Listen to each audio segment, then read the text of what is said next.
Hey, folks, what is going on?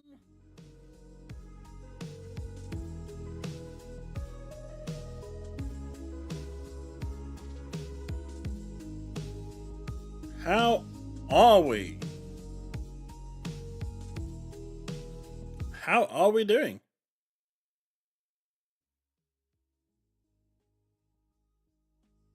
Right, over there. Okay, there we go.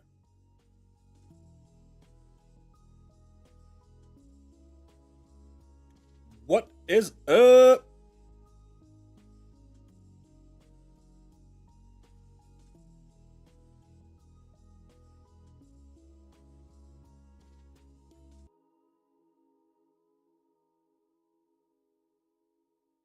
Never is, Gun Griffin. It never is. How's it going, Diablo? Snowy. Jacob. Hey, Panforius. How's it going, dude? I am doing grand, laddie. I am doing grand.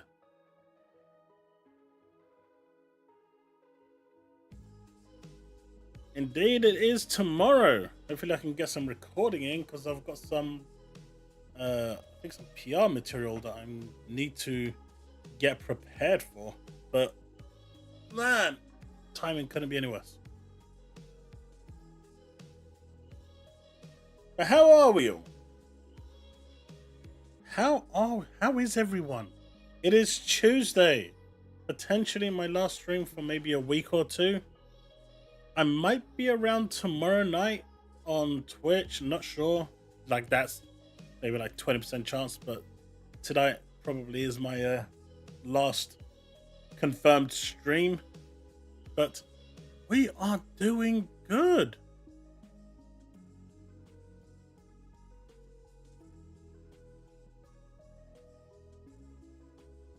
Susano.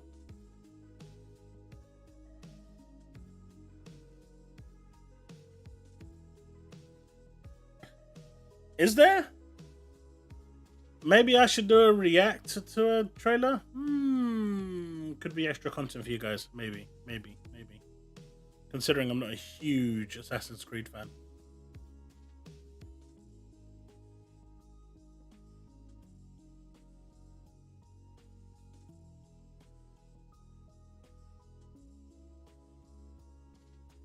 SGF on your birthday?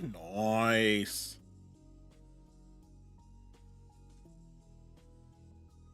Hey, look, Square Enix said it's coming. It's coming.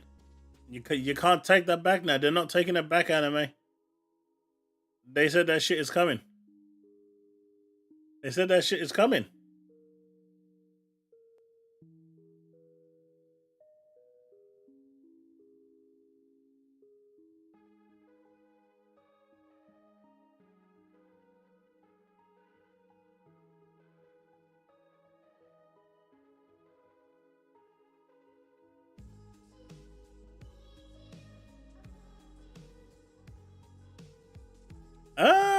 No. Don't worry about what anime said. It's coming to Xbox. I mean, there's no reason for it not to go to Xbox.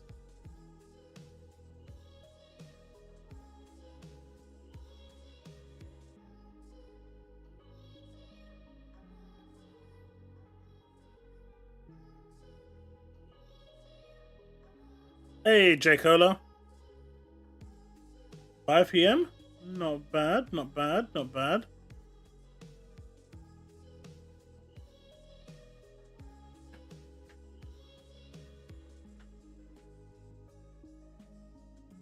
Hey, Han. Gonna come into the camera view for the final time. It's totally worth it. You might win money. You might become a millionaire. Or a bubbler. Okay, I'll take it back. How are you not burning yourself while you're holding them? What are you, an alien?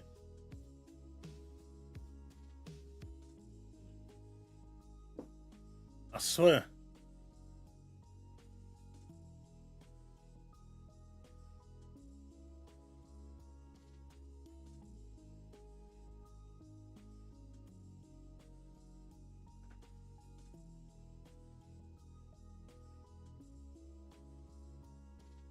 But the salt is for the wrong reason, anime. The salt is for the wrong reason.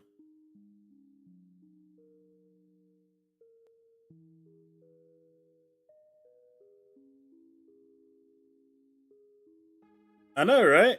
No more exclusives. They are not happy. They are not happy. They are trying to damage control this situation like crazy.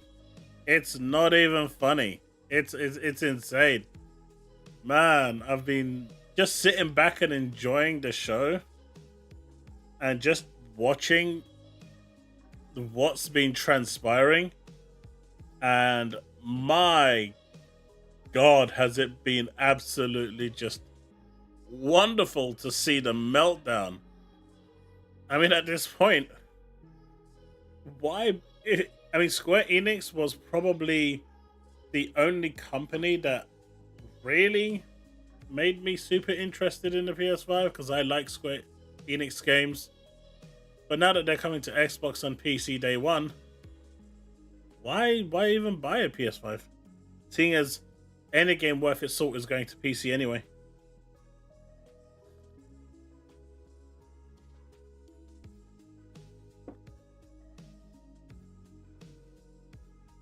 Dreamcast guy, he made a video the other day that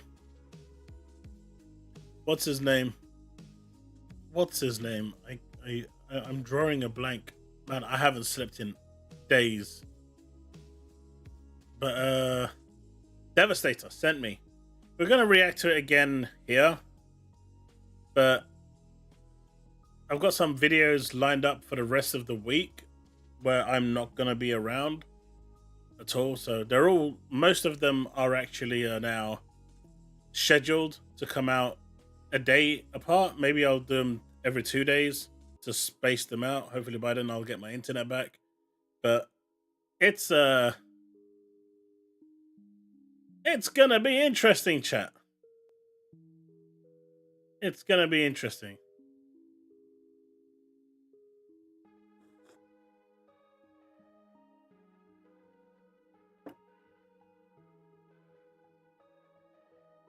As a Sony pony, it doesn't bother me. SE isn't going exclusive.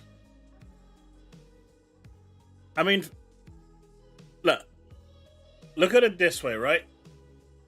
Everyone complains that Microsoft bought Bethesda, well, ZeniMax. Why did Microsoft buy ZeniMax?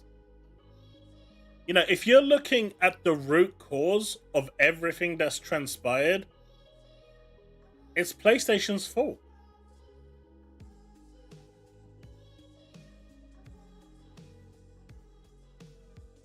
I mean, it's a console exclusive.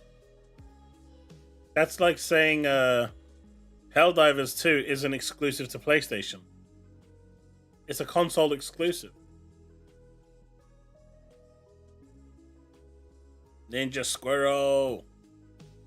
But, you know, when we boil it down, everything that's come about with ZeniMax,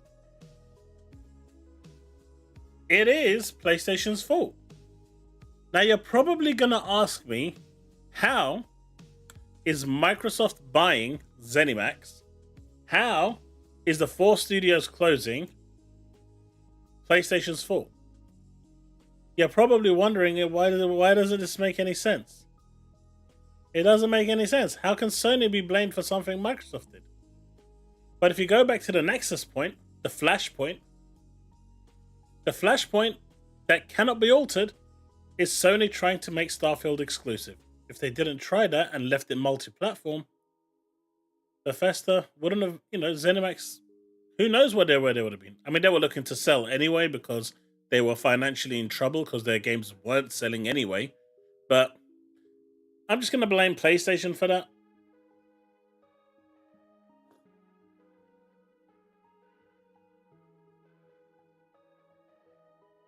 Must be one of them ponies that loves PlayStation Plus because I ain't getting nothing exclusive.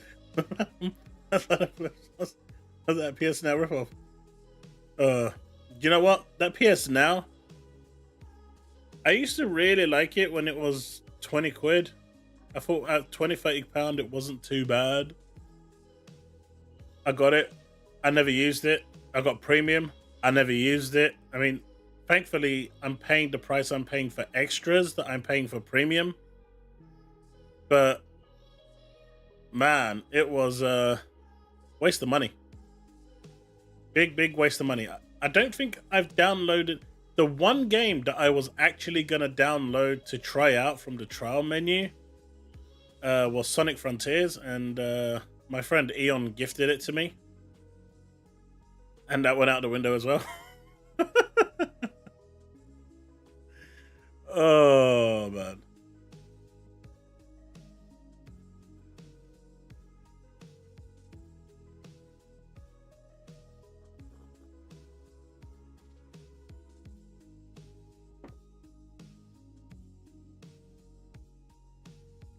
It all started with Starfield. It is right. It's right. I mean, everything that transpired after that is purely their fault. That's where it started.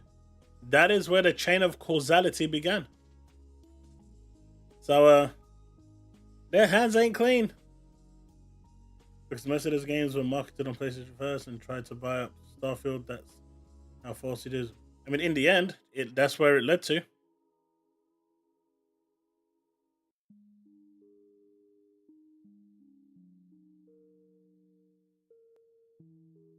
And according to Colin Moriarty and Sacred Symbols, PlayStation's alive, well, healthy, and a bastion of gaming purity. Meanwhile, over at Xbox, look, this is one thing you have to realize. Microsoft can be the greatest, like Xbox can be the greatest games machine out there.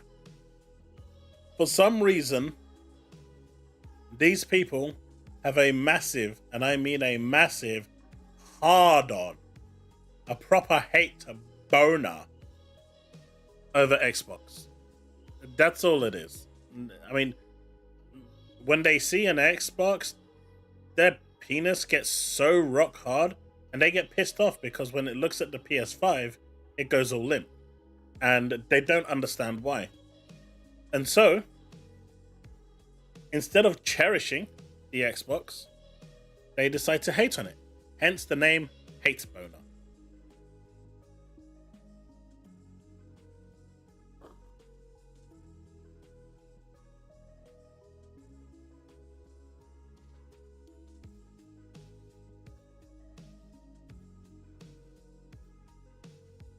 You hate Herman Holst?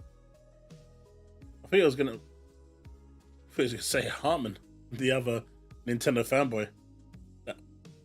Don't know much. Honestly, I don't know much about that guy to have a judgment on him. I remember reading that him and Jim didn't get along very well, but that's about all I know.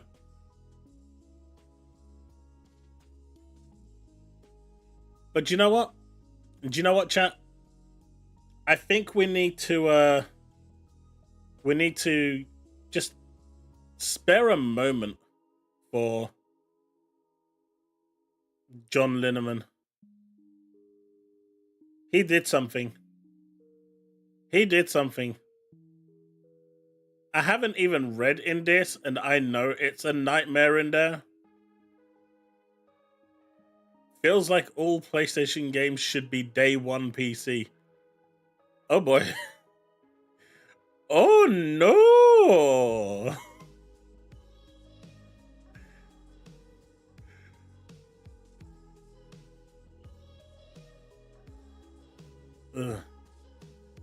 I'm usually on the same page with you, but not this time. Sony is already struggling to turn a profit of its games as development costs skyrocket. I don't see how giving Valve 30% of their revenue is going to help that situation. Salty PS fanboys here.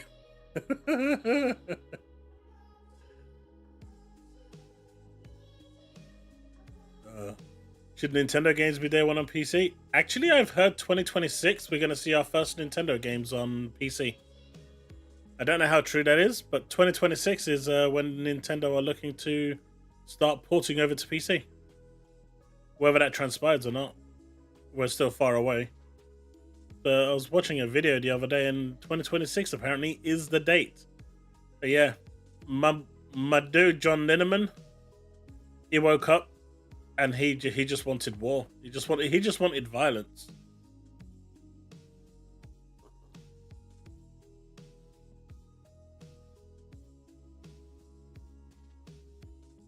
I was just reading that. The salt in there could give me a heart attack.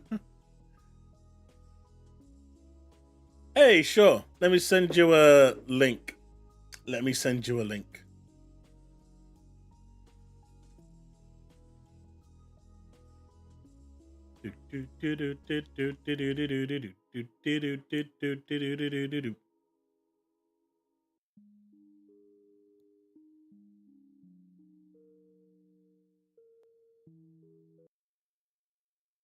That should be sent it to you via Discord.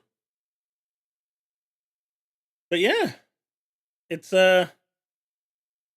cool. Man, Paris is a really busy guy. I've been trying to get him on my show for ages. He was kind enough to spare a few minutes today, being my last show for a week maybe.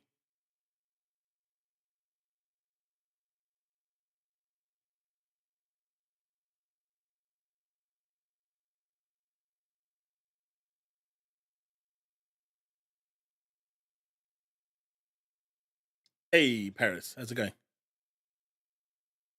Oh, let me fix that. And there we go. That should be fine now. Now they can hear you. I'm good. How is you? Busy. I got my real life, my real job, all that. I got a ton of May's always just super busy for me, but then add in obviously everyone's leading up to all the Summer Game Fest stuff and trying to book appointments for that, and it's just crazy. Very busy. Like I popped in now because a meeting I should be in ended early. I was like, wait, I actually have 30 minutes. That's cool, man. Bit crazy week this week, huh? Yeah. It's been quite the interesting. I would say even more than just this week. Probably the last couple weeks. Been pretty interesting. I mean, from the studio closures, which has been crazy, to Square Enix just outlining that they're no longer doing exclusives because they're losing too much money. It's like, yeah, where is the industry actually going? I don't know. I see someone in your chat goes saying that I tried to save Square Enix from themselves. They should have listened. It's look, that's funny, but here's the thing, and I'm pretty sure you can somewhat agree with this. Yep. Xbox told us this back in January, February, and everyone wanted to dismiss it because Xbox was saying it because the quote unquote third place company was saying it and not PlayStation or Nintendo or whoever. But now you're seeing it is everyone. I mean, people have been like, it was so funny because like the Final Fantasy thing, it was just funny with Square. That, I said this back in February with Final Fantasy VII Rebirth. It should have been on Xbox and PC. The fact that it's not, I get the contractual obligations, but moving forward, they should not be doing this anymore. And everybody wanted to jump on me, and they were pulling tweets and stuff of things I said 5 years ago. Don't get but what people conveniently didn't do was pull up other things I had been saying during the past 5 years too. So I even found something I said in 2022 where I literally called all this out. This is happening. Business is changing. Gaming is changing. Things are going to start going multi-platform. You're eventually going to see PlayStation bring their games day and date to PC. I was saying all this stuff then, but no, they ignore that because it has to be Xbox versus PlayStation. The bottom line is these games cost a ton to make. These companies are not seeing a return on their investment. So how do you get more people playing games? You put these games in as many places as you possibly can. Square finally admitting it. PlayStation is admitting, Xbox has already admitted it. The only holdout from this is Nintendo. And if Nintendo ever gets to a day where they need to do it, guess what? they're going to do it too. Yeah, I've heard their plans for their first port is 2026. Yeah, and it's from a reliable source as well. So I've seen that floating around. I mean, really, all that comes down to how successful is the Switch 2 going to be? Are they? Because the thing that Nintendo has that no one else has, an unprecedented attach rate to their hardware with software. Crazy. It's crazy. PlayStation and Xbox aren't even close to what Nintendo does. But Nintendo has also been around for 40 years. They have legacy IPs that they've carefully curated over the years and expanded into other genres, things like that. But even Nintendo, a lot of people see the recent success with Nintendo, but they forget the Wii U failure. They forget the GameCube failure. They forget that Super Nintendo sold less than half of what the NES did. They tend to forget these things over the course of history. So it's not like Nintendo's been immune to this. And who knows? It could happen again with Switch 2. We'll obviously have to wait and see. I mean, I'm not sure if you're seeing the screen that I'm showing right now. Yeah, I'm looking. Nintendo president says game dev will get longer and more complex. Devolver Digital thinks Japanese giant is pro-indie platform. And what the president said is mergers and acquisitions is a solution to speeding up games. But one thing that they're looking at is pushing to PC, because as the development gets longer, so does the actual cost of making those games. Yep. And they need to recoup that money. And one thing Nintendo don't like to do is actually lose money on hardware or anything. Yeah, I mean, they've been making Nintendo's money. Nintendo's the only console I think that sells with a profit from day one. Like Sony and Microsoft normally sell with a profit if you buy something with the console, but Nintendo's straight up profit, right? Normally anyway. For it's the Wii U was the only one that they didn't, or was it the GameCube? But Nintendo gets away with that because they don't try to compete on the power narrative as far as hardware. The last time they tried to do that was the GameCube. Their games, from a budgetary standpoint, are the cost of what, like a Spider-Man 2 was what, 300 million. I guarantee you, the last Zelda was probably half that to make. You know what I mean? But they sell just as much, if not more. So every time a Switch sells, they're putting money in their pocket, and they have this high attach rate to their own internal games from their own internal studios. So they're profitable in that way. If that, to the point of this article, if all of a sudden their budgets start to get bigger and game development time takes longer, and you're seeing less games come to the platform from Nintendo, they're going to be in the same exact boat that PlayStation and Xbox is in right now. And they don't have the benefits that Sony and Microsoft do with the third-party support, because Nintendo consoles don't normally get as much third-party support. I mean, to be fair, all they need to do is release a Switch with the letter M on it, or make it special with M and L, and it will sell another 2 million consoles. Those consoles are fashion accessories now for Nintendo. Every household is like 15 of them. But Nintendo also kind of laid the blueprint on where I this is my personal opinion. I know nothing, but my personal opinion on where I think Xbox is headed. I think they're truly going to go with a hybrid device. Mm-hmm. Something you can take wherever you want to go, have that full console experience wherever you are, but then you can also have the sit in front of your couch TV experience as well. That's what I think they're going to do, but we'll obviously see. Brian says, just asking Paris, will Sony gonna have a state of play later this month? You know, the mystical one that keeps on not happening. I mean, we'll see. The last one was around this time last year, so it would be time. I mean, it really comes down to this for them. What can you show that's going to be available, I would say, in the next 12 to 18 months that you would need to do a full-on showcase? I mean, of course, they could obviously show off the PS5 Pro. I kind of think it's too early for that. I'm expecting them to not even really talk about that till later in the year. But Concord is probably this year. It is. And then according to the call, they said 2020. Right. Well, they're hoping to release it this year. Whether it is or not is another question. Yeah. And then it sounds like their next big title from first party title won't be at the earliest April 2025. So, and that's going to be PC day and date, right? Yeah, we'll see. I mean, I don't, unless it's multiplayer, I'm going to say no. I don't think they get to full on day and date PC to probably PlayStation 6, because right now Nixxes is doing all the heavy lifting for that, and that studio can't do everything. So their studios are going to have to be able to develop for PC and for console day and date before they start doing that. Like Insomniac, as an example, Spider-Man 3, Insomniac would have to handle a lot of that work internally versus shipping it off to another studio. Didn't Insomniac help them with Spider-Man Miles Morales to port it over to PC? Yeah, they'll help, but Nixxes was the lead was the lead. I guess is what I'm saying. Yeah. Well, maybe they'll have another internal studio. The game, they're delaying their first parties quite a lot. The only thing I can think of is that they're looking to push more day and date onto PC. I really don't think we'll see day and day single player for a while now. Yeah, they're gonna keep pushing multiplayer, and they're gonna keep pushing the PSN angle to make sure that that is standard. Once that has started becoming a standard, fixture on PC, maybe we'll see a launcher before single player stuff, and then we'll eventually start seeing day and day single. Like, I think the launcher will arrive first. Yeah, I feel the launcher is going to happen first. And the launch is coming at the end of the year. Yeah, I mean, the thing, like if you just wanted to dive in the weeds with the whole PSN fiasco on PC right now, people have to understand, and this goes into the video I found that I was talking about in 2022. I was saying in 2022 that PlayStation, like, you have to remember, Xbox started this whole PC initiative, the Xbox Play Anywhere, back in 2016. So they've been building this up, their infrastructure, getting everything in place to where they are today.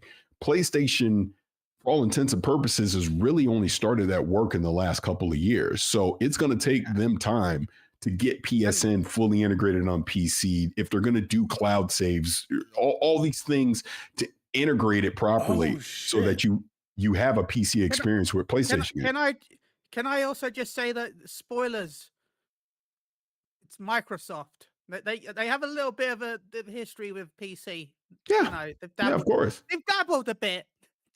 I know, but dabbled a little bit. But I bring up 2016 all the time because I was at that what do they call it, the spring showcase? I forget what they used to call it, but it was in San Francisco in 2016, and Phil Spencer gave a keynote, and I was there in the crowd, and it was for only the people that were there. They didn't broadcast this or anything like that. But everything you see today with Xbox, he was talking about it then in 2016. So this wasn't just something that, let's flip a switch and do it. They've been building up to get to this point. And obviously, is it 100% perfect? No, but they're leagues ahead of where PlayStation currently is with the same kind of effort. I know, but you said something, Paris, just a moment ago that actually got me thinking about how much salt there's going to be. So PC gamers are going to get cloud saves for free from PlayStation, and PlayStation owners are going to have to pay for it through PS Plus. Probably, because I'm going to tell you, I don't think. I know. I actually think they're going to try and push a version of PlayStation Plus that includes cloud gaming saves. No, they can't get away with that. They won't get away with that. Not on PC. They will. No way. No way. I'm not saying they'll get away. They will try. They may try, but they are not getting away with it. They will advertise it as a way to have cross progression between the PlayStation and PC versions of the game, and they will promote it as that way, and they will try and promote a version of PlayStation Plus. You know, Microsoft tried. Of Game Pass. Microsoft tried with Windows Live, and it didn't work. Sony is currently trying to do whatever Microsoft did. So that doesn't that also say that Sony will also? I'm not saying it will succeed, but I'm telling you that Sony will try it. Yeah, they might try it, but just to the point that you're both making, it won't work, because the immediate argument is going to be, well, Xbox isn't doing it. Why should I pay for yours? Yeah, I don't have to do it if I buy a game on Steam. Why do I have to do it if you're like? That's going to be the argument. It won't go anywhere. They will bundle it as part of like a collector, like how we got the free games on PlayStation Plus. They will bundle it in some way where they'll try and throw it in as an extra feature, as something. They have to have some kahunas for that one. They will. They will, and they will try it. Oh man, the salt that's gonna be flowing through. I don't think there's a river that's wide enough to sustain it. Oh, I just got breaking news. Oh, this is not that it might be a big deal for a lot of people, But I guess I'm going to, because Giant Bomb's doing their live show on Sunday, June 9th. And they just asked me to be a part of it. So I just said yes. Congratulations, dude. Yeah. So if That's you're awesome watching it, you'll see my dumb ass on stage. Yeah. Nice. I can a couple things, and because this is an NDA. I know you're in the UK, right? Are you in London? I am indeed. I'm going to be there in 2 weeks. Ooh, nice. I can't say why, but I will be there. And yeah, I will, as soon as I can officially say why and dates and all that, I'll let you know. I wouldn't mind meeting you in person. Yeah, that'd be great. That would be awesome. But yeah, along those lines, this summer Game Fest, because I am completely booked for the entire 3 days of Summer Game Fest, and that includes stuff with Xbox and PlayStation and Ubisoft and just all that. It is like I had someone email me earlier going, "Hey, this developer really wants you to see their game. Do you have any time?" I'm like, dude, I have no time on the count. Like, I don't even have a break for lunch. And the last couple of years, it wasn't this packed. I'm talking all day Saturday, all day Sunday, all day Monday, just booked to the freaking gills with stuff to be shown, which is exciting, obviously, because there's a lot of games that we're going to get to see. But there's that dark cloud in the background that we all know about, obviously, with all these layoffs and everything. So it's like, as much as it's going to be great in the moment with all these games, there's still all these people that have been laid off, and just the consolidation and everything else that we've seen across the industry.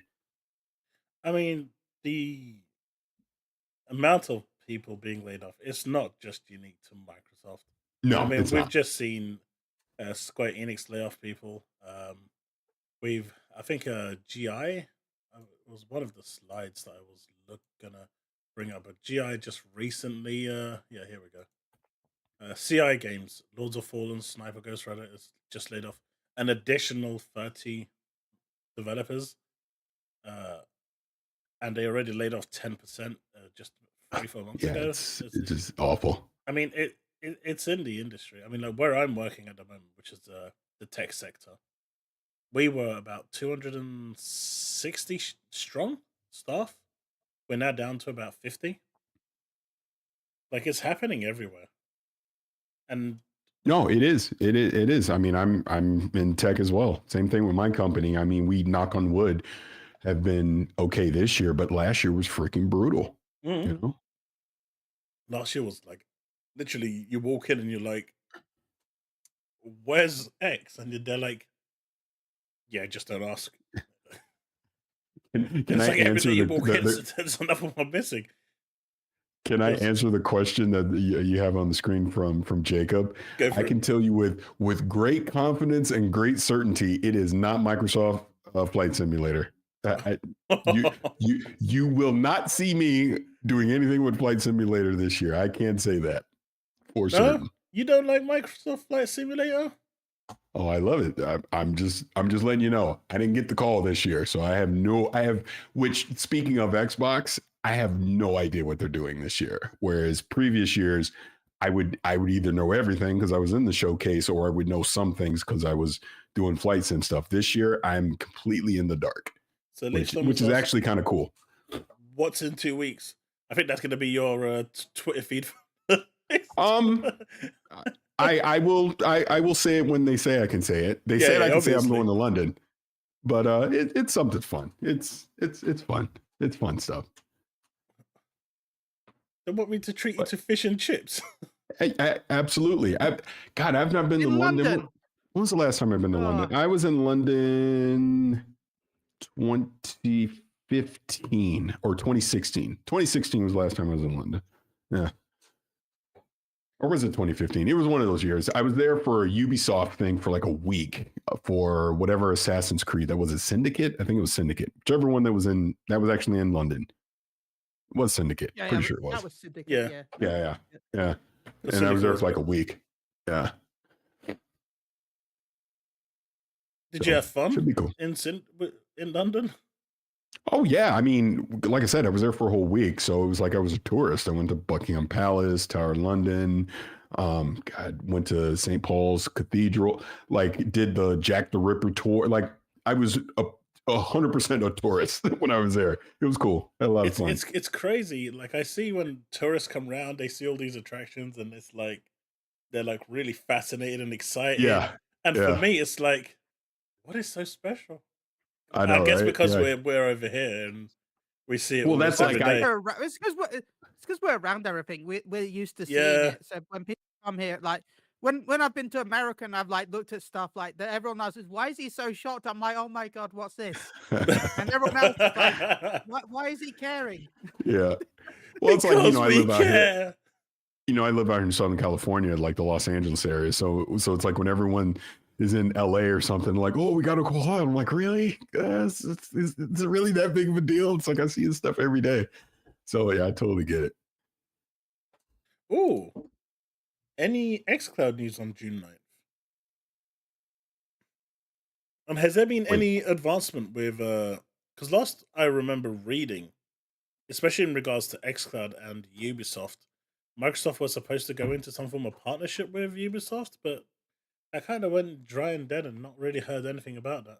well, I thought that was the whole, not the FTC, but the CMA deal Yeah, where they were like, we're offloading Activision titles for cloud gaming. Like Ubisoft is going to handle that service for us. Thought that's what it was. but like there was a situation where Microsoft could actually buy the rights of Ubisoft to put them back onto xCloud. And I'm surprised they didn't do that because they had that option. Yeah, I mean, Yeah. we'll obviously see. I do see someone asking me about Splinter Cell. All I know is I just need to see it. Again, no one's told me anything, or whatever. I do know the couple appointments I have for Ubisoft have nothing to do with Splinter Cell, so I doubt they're going to do any like hands-on demo or anything like that. But I would hope they at least show it at Ubisoft Forward. You would imagine. I mean, I would think Division Heartland is going to be announced for all platforms. I can't imagine it's Yeah, going to be specific for everything. yeah. You would think it's time. Bonyan said, "Crazy how PlayStation Cloud is better than xCloud already." Well, that's technically because as much as people know about xCloud, PlayStation Cloud has been around a lot longer than even xCloud has been. So they've had a lot longer working on it. They had And the frankly, Genkai, xCloud has right? got Gaikai, right? Gaikai, that's Back it. in PS3. So I So actually have a question for both of you because Okay. I'm curious your perspective on this. I tweeted it out this morning, and it was so funny. I had a couple people DM me like immediately thinking I know something, but I don't know anything. But I was speculating about Game Pass. I had even said in the video, I think you played the video I put out, but I was even saying in that video, there's no like if Call of Duty has to be day and date, it has to be, It or has to be. you just got to get you got to stop doing the service. It would go against everything that they've been telling us. But with that said, and Sarah kind of confirmed that again in that interview on Bloomberg, but I think they are still going to have Ultimate day and date, but I think they're going to increase the price.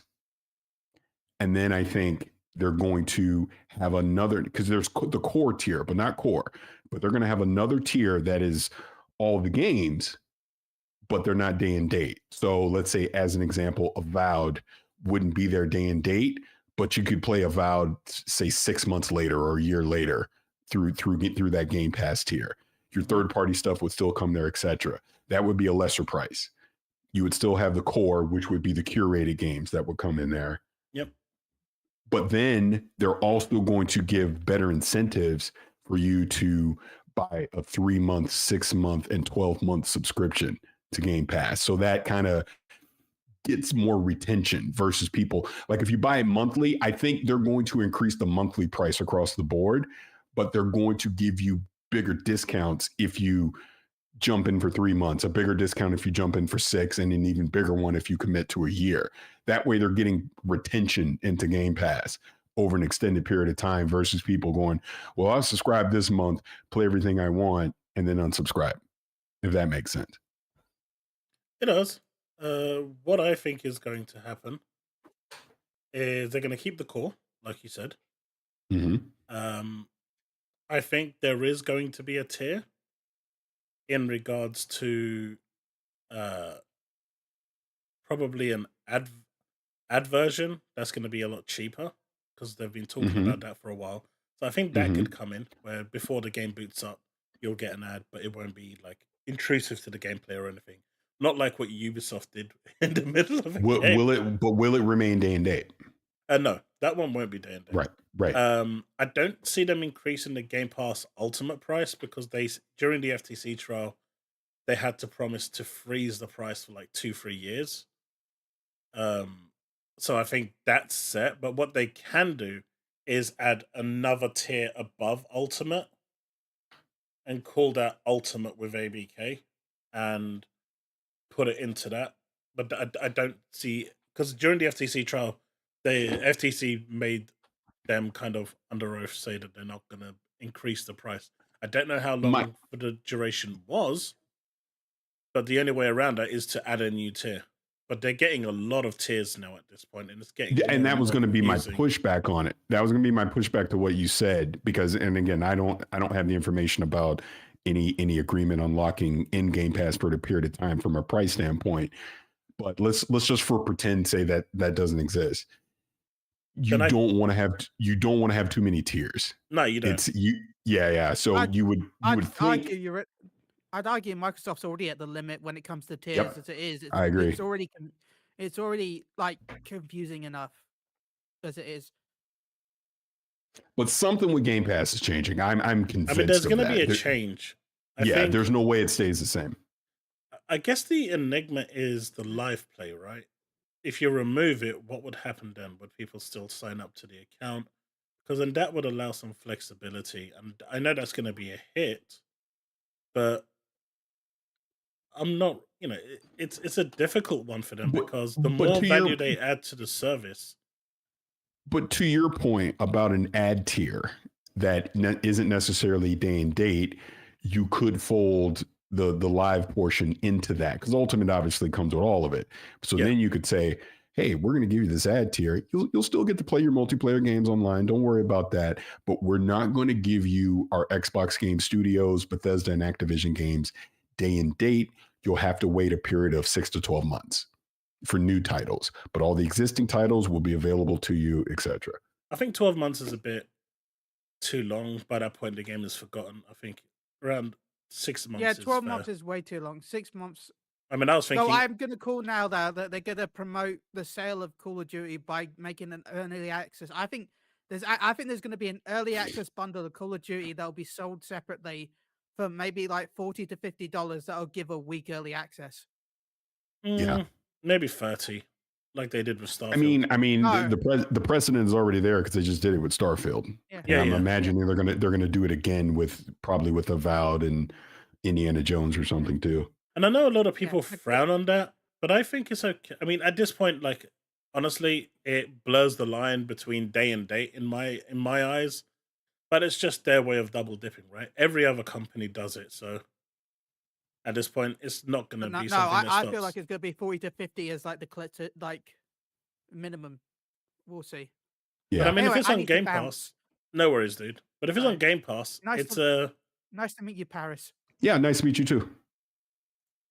If it's on Game Pass, you're already paying for it's already covering the bulk of the price of the game, so you're essentially just paying for the premium bolt-on kind of thing.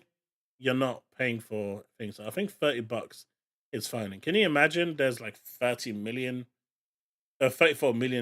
Game Pass users out there? So even if like 20 million of them paid an additional, even if it was £20, that's a lot of money just to get 3 days early access. And let's face it. But there are whales out there that will pay it. And that's kind of the point. I mean, £20 is, people will pay that 20 quid. I mean, I paid 30 quid to get early access to Starfield. My thing, sorry, I didn't mean to cut you off. No, go ahead. No, I was just going to say just real quick, because I'm probably going to take off here in a second too. Just overall, just talking about Xbox and things changing. The way I look at it is this: we may not like what they've done. Like Tango closing still doesn't make sense to me out of everything. But we might not like these studio closures and the consolidation and the layoffs and all of that. because they got to continue to make money. So they're going to make changes to try and generate revenue. So things that you're talking about where it is optional, but it's there. If you want to go spend the money on it, you can go do it. They're going to do things like this where they're like, look, we're not forcing you to buy this Call of Duty thing for $20, 3 days early. But there are people out there that want to be first. They want that advantage, and they're going to be willing to spend that kind of money to get that advantage.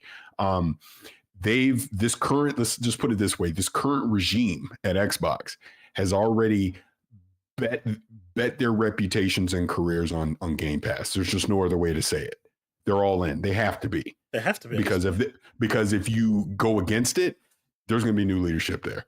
Because why would the current leadership stay when your all-in plan didn't work? They're going to pivot. So they're all in on Game Pass. So I fully expect them to evolve the service.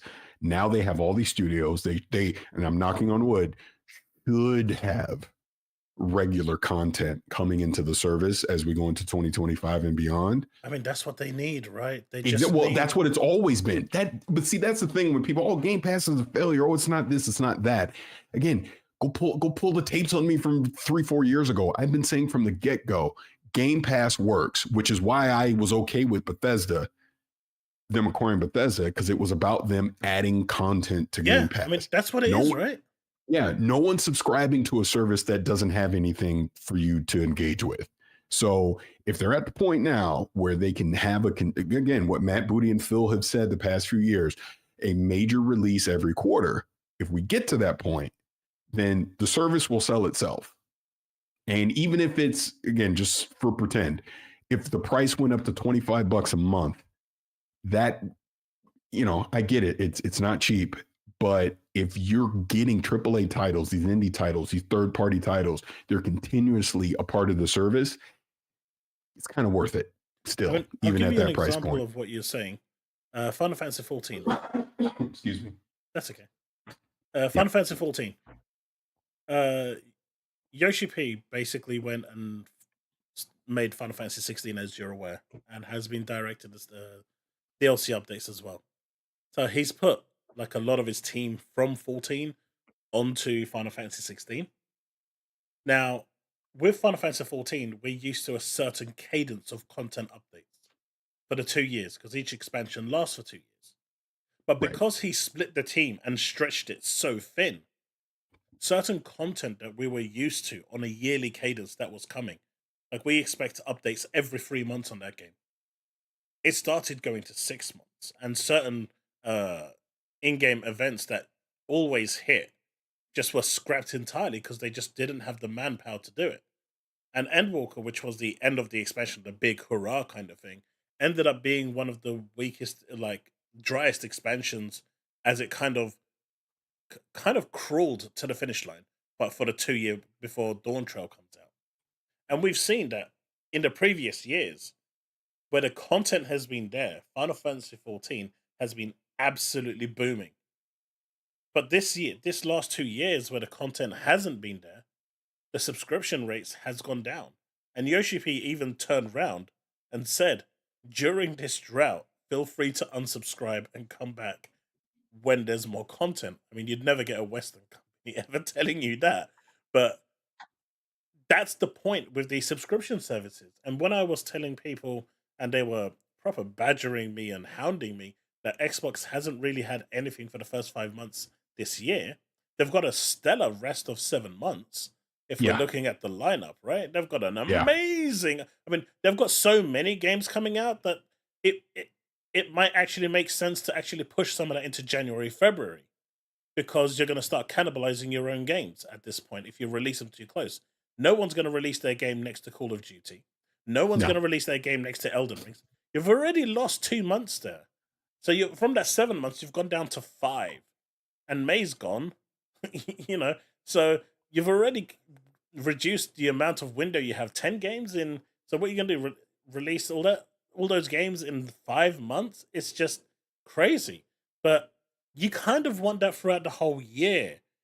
1 AAA a quarter, or maybe 2 AAA a quarter, and a few sprinkled AA indie games. And if as long as you can keep that cadence going between 1 and 2 AAA and a few double A and indie games per quarter, even if it's just one AAA per quarter, as long as you can get that cadence going every single quarter, your service is fine. But when you have long droughts, Exactly. it causes a problem. And Final Fantasy 14 is a prime example of that, where the content that we're used to as players wasn't there. So a lot of people that I used to play with, they just stopped subscribing, came back during like patch updates for 1 month, and then left again because the stuff that they were used to being there, the content that would allow them to grind for relics and stuff like that, that was all scrapped because they were working on 16. So it's all about content in the end, like you were saying. Yeah, yeah. At the end of the day, that's all it comes down to. I think the premise of Game Pass works if you have people consistently subscribed. That's all it really comes down to. I mean, the math of the money that would be generated, because I think originally they were saying they had to get to 50 million that would make it sustainable. I think I remember seeing that years ago. Yeah, But something like that. they could get to that number Easily. across console, PC, and all that if the content is there and it's good. I mean, that's really all it comes down to. If I'm getting a bunch of amazing games that I'm anticipating and want to play, you're gonna stay subscribed to it. Why would you not? And get rid Especially of the now that games cost. Yeah, Get rid of the So- $1 subscription. I that's 1,000% happening. I'm actually It's surprised it still hasn't there. happened already. Someone sent me a picture. It's still there. Like Yeah, they did this with Starfield, where you could subscribe for $1 just to play Starfield. Like, this is what I don't get. If you're gonna do that and offer entry for people to play the game for a month for $1, why are you complaining that you're not making money? Yeah. because I think they were trying to build the number up. I know, but that doesn't Basically, make sense. Yeah, it doesn't matter. I agree on that. I think personally, man, I don't know anything. I want to be clear on that. So nobody clip this saying I said this. Clip it, Chuck. Clip it. No, but I think this showcase is going to be their, for lack of a better term, their Xbox 2.0. I think whatever Xbox is evolves at the showcase moving forward. And some of the changes we'll probably like and some we won't. But we'll see. And I think Game Pass is obviously going to be a big pillar in that. And I think people should just be prepared that Ultimate's going to get a price increase. I just don't see how you avoid that unless, like you said, contractually they have no choice. But if that isn't the case, I just don't see how they don't do it. I do think if they're putting Call of Duty in there, which they have to, the price is going up. Well, this is the other thing, right? It's interesting you say that because I released a video today talking about this thing exactly. Now, in the I know Microsoft now is footing the bill for development and however much that costs. But in the past, Microsoft had roughly about 8% of the share when it came to the game, right? I think I've got a slide here. Here it is. So this is how it works. Mobile is just gargantuan, right? Yeah. And then this is the actual share of monthly active users. Mm-hmm. Now, Microsoft was getting 20%, I think it was 15 or 20% of this. I think it was 15% because of their market position and Activision abusing that position that they had, as opposed to giving PlayStation 20%.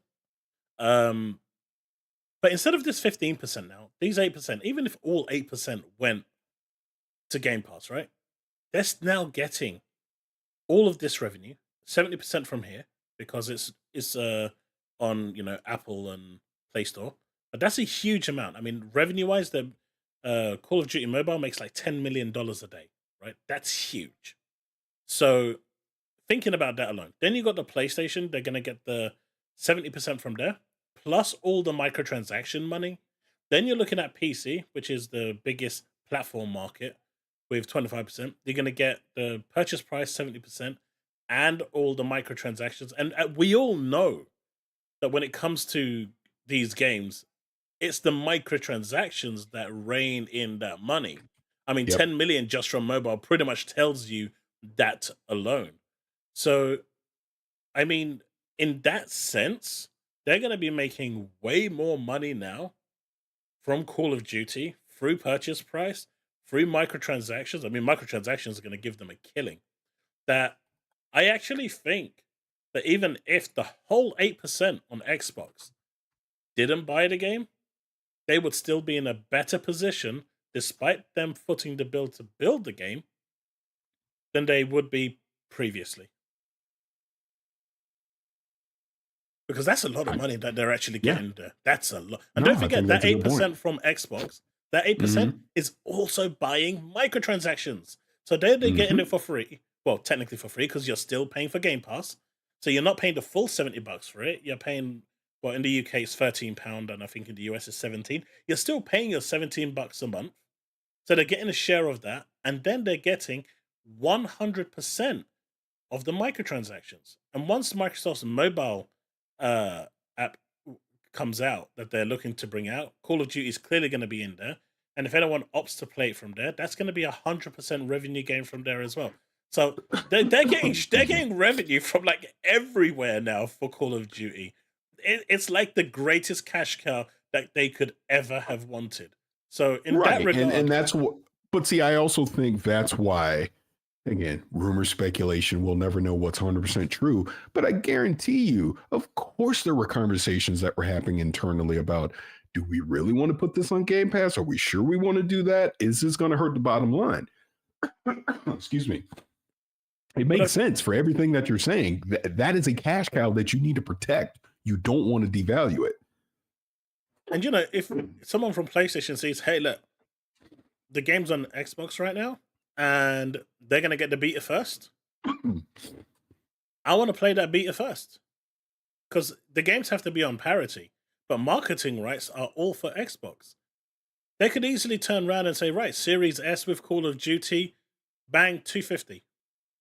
Yeah, they're going to make a bit of, they're going to make a loss on a bit on the game. But through the microtransactions, they're going to make that money back up. And they've got someone now into the ecosystem. Slap like a 3-month Game Pass on there. Get them into the ecosystem. Once you're into the ecosystem, then you see what else is there. They're not just going to stop at Call of Duty. They're going to see what else is in their catalog. And if it appeals to them, you may have just gained a brand new customer with a platform and Game Pass and Call of Duty all in one go. The allure here is crazy. And once you build that up, that's when you go to Rockstar and say, hey, buddy, GTA 6, how you doing? I do want to address one thing someone said. Someone was saying in your chat, if there's a price increase with Game Pass, then get rid of Live. I think that's what we were kind of talking about before. If Ultimate increases and they create an ad tier, they probably just put Live into that ad tier as well. So they're not going to make Live free. That's never going to happen on console. They're not going to do it. It generates them too much money. It's too much money. People have shown over the past 20 years they will pay it. PC players won't pay it, but console players will. So I don't think they'll get rid of it. Free. I mean, that's another thing. Like, I've seen so many people do this, where you buy gold, 3 years of gold, and then convert it to Game Pass. I don't think you can do that anymore. No, you can't do it anymore. I damn sure did it when it first happened. Absolutely. I mean, why wouldn't you? But why would they do that? Because they're trying to get people on board, get you used to using the service, like it, and then you'll willingly continue to pay for it afterwards. Oh, there we go. Bad idea to put the price up in the UK. I mean, the economy here in the UK is bad. Like, I'll say that. Yeah, it's bad in the United States too. It's bad everywhere. It's bad. So a price increase probably won't be something that's going to be really, really welcomed. But if you've got your subscription going for long, and they can't just put it up overnight anyway, they're going to give you a date. So at that point, you go and top up. So here's a question for you. Mm-hmm. Again, I'm convinced the prices are going to go up. The question is, do you announce that before the showcase? You're damn sure not doing it during the showcase. Or do you wait until after? I would say after. If you do it before, it's going to put a dampener on and it's going to kill momentum. Right. That's what I'm thinking too. Now, if you do it during the showcase, you have to do it in a way where you're not just offering the price increase, but you're offering something else Yeah. within that Game Pass tier, like a ad tier or something that is beneficial to the user, or something that's gonna kind of soften the blow, sweeten the deal, something there that's gonna make it go smoother. But if there's nothing like that there, then it has to be a little after the show. And, Call of Duty isn't arriving until October anyway, October, November. Right. So you've got a nice little window there between June, July, and October, November to actually get that in. Yeah. Now here's my theory. I'm with you. They announce it after. I believe it is actually going to get announced by Phil Spencer himself, because remember, he is sitting down with Ryan McCaffrey right after the showcase on IGN Live. You think he's going to be there? Because Ryan's going to ask him. He's going to. I know Ryan. I know Ryan well enough that Ryan will ask about Game Pass. It gets announced there. He's going to reveal it there, and they have to. Their PR team has to anticipate that Ryan's going to ask that question. Phil's going to answer it, have your press releases and everything ready to go right when he does it. Because I truly believe if Ryan asks him, Phil's not going to lie. He's not going to not answer. He's going to answer you. He's going to tell you. I mean, he is a wordsmith. He is. He'll do it in a way to make it sound like it's the best thing for you. Bad. Yeah. But he's gonna announce it. He's gonna say it. Because here's what I think happens in that interview. Ryan is going to ask about any changes to Game Pass. Clearly, they're going to react to the showcase, of course, whatever they showed the showcase. He is going to ask stuff about Game Pass, and Ryan is 1,000% going to ask about these studio closures and these layoffs and what that means for the future. What do you mean that you're focusing on these kind of type? Like, he's going to ask these questions. Basically, what Sarah was asked at Bloomberg, Ryan is going to follow up on that. It's going to happen. I mean, it really felt like the PR team let Sarah down, though. I mean, it's almost like the PR team didn't anticipate that question coming, or they weren't told that question was coming. Because obviously, in these interviews, you usually get a list of questions that are going to be asked, and it looks like they threw a curveball, because that face expression that she gave when that question came is like, "What? This wasn't on the list. You're asking me this now," kind of thing. That felt really awkward. Here's the teeny tiny bit of insight that I have into interviews with Xbox, as far as, C-level people, like the Phil interview we did last year. And we had talked to Phil back in 2020 as well. Those things are planned weeks in advance. So I guarantee you the Sarah thing was planned weeks in advance, prior to any of these studio closures probably even being a realistic thing. So the timing of it, very similar to last year when we had Phil on, the timing of it just happened to fall in line. But the one thing that PR, and to their credit, by the way, they told us no question is off limits. Just kind of give us a heads up on what you plan on talking about. So again, going to that Phil interview, Phil knew we're going to bring up CMA. He knew we're going to bring up Redfall. He knew it. So he was ready for that. And obviously you saw the answers that he gave, and actually he went above and beyond anything that I thought he would say. So again, me speculating, I would imagine they knew Sarah was going to be asked this question. I don't think it was a gotcha. I don't think it was a surprise her. She had no idea. And even if Bloomberg didn't tell Xbox PR ahead of time, hey, we're going to ask about these studio closures, you have to anticipate it, because it just happened. Of course they're going to ask you that. Why wouldn't they ask you that unless you specifically say, don't ask that question? But like I said, my limited exposure with Xbox PR, ask whatever you want. They've been actually very good about that, where there's, well, you can't ask them this, you can't ask that. They're like, ask whatever you want. Just kind of let us know ahead of time, basically, so they can be prepared, with their answer. But now, now we're talking about the price potentially increasing. And chat, I don't know anything about this, so this is just me spitballing, okay? What if they announce World of Warcraft for Xbox and say, if you get it at this subscription level, we subsidize your subscription to WoW? That's Ultimate. That has to be Ultimate. I don't see it being in any other tier except Ultimate. And I do anticipate something like that happening. I think so. Because that just Why not? doing that alone, that's going to bring in Yeah. Because they so already many did the right. customers.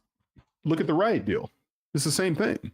Why wouldn't you do that with something that you own in World of Warcraft? I expect them to do something like Because that. well, right is you're talking about what's it, Valorant or League of Legends?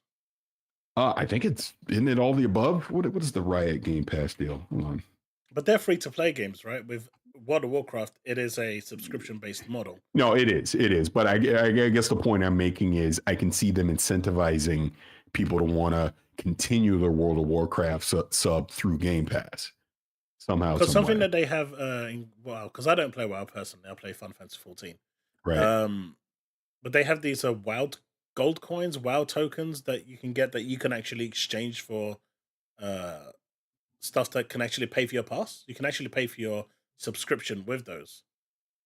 And so you could actually give and also use those same tokens to give to buy stuff from the actual in-game store.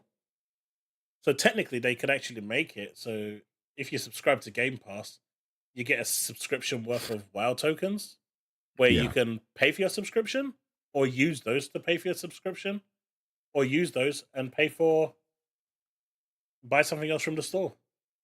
Yeah, like, and of course my dog is barking. That's okay. But I think that would bring in a lot of people. Yeah, because I'm actually on the site right now. I'm looking at the Riot deal. So like League of Legends on mobile, excuse me, you get all 80 champions. You get day one access to every new champion as it's released, and you get a 20% XP boost. Looks like the regular League of Legends, essentially the same thing. 160 champions, 20% XP boost. Valorant, 20% XP boost. And you get all current agents, day one access to new agents as they're released. JP, you'd be surprised actually. A lot of people are asking for Microsoft to put WoW on Game Pass and they'll switch. I've seen this a lot with WoW players that would be willing to sub to Game Pass instead of subbing to WoW. And at the end of the day, that's, if someone is subbing to WoW, they're paying, what, $120 a year? If you sub to Game Pass, you're paying way more than that, right? So if it goes into it, and don't forget, if these players don't play the likes of Hellblade, which is coming out next week, or this week, or play, the other games, it means that all that Microsoft at that point is actually getting more money from them than they would previously. They're actually getting like a year subscription fee is like what, 280, 270, something like that. And so they're making over double on that player. So even if they actually did decide to play something, they're still making more money because most WoW players only play. Well, most players like that generally stick to 1 or 2 games in that sort of build. They live on those games. Yeah, I'm looking at the time, and I have to go to another meeting in like 2 minutes. So I better go. Yeah, no worries, dude. Thanks so much for stopping by. No, of course. I like I said, I'd missed your message previously, so when I saw it today, I was like, oh yeah, if I have some time, I'd pop on for sure. But yeah, when I get more details about me being in London, because I'm not 100% sure how long I'm going to be there, but I will ping you. Be great to say hello in person. Drop me a line. Of course. And have a good rest of the show. Appreciate you having me on. Take it easy, man. You too. Bye. All right. Oh, that was interesting, right, chat? That went from place to place.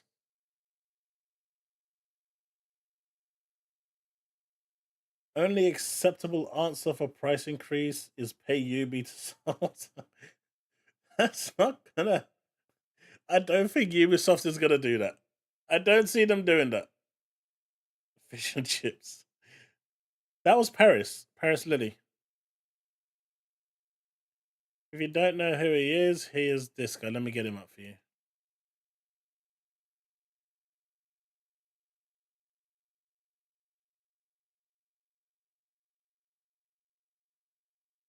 That's him. Only way I'd play WoW on console if they transfer saves across. Obviously, Steve, it's going to be it's going to be a uniform account. Xbox, it's going to be crossplay, right? So just like how my Final Fantasy 14 save right now works on PC, Xbox, and PlayStation, it's going to be the same thing. Having it any other way literally doesn't make sense. Like, there would be no point in actually doing it. So that's the only way that they can do it. I can't imagine any other way.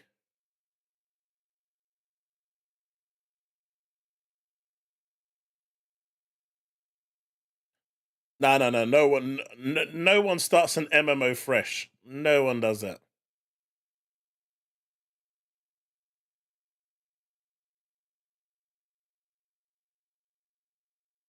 You wasn't even listening? Oh, why not? But yeah, I have seen actually. So we've got this that landed today, brothers. Brothers!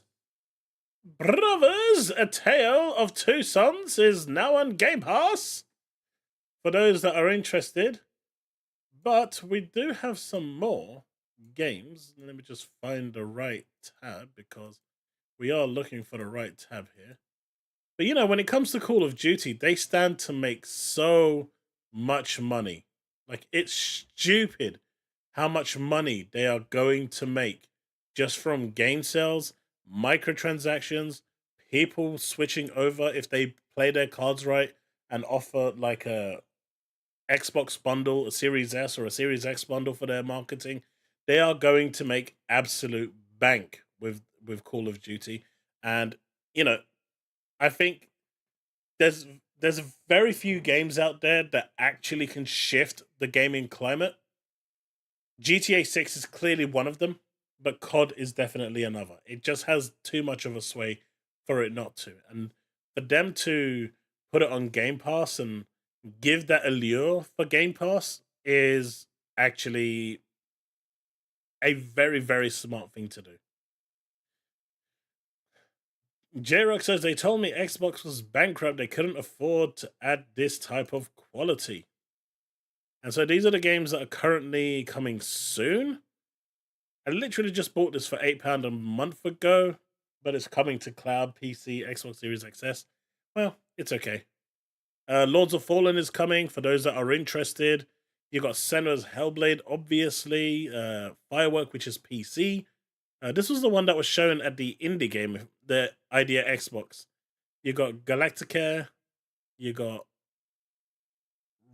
Rolling Hills?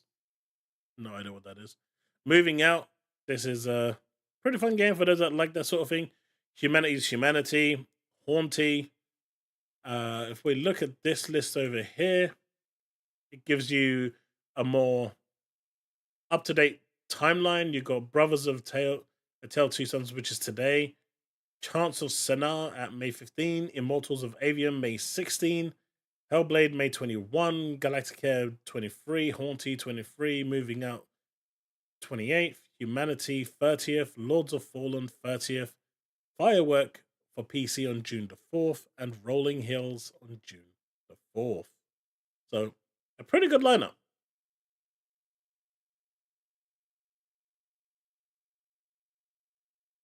A pretty good lineup. Paris is too set on them raising the price. I think they get another 15 to 20 million subs because of COD. Then they raise the price. I mean, business is business, right, Ardent? It's not that he's set on it. He's like me. There's two ways of looking at this, right? You look at it from a consumer's point of view, and from a consumer's point of view, there's no reason to put a price hike up. Even just by the stuff that I mentioned here on the Call of Duty stuff. Where's that slide? Where is it? There it is. Even the stuff that I mentioned here is enough for there not to be a price hike. But from a business perspective, the more value you add to the pass, eventually the price will go up. And a game of this magnitude, I guess what he's worried about, what he's thinking about, isn't Phil and Sarah. Because if it's down to Phil and Sarah, they won't increase that price. But Satya and Tim and the likes, they will be pushing for a price increase. I can see Phil and Sarah and Matt not wanting that price increase for the reasons that people are saying. Get more people onto the service, then increase it like like. Look at it this way, right? If you've got 34 million people on your, look, they've got 34 million now, but let's say they didn't increase the price and they released COD and they got 15 million more people. So net, or 16 million, and they rounded that up to 50 million subscriptions, right? And then they turned around in 6 months' time and said, right, guys, we are increasing the price by £1. That's instantly £50 million extra a month. That's crazy, right? From 50 million subs. That is £50 million in like extra they make a month. They make 600 million extra for the year through that £1 increase. And that's how, I mean, Netflix was doing it like that in small increments before they got greedy and started increasing it by £3-4. But, you know, that's how you do it. You know, you kind of, that's the easier way to do it because you transition into it. But it'll be interesting to see if they decide to go with a bludgeon or not. But there's a lot of games coming. A lot. But I do see a lot of people talking about this, right? And it is so disingenuous in how they are referring to this. And obviously, NibGBT is at the forefront of this. So Xbox turned down GTA 3 exclusivity, which was one of the best-selling PS2 exclusives. Now, let's be real, right? Back when GTA 3 was in development, the game that they had was GTA 2. Also, this company had never ever made a 3D game. There was a 50% chance that this game would succeed, probably less. I would say more like a 35% chance that this game would succeed, with a 65% chance that it would fail. How can you, with those odds, actually be criticized for not going for it? It was a gamble that Microsoft at the time, with the Xbox One, newly into the market, wasn't prepared to do. I don't see how people are using hindsight 2020 right now and thinking that that's a gotcha moment. This is pathetic at its finest.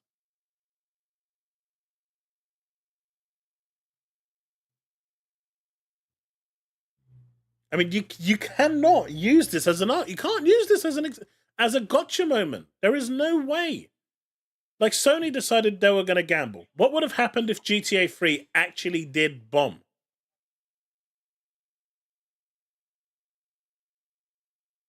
There was more chance of this game failing than there was succeeding, considering it was their first ever 3D game.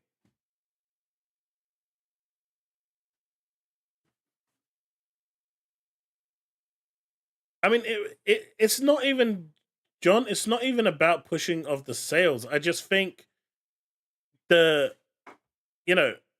overall rubbish that you're hearing from this is just silly. And even with the Marvel Spider-Man, right? Marvel did approach Xbox for Spider-Man. And at the time, Microsoft didn't have a spare studio to build it. And they said, we'd like to do it, but we don't have the studios. We don't have the resources to build it. And that's when they went and offered it to Sony. Obviously, Microsoft probably are kicking themselves in the foot right now for that, just like they are with Genshin Impact when they turned that one down as well. But at the end of the day, I don't see how these are gotcha moments. I don't know. It just feels like it's just, they're just looking for any nitpicking that they can actually find in order to try and get that win that doesn't really exist.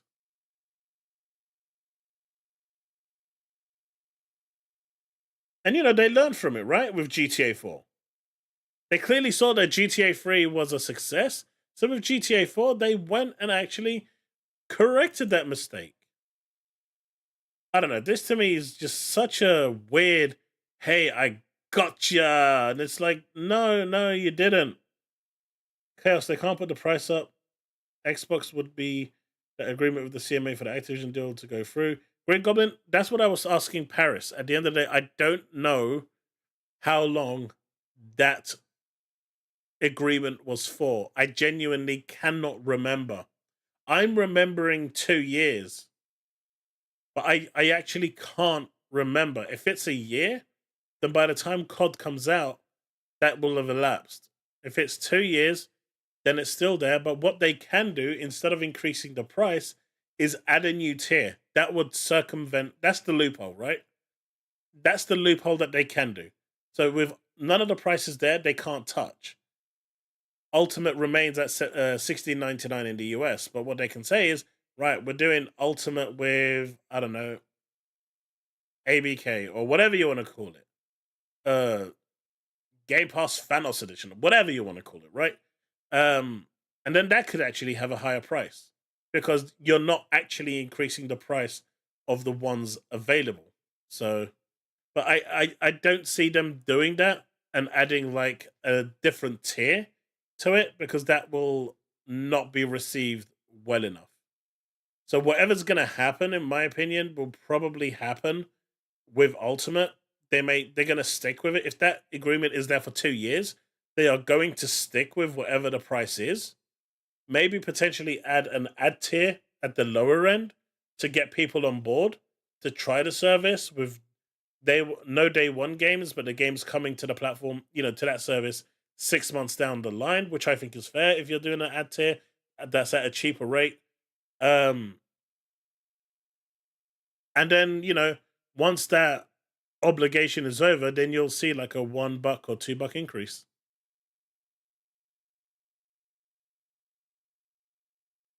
That's what I'm thinking. But the value of Game Pass is huge.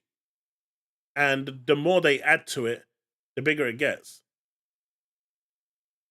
Now, Ninja Theory have released this, depending on where you are in the world. For London, it activates at 9 a.m. For those of you around the rest of the world, there is your times.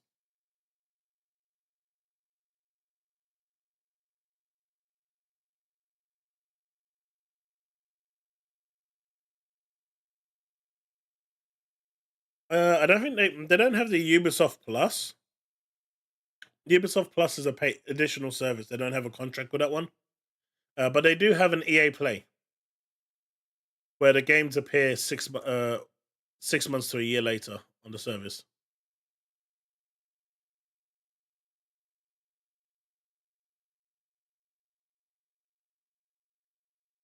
I don't see them doing that. I know Colt Eastwood last night was saying that they could add it to a higher tier. If Microsoft wants to play this right, and I think they do, I think they will put it on Ultimate and then at a later point bump up the price. That's what I see happening, personally. I don't see it any other way.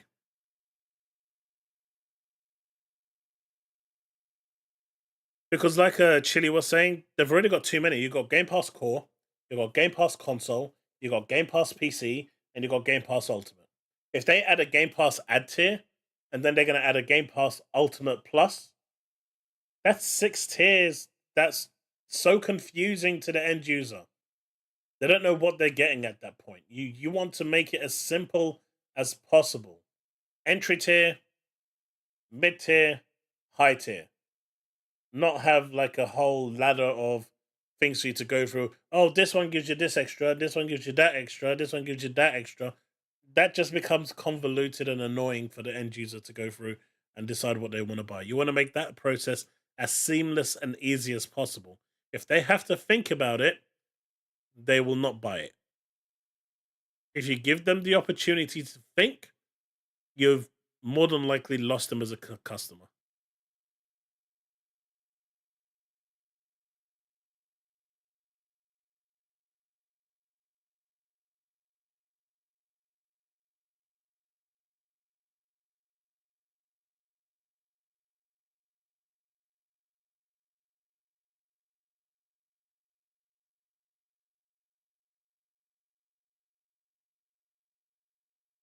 Which one of these are closest to you?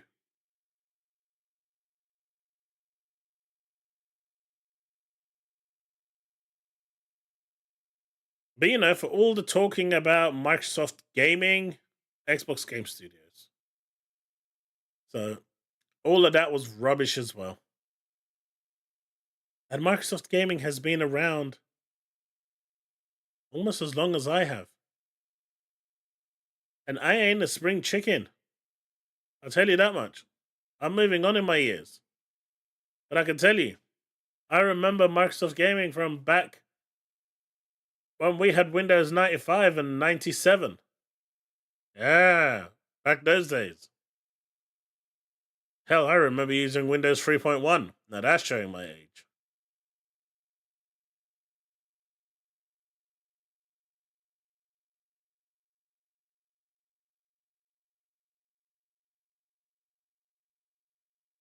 I mean, that's me.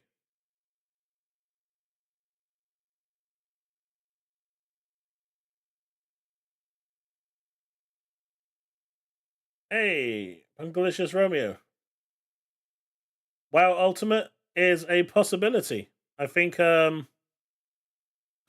think that's I think that would actually like propel Game Pass subscriptions a lot. Hey, look, I'm not furniture yet, buddy. I'm not furniture yet.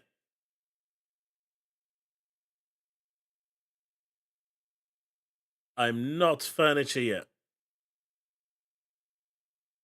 Although some would argue I am getting there. Hey, don't forget to leave a like, folks. And if you're new to the channel, hit that subscribe button. Appreciate the 49 likes. Let's see if we can get to like something like, I don't know, 70 likes today. That would be amazing. And I'd really appreciate it. So, chat, I have a question for you.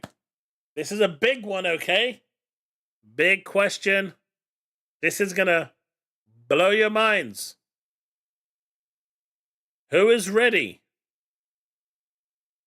for another remake?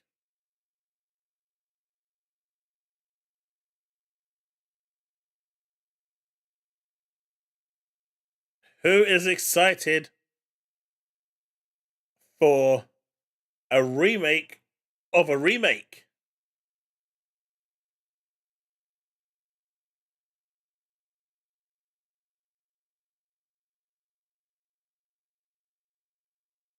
So apparently, Resident Evil 1 Remake is in development according to rumors and leakers.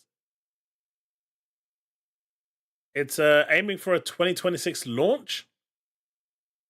But the original Resident Evil 1, which was already remade, is coming back for a second remake. No one needs a Gollum remake.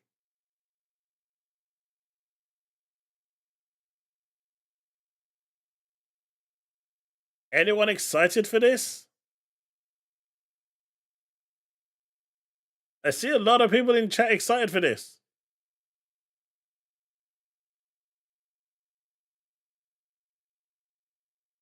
No one needs a Kong remaster. Not even Kong wants a Kong remaster at this point.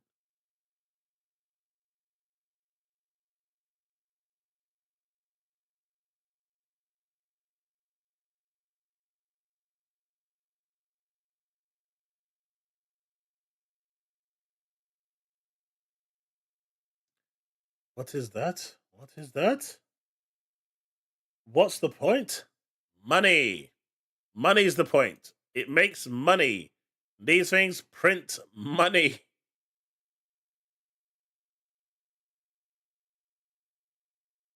That's actually something I wanted to ask Paris, but I forgot to ask him. A Banjo-Kazooie, will it be showing? Phil did say that we do hear you with your requests for Banjo.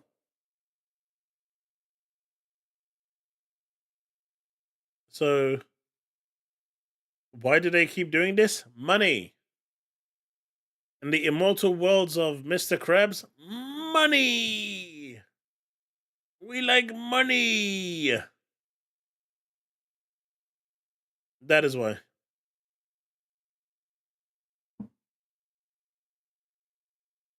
GameCube remake is already good enough and holds up well. They should have remade Code Veronica. Code Veronica is already in the works as well, from what I've heard. It's not just Resident Evil 1. Though I'm not sure if Code Veronica is actually a remake or a remaster. Hey, what's up?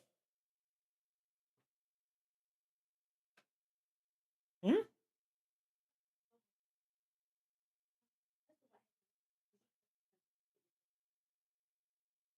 There should be somewhere behind me. And, huh? No, it should be behind the laptop. Resident Evil 5? That doesn't need a remake. Resident Evil 5 holds up. Not a single player, but as a multiplayer, it holds up.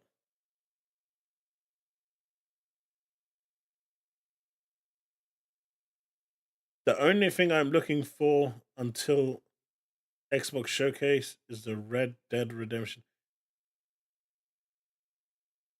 Man, I thought that was the only thing I'm looking forward to in the Xbox Showcase. I was about to say,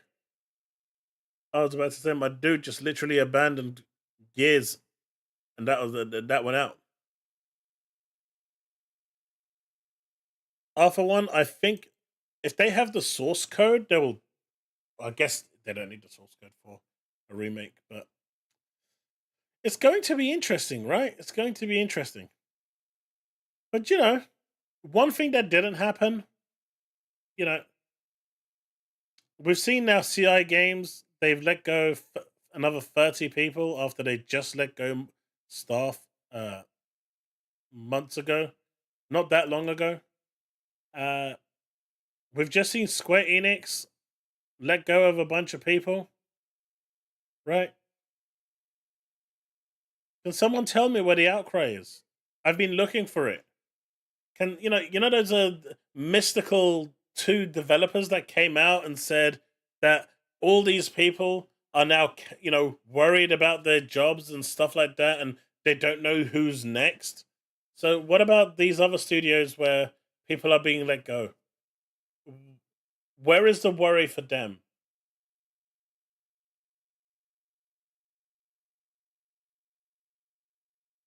Where is the where is the worry for those people?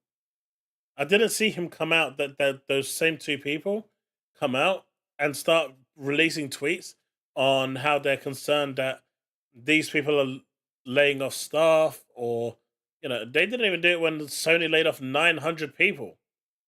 Some of them within Naughty Dog and Insomniac, who are arguably their best studios.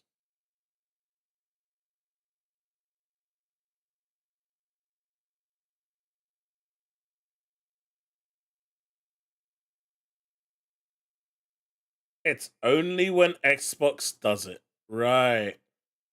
I see. Because everyone hates Xbox and don't care about anyone but Xbox laying off people.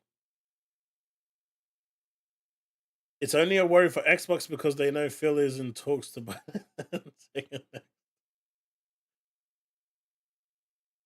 Oblivion remake is probably still in the works. It's probably still in the works.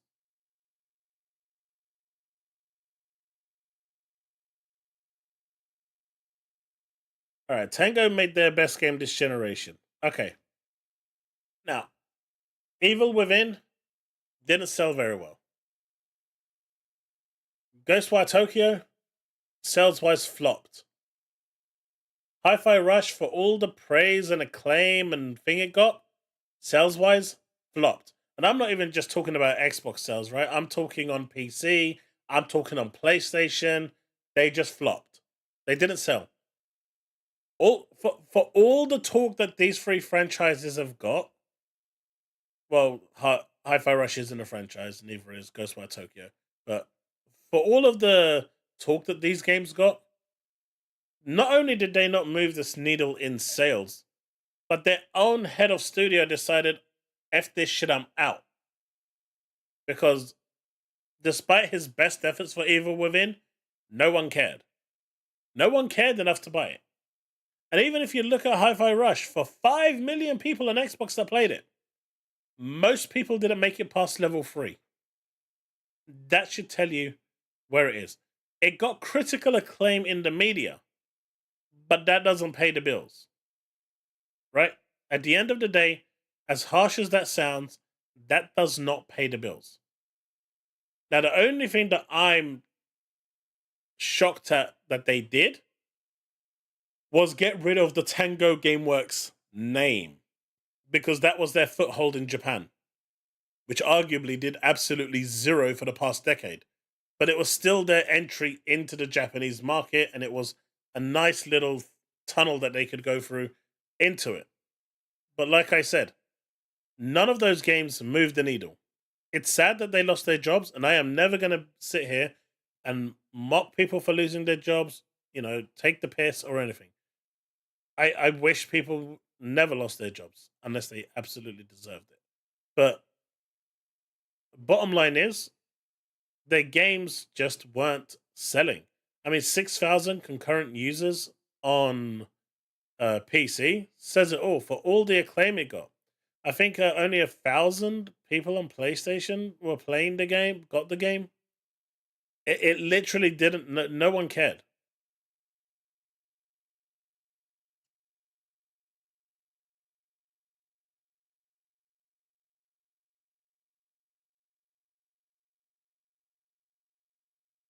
The media was enough to propel that interest, right?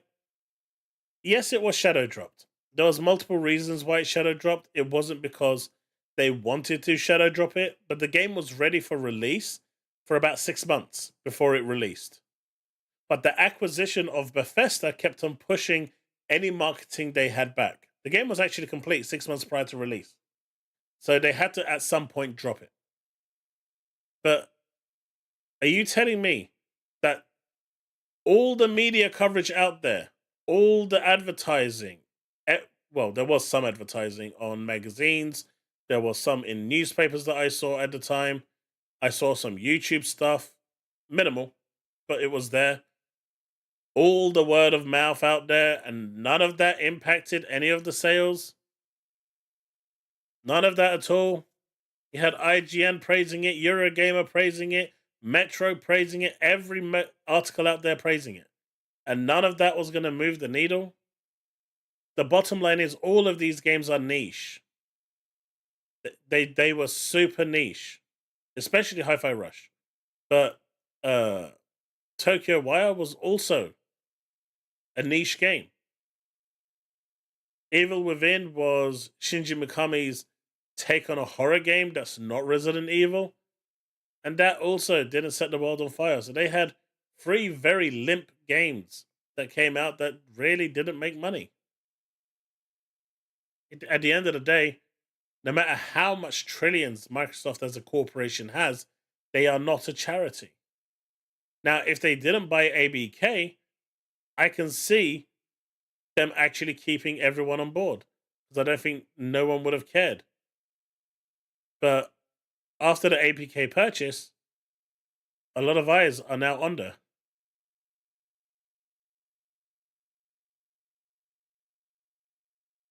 Ninja Theory is next after Helldivers 2. I mean Helldivers 2?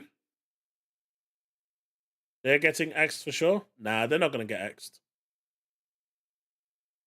Ninja Theory is going to be just fine. I think the sales expectations for Hellblade is going to be fine. And bottom line, if it doesn't sell on PC, and no one buys it on Xbox, and it doesn't push Game Pass subscriptions, they're just going to port it over to PlayStation and try it there to maximize sales.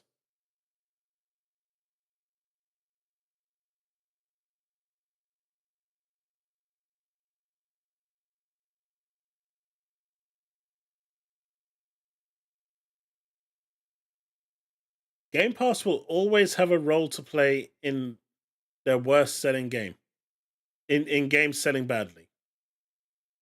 But if a game is good and it's demanded and people want it, they will buy it.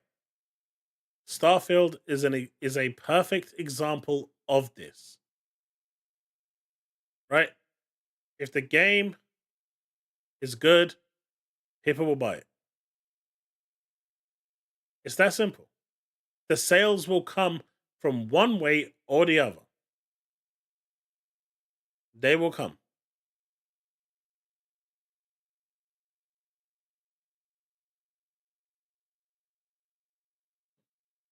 Essentially, yes, Stephen. It actually is. Their stocks have gone down quite a bit.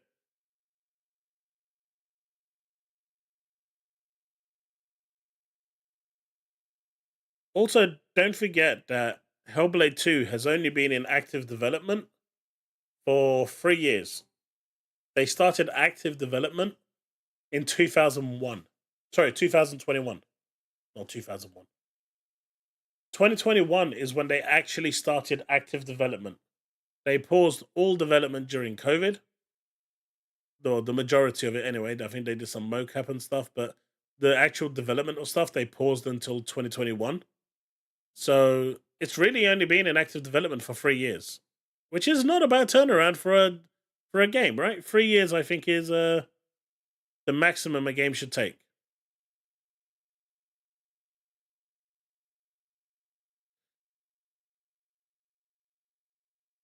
And that's the other thing. Hellblade seems to.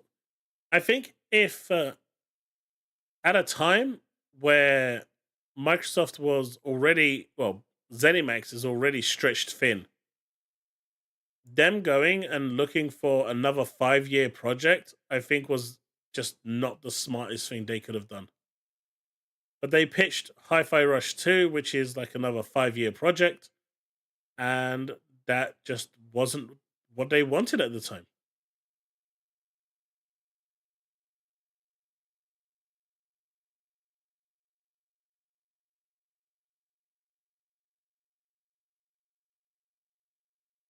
That's a good question, JP. That's a good question. And that is something that the Microsoft leadership needs to answer. And Sarah gave a nothing answer on the day by saying it's judged differently for each studio, which isn't the smartest thing to say. But by them going day and date on PC, and we know PC gamers don't like using Game Pass because, God forbid, if it's not on Steam, they won't buy it. Hint, hint, Epic Games. None of you come attacking me now. Clearly, if the game was good enough, the PC market would have purchased it. That's where the big revenue comes in. The PC market.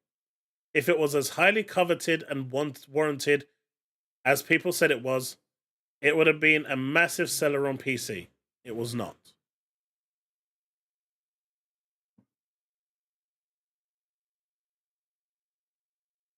Hi-Fi Rush, I think, took 4 or 5 years, about 3 to 5 years to make. For a passion project, it took a while. Hey, Devastator, how's it going?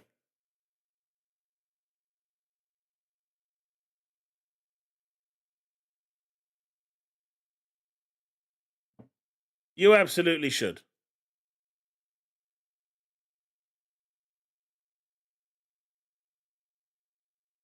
I mean, in the end, that's what it comes down to. If you make good games, people will buy it. If you make good games, it will sell consoles. But if you don't make good games and you make, games that are only appealing to a very, very minor audience, you're going to have a harder time selling your games and you're going to have a harder time making money. Again, I'm not saying Hi-Fi Rush is a bad game. I actually enjoyed what I played. I still haven't finished it. But then again, I don't finish mini games. I go back to them over the course of a couple of years to finish them. But, at the end of the day, my only confusion was the fact that they got rid of the brand name, because the brand meant something. It allowed them to do stuff that they genuinely couldn't do. You see? A true pony.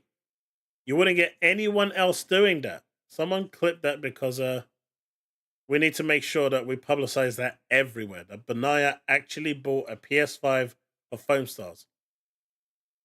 He can try and deny it was a joke and he said it in jest all he wants. The fact that it's there and I'll mute my voice and just all people will see is my hand waves going like this is good enough.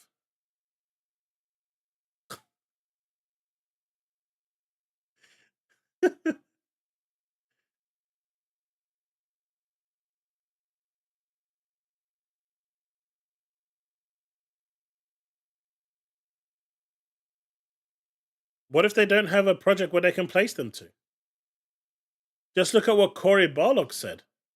When Sony shut down a studio and said, right, you've got 60 people that you need to find a place for, it almost caused God of War to crash. Because he didn't know what to do with it. And now he had a huge overhead that he didn't know how to handle. And it almost caused the collapse of God of War 2018. Businesses are not a charity. No matter how much you want them to be a charity, they are not a charity. They don't get to where they are with $3 trillion because they're nice companies. People need to understand this. Companies are arseholes. Whether it's Sony, Nintendo, or Microsoft. They're all arseholes. None of them care. All they care about is appeasing their shareholders. Making sure their shareholders are happy. That's the bottom line. People need to stop looking at these companies like they are your friends.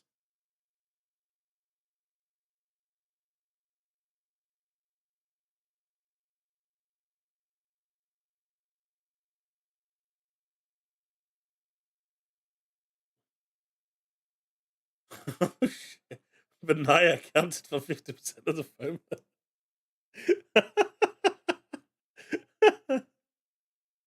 Oh, God damn it.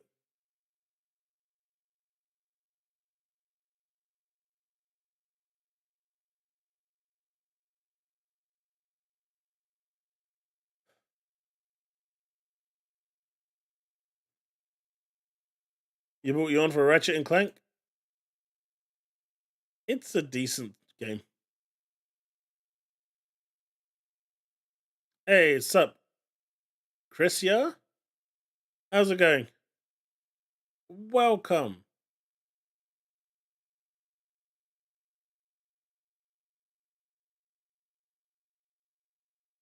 And at the end of the day, let's just put everything aside. Let's put all the, possible things aside. We don't even know, arguably, what was going on in the studio.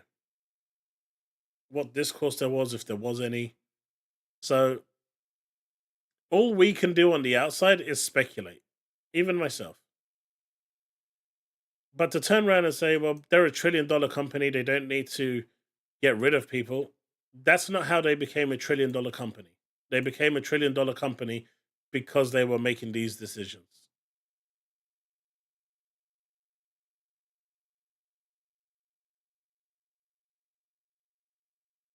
You know what? Me and Benaya need to play some Foam Stars so we can, double the player base.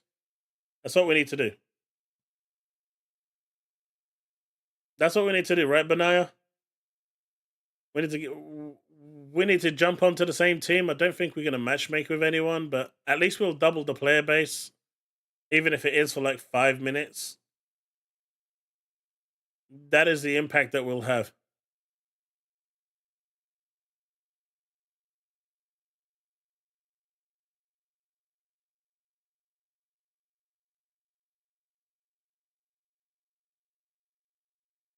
But there was no outcry for this, right? No one cared.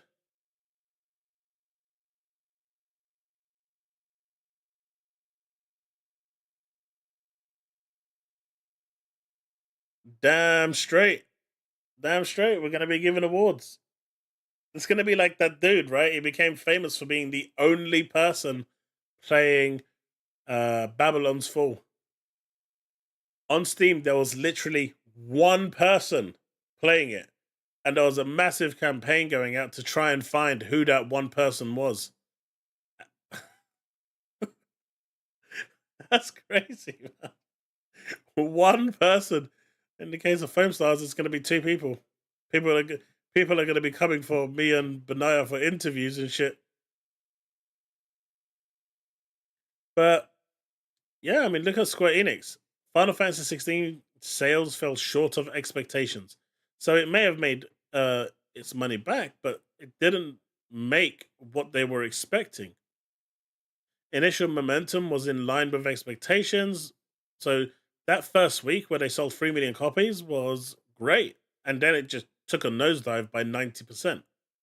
No updates from sales numbers last announced at 3 million. Rebirth sales fell short of expectations. Initial momentum didn't reach in an internal target. No sales numbers to share. That's crazy, right? At least with this one, with Final Fantasy 16, they met their, their initial expectation of 3 million, and then they expected that to like maybe grow to 6 million or 5 million. But that Rebirth didn't even meet their internal target. That's crazy. Foam Stars fell short of expectations. Initial momentum didn't reach an internal target. But Naya, you see, they're not happy with two people playing the game. They got no sales numbers to share. Why would there be sales numbers? You literally gave it away on PSN. Remains confident 16 can achieve its goal over the original 18-month sales plan. Also, sales of Rebirth and Foam Stars aren't necessarily bad. Reorganized development team into 5 console teams, 1 smartphone game team. Yeah, they have severe problems with their smartphone games.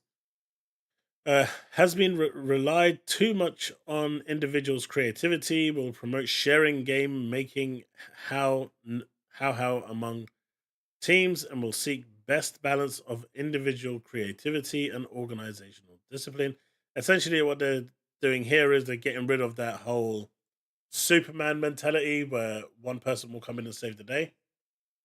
They want it to be an organizational thing. Dragon Quest 12 remains on the development. Investors have started to sell shares heavily. Stocks fell to the day's trading limit. That's pretty bad. Concerns are pipelines have become too empty.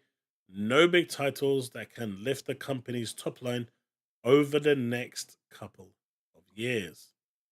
That's horrendous. So that means, I mean, Final Fantasy 9 Remake, I would say, would be a big title. But them saying that there's none,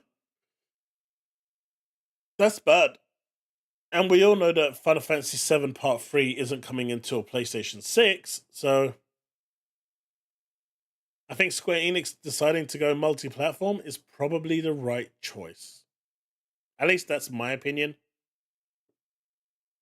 Making all their big exclusives multi-plat after whatever they do with the third Final Fantasy 7 is probably the way to go.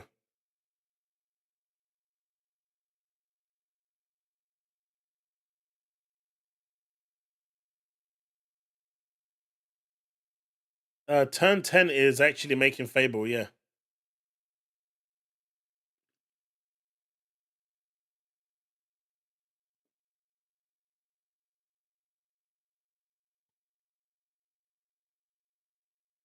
Susano, it pretty much is that. This is what happens when you go PlayStation exclusive. I know, right? That Splatoon is not better than Foam Stars. Clearly, Foam Stars is going to win Game of the Year this year. You will see. You will see. Yes, you love to buy more copies of Foam Stars to keep it. And Benaya, how many more copies are you buying? And we're gonna need to buy a few more PS5s just to have our own little LAN party. Multi-box is going to be a go. uh.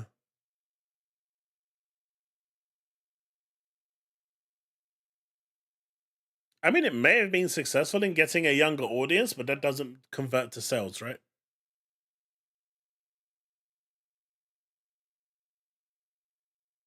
Did I not say playground?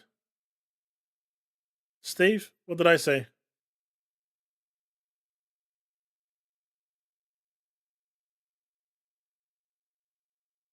What did I say, chat? Didn't I say playground?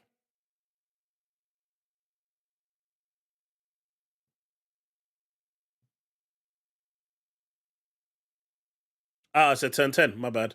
I meant playground. I don't know why I said turn 10. I actually have no idea why I said that. But tomorrow, Starfield, it's coming. Big update. It's landing, and the May update is supposed to be pretty good. Xbox Series X owners are going to get that sweet, sweet 60 FPS patch that's coming along that, they said wasn't possible, but now it is. But happy days that 60 FPS is coming along. I really love Starfield merch. I don't know what it is. I absolutely love it. I absolutely love the Starfield merch. I really wanted to get the Starfield Stream Deck, but it was a bit too pricey for what it was. I'm trying to find like vinyl stickers for it, but I can't do that.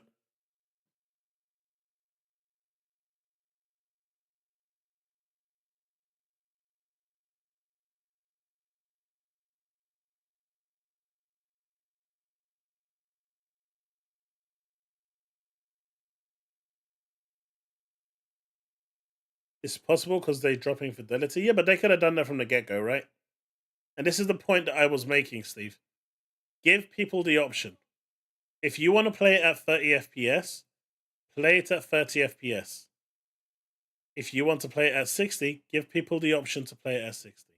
If they want to have a lower graphical experience, if they want to sacrifice that graphical experience for the extra frames, they should have that option. Not having the option is worse than giving the option, in my opinion.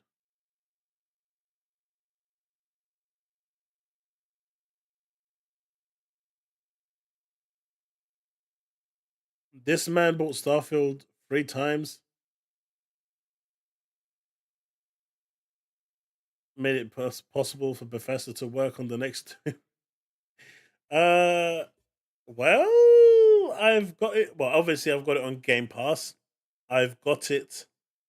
I bought the collector's edition.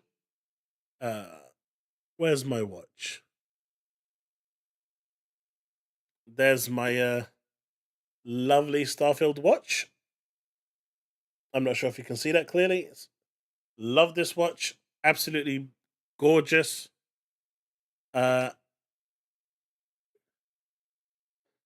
And I paid for the early access. And I'm still tempted to get it on Steam as well. So clearly, I am funding this game way more than I should.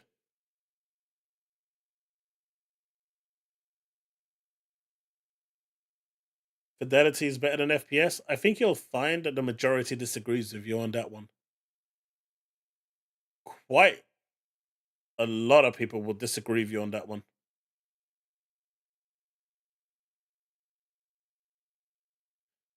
Shattered Space. I've heard different things. That was supposed to release in February, but then they decided to make the update bigger and better, and it got pushed to the end of the year.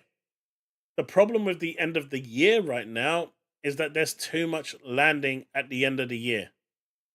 It's it's just too convoluted. You've got COD, you've got Avowed, you've got Indiana Jones. There's a few other games in there as well that are coming from third party publishers. There's too many games there. So I can see them potentially pushing it to 2025. Like I know some people are hoping that they're going to shadow drop it during the Xbox showcase in June. I wouldn't hold my breath.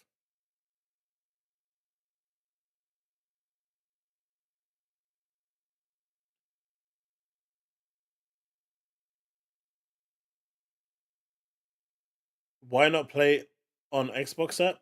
I am.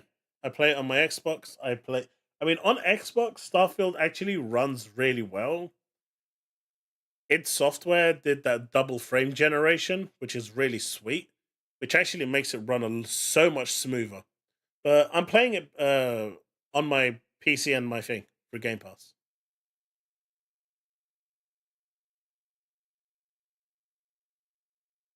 The only reason I'm tempted to get it on Steam is because I can natively install it onto my Steam Deck. And my Game Pass saves through a tool I can convert and have it work on Steam. So I can use the same account on both versions of the game. So if I do want to play on the go with my Steam Deck, I can do that natively on the platform without having to rely on the cloud or connectivity issues. It's one of the reasons why I want to get an Asus ROG Ally, and now they've announced the X, I'm probably going to pick up the X. So that kind of defeats that whole need for it. Hey, Powerboss.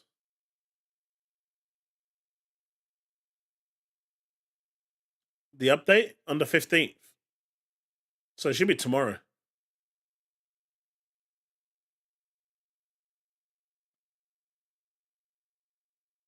It should be tomorrow. Ugh. Let me see.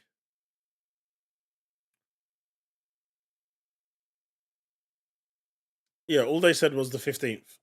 It's available right now on the beta for Steam users, but that's it.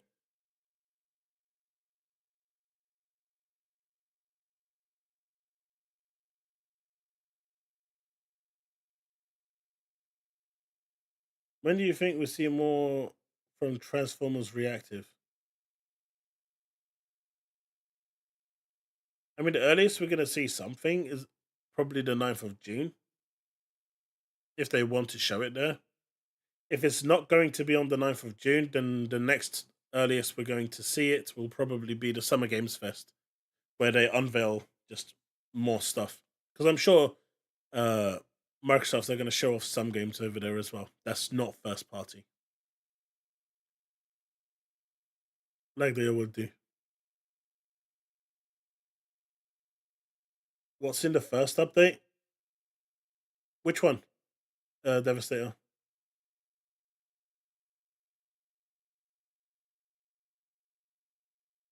I was hoping for Xbox native app on the Steam Deck already. Linux is what's hindering it. Linux is what's hindering it. Unfortunately. And, Microsoft is happy to just go through the cloud for most of their stuff.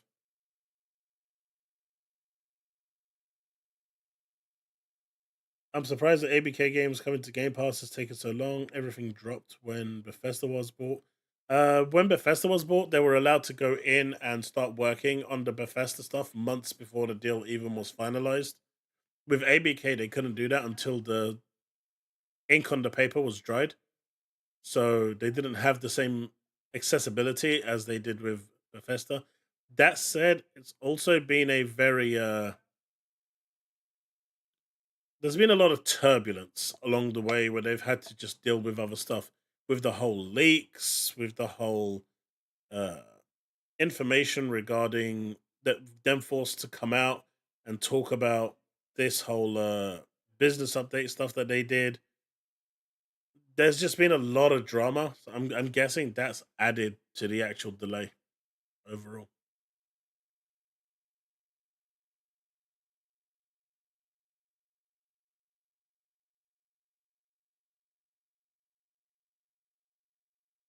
What's in it? There's a lot in the update.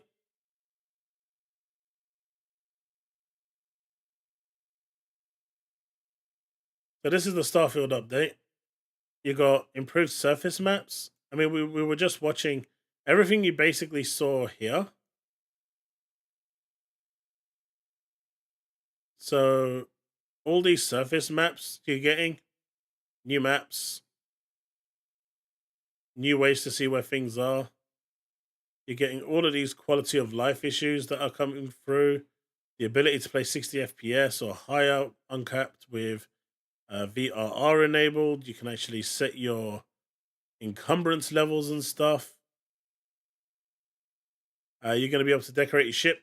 Decorating your ship is one of the big things this update. You can respec your dude after you've gone through.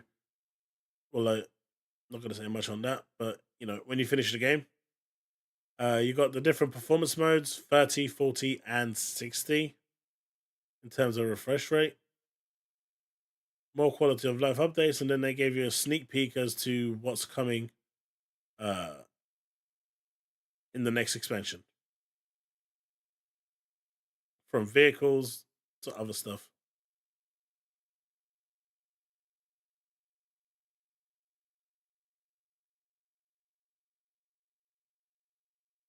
Next gen equals PC for you?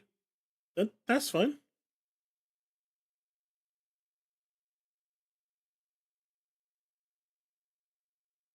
The beta on Steam, was the 1st of May. But that's coming to tomorrow for everyone else.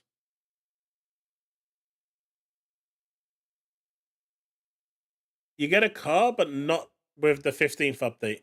You get a car with the expansion, Shattered Space.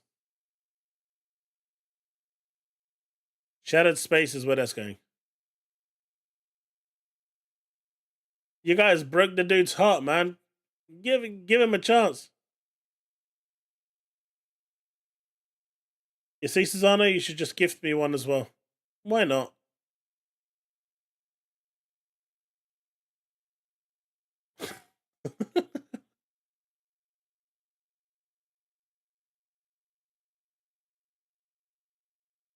Dude, when I was doing that on Star Citizen, it didn't end well. It did not end well. Still, one of my favorite moments in Star Citizen was we were flying at warp speed to another planet, and I called my son over and I was like, hey, check this out. And my friend was in the pilot seat. And he was like, hey, I'll tell you what. Let me get off the pilot seat, you get on, and so you can actually see what it's like. And so instead of actually pressing the get up button, he pressed the auto eject button. He just saw it fly through. It's hilarious. He was stranded in space until he died.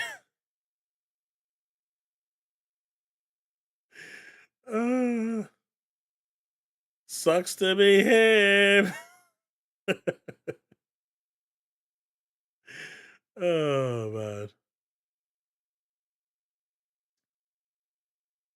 But this is essentially what people are saying will be announced, and potentially more, at June the 9th.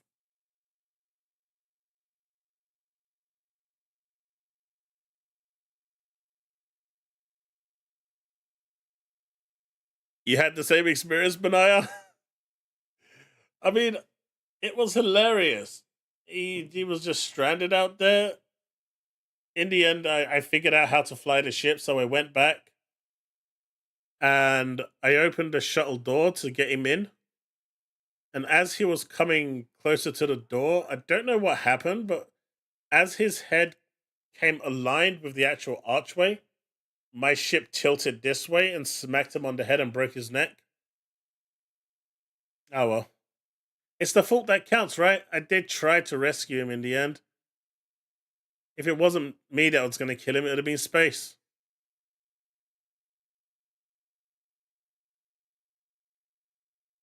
But I was gone now.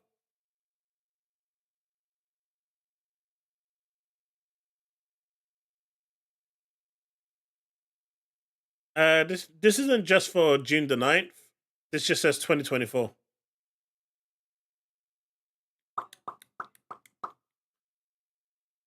I don't think Shattered Space is going to make it this year. I mean, if we're looking at what we're going to see in the June showcase, we're definitely going to see Avowed. I'm surprised Towerborn isn't out yet. A Gears of War, the Marcus Phoenix collection. Does anyone really want that? Like, does anyone even feel the need for that? Like, does anyone want a remade Gears of War 1, 2, and 3?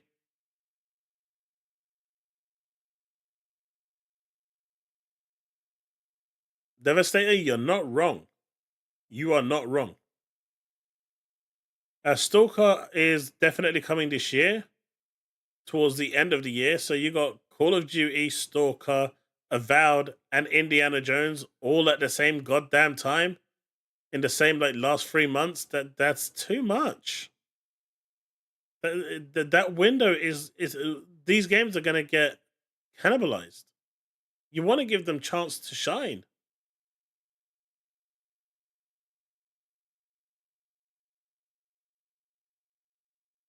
You got the Oblivion remaster, whenever that's coming. That's probably going to be 25, I reckon.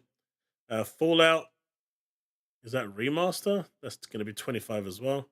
You got Forza Horizon 6. I'm not too sure about this. I know it's a 3-year cycle, but I'm just not sure. Age of Mythologies, whatever. COD is landing, whether you want it or not. Contraband, I literally know nothing about this game.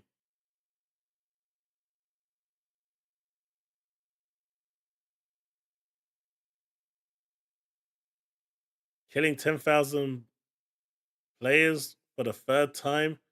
But seriously? No thanks.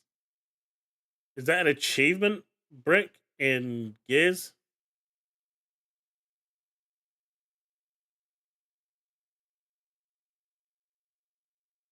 As a current PS guy, future PC, I'll take your Gears. I don't see it coming to PlayStation, but I do see it going to PC, obviously. So at least you'll be able to play it there. I can quite remember. I think Indiana Jones is going to be at the. But that's the thing. Indiana Jones is going to be at the end of the year. So is Stalker. So is Avowed. I think you're going to see games go into 2025.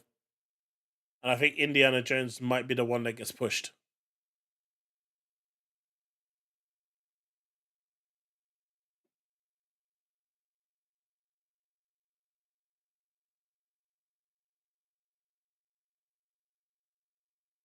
What are we doing? What are we doing?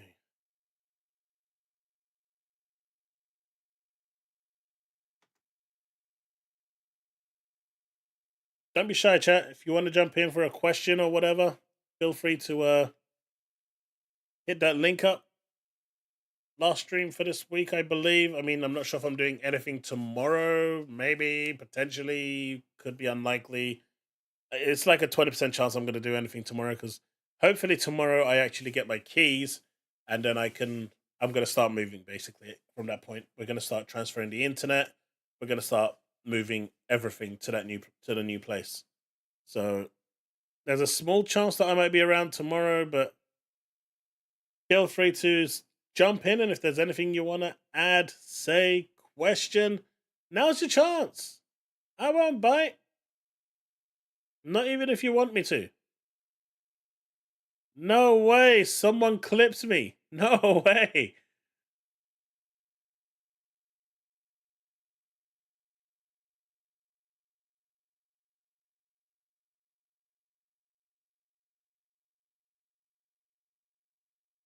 Ah. Someone did clip it. Benaya, you've been clipped. You have been clipped. Oh shit, that is great. That's going straight onto my YouTube shorts. That is going straight onto my YouTube shorts. Shit's getting exposed.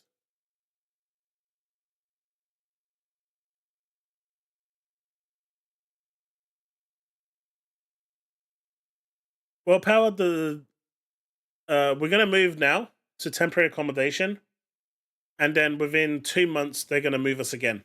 So it's gonna be a rough 2-3 months, but we're gonna manage.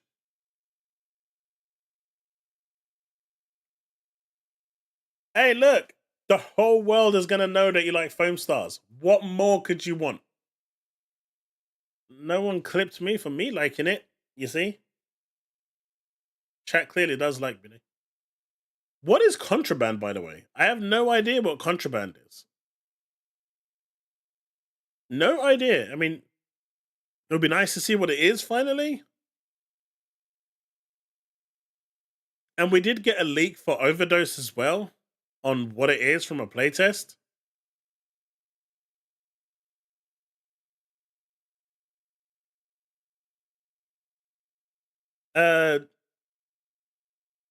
John, one of the key things that people are saying for Indiana Jones is that, well, a lot of these games coming out in December is that they're going to miss the Game of the Year. They're not going to be eligible for it. They will skip the whole nomination for it. So, you got big titles here, right? Indiana Jones, you got Avowed, you got Stalker, all releasing during that window. And if they do, none of these will be eligible for Game of the Year. And at the end of the day, that's a prestigious award that companies like to see.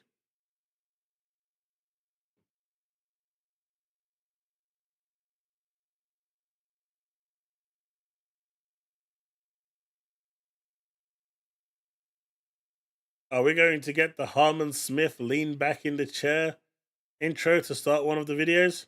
You know it. I'm gonna sit back. I'm gonna have my little tripod set up with my phone camera there, or my webcam if I've got it, if I can get everything set up, hooked up to my fuck it. I'm gonna do what he does. Use a phone camera.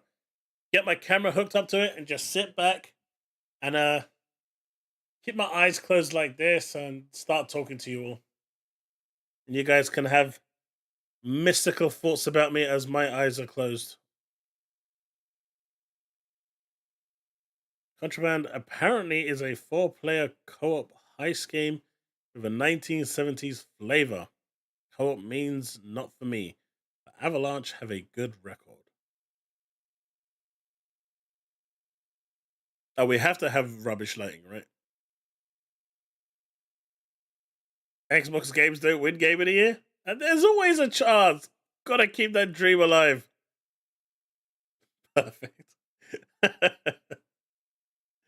I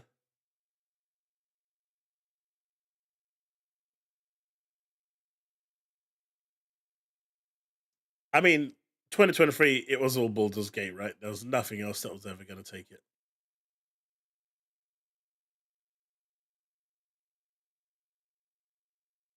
Let's check this out. He's not overly convinced about the marketing claims for Final Fantasy 16, and he's a bit wrong. He's a little wrong. But let's check it out because it's a short clip. Space to you're saying, come on, MBG, that narrative is old.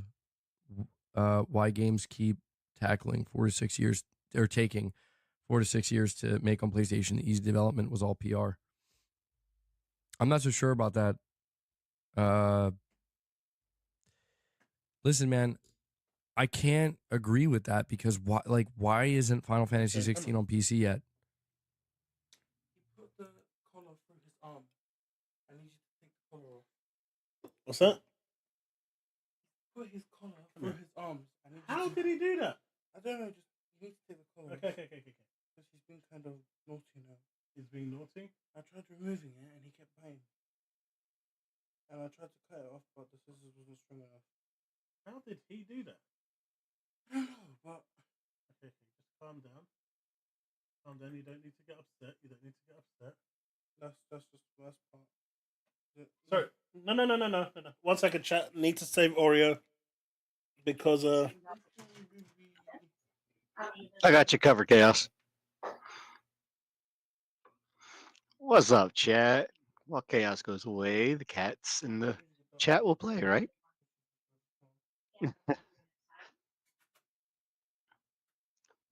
He's gonna be surprised when he comes back, isn't he?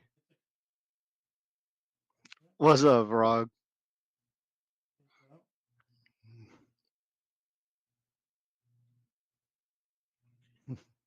okay, no, let him go. You had one job. I can get him. You had one job to show. Ah.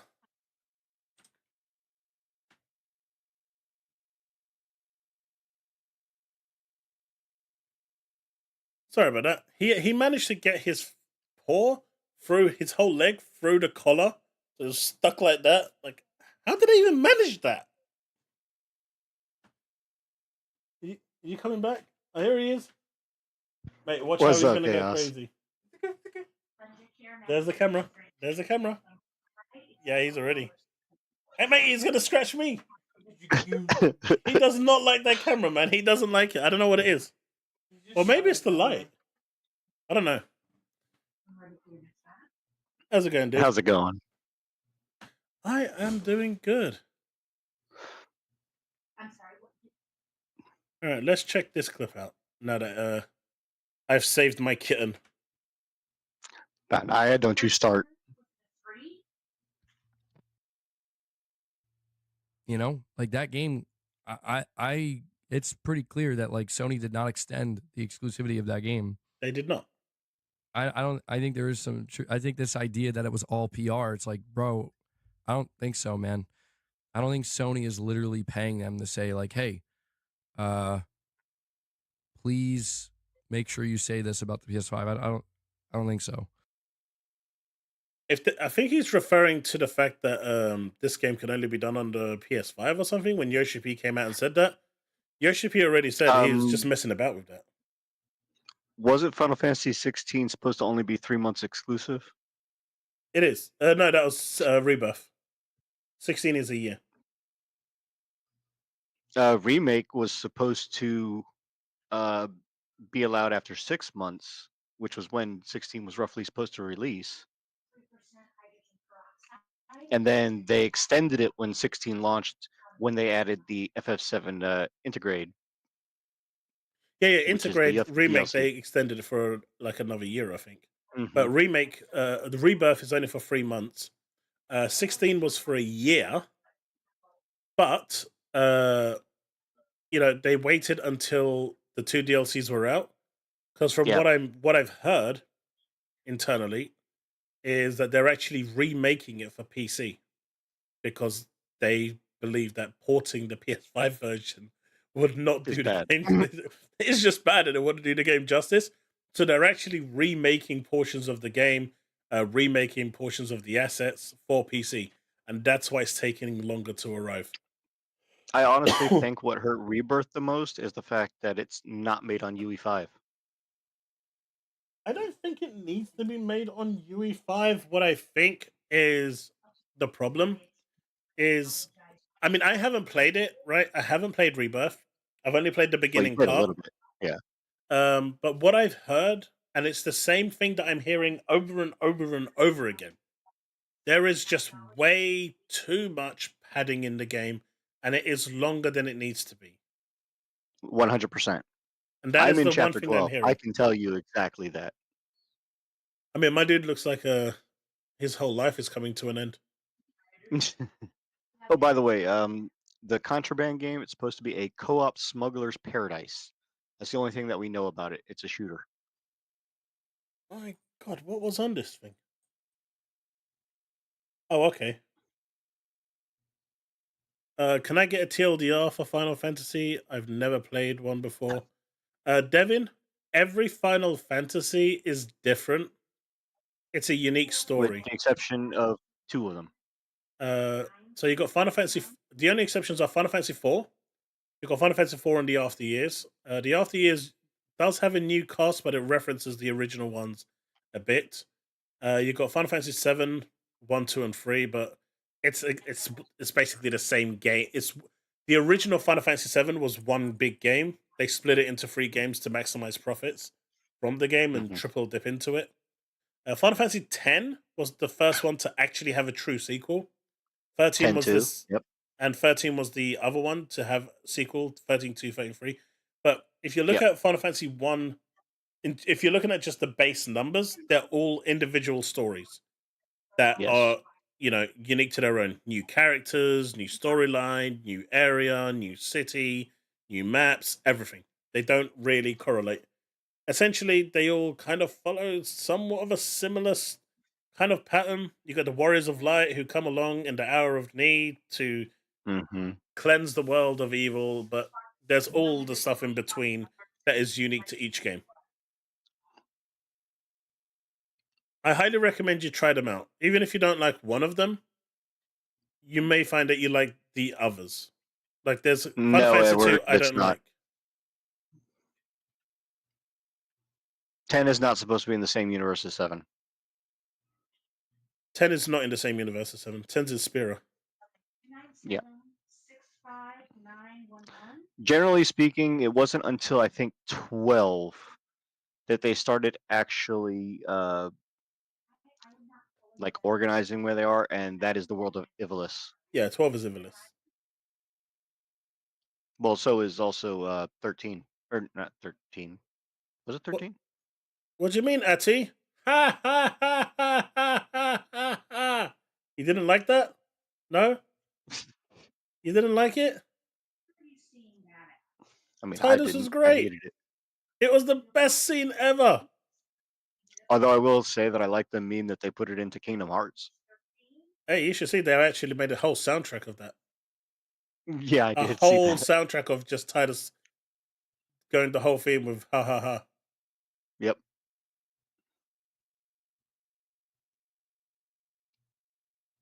What would make John, no only sense? only the Rebirth Final Fantasy game. So like Final Fantasy is full filler? No. I'm saying Rebirth has a lot of filler in it. Because they basically got one big game that's like what 60 hours long, and they're trying to make it 200-300 hours long.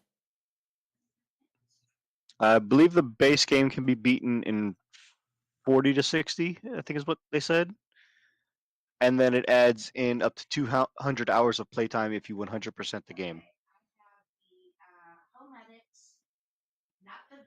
I disagree, Steven. Final Fantasy X is still my favorite Final Fantasy, alongside Final Fantasy 14. 14 had the better story, mind you, but 10 will always be special to me. I still want Final Fantasy X Part 3. I'm still holding out hope, because Sin returned. Spoilers. But the game is so old I don't care anymore. Titus, same damn thing. It's Titus. The Titus, biggest goddammit. garlic in the chat. Dissidia was quite fun. I just I've think got it upstairs. I think they just didn't really promote it as well as they could. No, absolutely not. It's a No. phenomenal game, though. Let's go back to this. He is proper. Right. He is proper. Just He's triggered as all hell. he is doomsday here, man. You can go to any Walmart that, as far as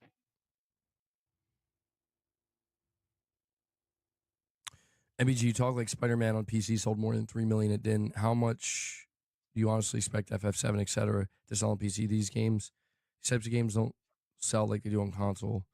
They'll be lucky to get 1 million. Yeah, well, I guess I just assume that the sooner you get a game, if it's struggling on the console, I don't necessarily know that, yeah, putting on PC, I'm not saying that guarantees it'll do better, but I think it could only help. So the sooner they get it over, the better, you know? Hopefully that explains it. Like, I'm not saying that PC will be the savior for Final Fantasy VII Rebirth or 16. I don't know. But you got to at least give it a shot, you know? Get what you can. Get what you can while you still can. That's my view of it. Give it like a second marketing round. So basically, go for PC and go for broke, is what he's saying. Poor guy. But yeah, it's Final Fantasy 16. It's unfortunate that it crashed after 3 million sales, but it's actually a good game, but the performance of it is awful. The performance of that game is god awful. I believe it's a decent enough game, except for the fact that I believe it has no business being in the Final Fantasy universe the way they made it. Oh yeah, I mean you can tell he's sick. He's struggling to speak. Yeah. I think no one thinks he's molding or crying. I was just being an ass. MVG looking like a man who should have done what King David did and hold the line like Sega fans during the Dreamcast.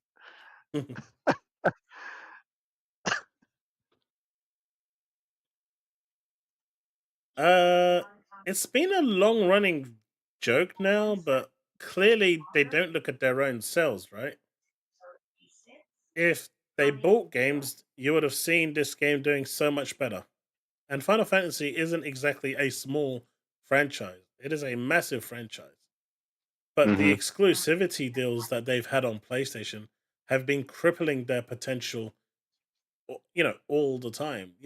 They don't have the console base that the PS2 had, which made it, easier to sell millions and millions of copies. They don't have the installed base of the PS3 or the PS4. So I don't know. But they think that just, I mean, I know people, what is it? One of my friends has over 1,000 Xbox games purchased, right? That's crazy. I know another one that's got over 400 games purchased, not Game Pass, but purchased. They barely use Game Pass. I'm about 200 myself. I mean, that's a lot of games purchased. It's not a Hmm. small amount. But I don't Yeah. get where this myth is from. Now there are people out there who will not buy an Xbox game anymore because of Game Pass, because they're paying for that subscription service. But that's okay too. That's literally what the subscription service is there for. That's its primary function. You subscribe to Game Pass, you pay your $200 a year, or in the US, I guess it's $300. Over here, it's 165, 170. But depending on where you are. But when you're looking at the prices of games, the average person buys like 4 or 5 games a year. The average person, and that's a lot for some people. Most buy 2, 3 games a year, and they're content. But if we're trying to push the boat a little, 4 or 5 games, that's roughly what, 280 to $300, I three think hundred and so. fifty Yeah. bucks. So the average person spends as much money on games as they would do for a subscription to Game Pass, and with Game Pass they just get more. But if like my kids, when they buy indie games now, that's all they play, like the Lethal Company, or they play free to play games like Valorant and stuff like that. They don't really invest anymore into video games because there's so many options out there that the indie games and the cheaper, you know, games actually provide them with a lot more value than the AAA games do. So you'll often find that those games they prefer, like Pal World was 20 quid. They spent a lot of time on that game. A lot. They Yep. both bought it and they played that for hours, for weeks, before they put it down and went over to back to Lethal Company. And so you'll find that a lot of people are, playing these smaller games. But if you spend 3 months of your Game Pass subscription only playing Power World, which is a $25 game, and you've just spent 3 months on Game Pass, you've already spent $60. So Microsoft Yep. isn't losing money here. They're actually gaining money if that's if that's the game you're only playing. Even if you added another indie game onto it, which more and more people are doing, like playing Cocoon and stuff, it's it's weird. But in a weird way, people are actually spending more than less, but they're still happy with Game Pass because it gives them options. It gives them choices. So even if they don't play it, they have the option to play more games. They've got access to more games. And that knowledge that they have access to those games is what keeps people subscribed. I mean, look, Devastator has 400 purchased games. So this notion that no one buys games on Xbox is just stupid. It's beyond stupid. It's a fool's fallacy.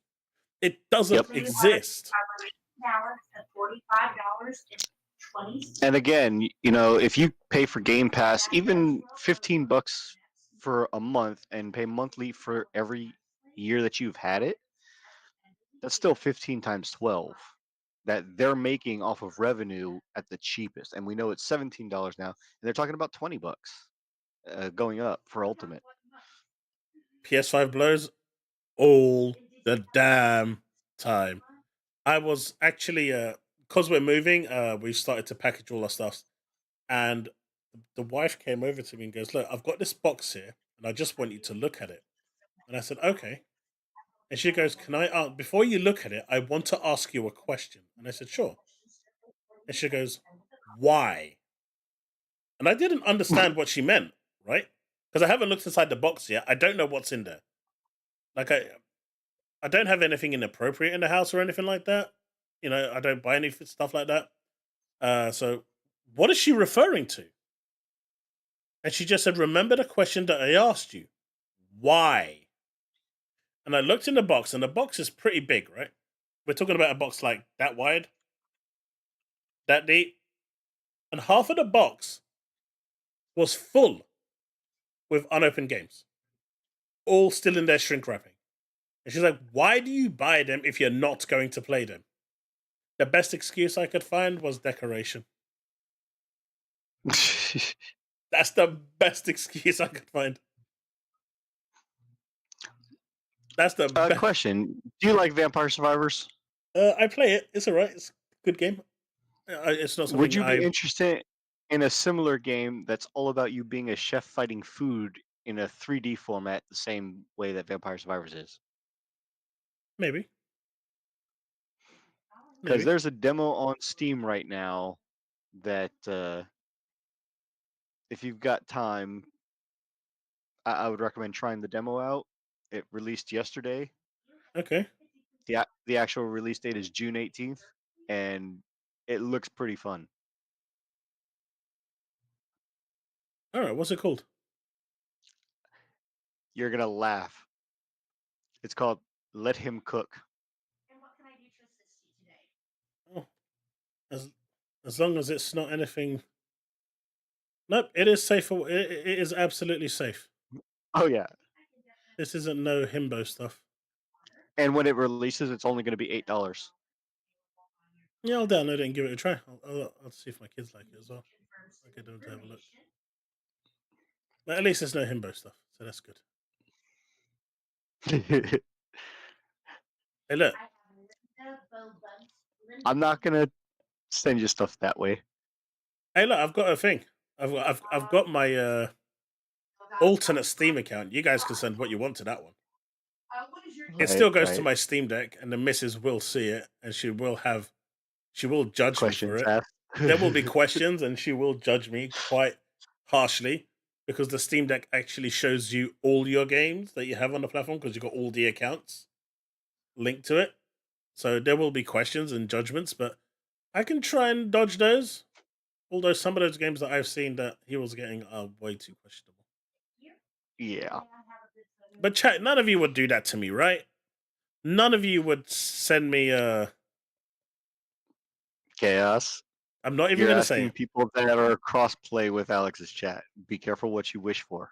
Look, None of the rage learned that real quick. Look, my chat knows me. They would not do that to me. Right, chat? None of you would do that to me. They would do it out of spite. That boy who had layoffs. So we've had Square Enix that have had layoffs, and we've had CI Games that had layoffs. And, you know, there's been no outcry, no nothing, no commotion. No one gave a shit. Only give a shit when it comes. They made Lords of Fallen. Oh. You know, which is coming into Game Pass. Yep, they've just had layoffs as well. They put it on Game Pass because they needed that Game Pass money from Microsoft to basically earn some of that money back because no one bought their game. And, you know, where's the outcry for that? Where's the battle cry for that? Do we have to teach you about challenging chat once again, old man? You would not do that, right? You would not do it. That's all I'm saying. They had you play Kong and Golem. Come on. Yeah, but that was all for funs and giggles, right? They would do the same. They would not stoop that low. £24 is good for 3 months. That's actually a really good price. Yeah. He's the one. He's the one that I would be worried about. Devastator is devilishly evil. Secretly, once game's called "My Boyfriend Screwed His." No, I'm not even gonna. I was about to read what I was saying there. No, I do not. No, I do not. But like I said, I do not want my missus judging me. Lloyd's Bank had layoffs? She doesn't Really? judge you already for just hanging out with us. I really like the latest Lords of Fallen. I'm gonna give it a try. It's on Game Pass. When I last saw it, when it came out, the game was unplayable. Unfortunately, it was something that my son actually wanted because ever since Elden Ring, he just loves Souls games. And when he played that, when he saw the frame rate on that, he was like, "Nah." Another update on Fallout 4 yesterday. I mean, as long as that's getting updates, it's gonna break mods. It's gonna break mods, sadly. Now, this is the one I don't get, right? Now, I know Paris wasn't here earlier, and he asked this question, but so here's the. I wonder if this has actually changed since I last looked at it. All right, so there's 21,382 votes. Do you think Game Pass should stop doing day one AAA games into the service? So clearly, 18% of the ponies said yes. 28.2% of people thinking business-wise, from a business standpoint, said make it Ultimate only. And I can understand that from a business perspective and, keeping things healthy for the account balance, getting more people onto Ultimate to, increase the revenue game, which means that we get more games on Game Pass. At the end of the day, that's how it works. You can see what my reaction was. Nope. 45.5% agreed with that. And 8.2% said, I don't use Game Pass. You want a hot take? Chaos Prime, Chaos, that's the wrong question to ask.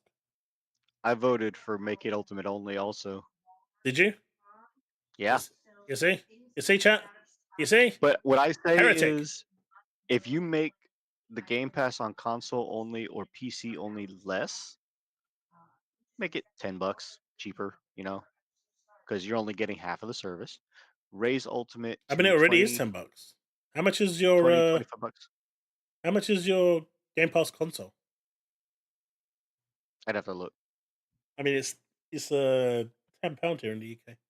No, is it? I think it's like £9-10. That's the wrong question to ask. Look, I have faith in my chat.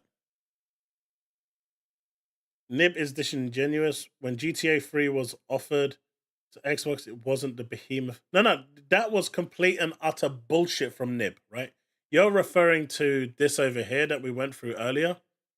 This was absolute bollocks. This just shows how much of a prick he actually is.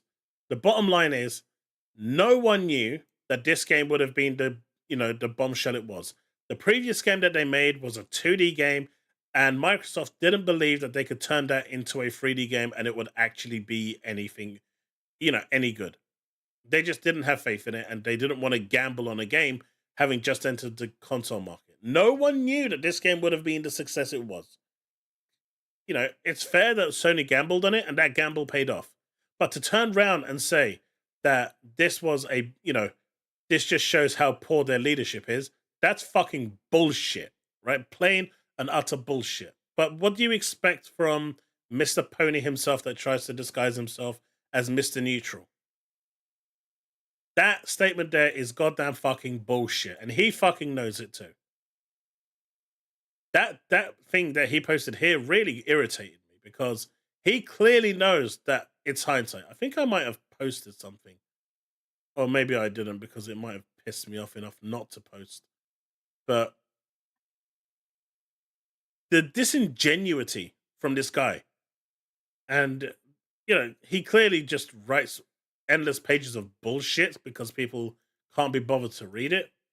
But that did irritate me a lot. Rant over. Yeah. So I got page here.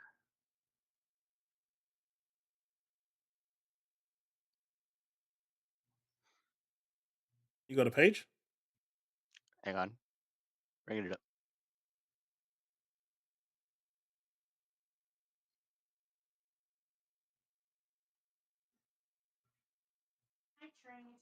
There we go.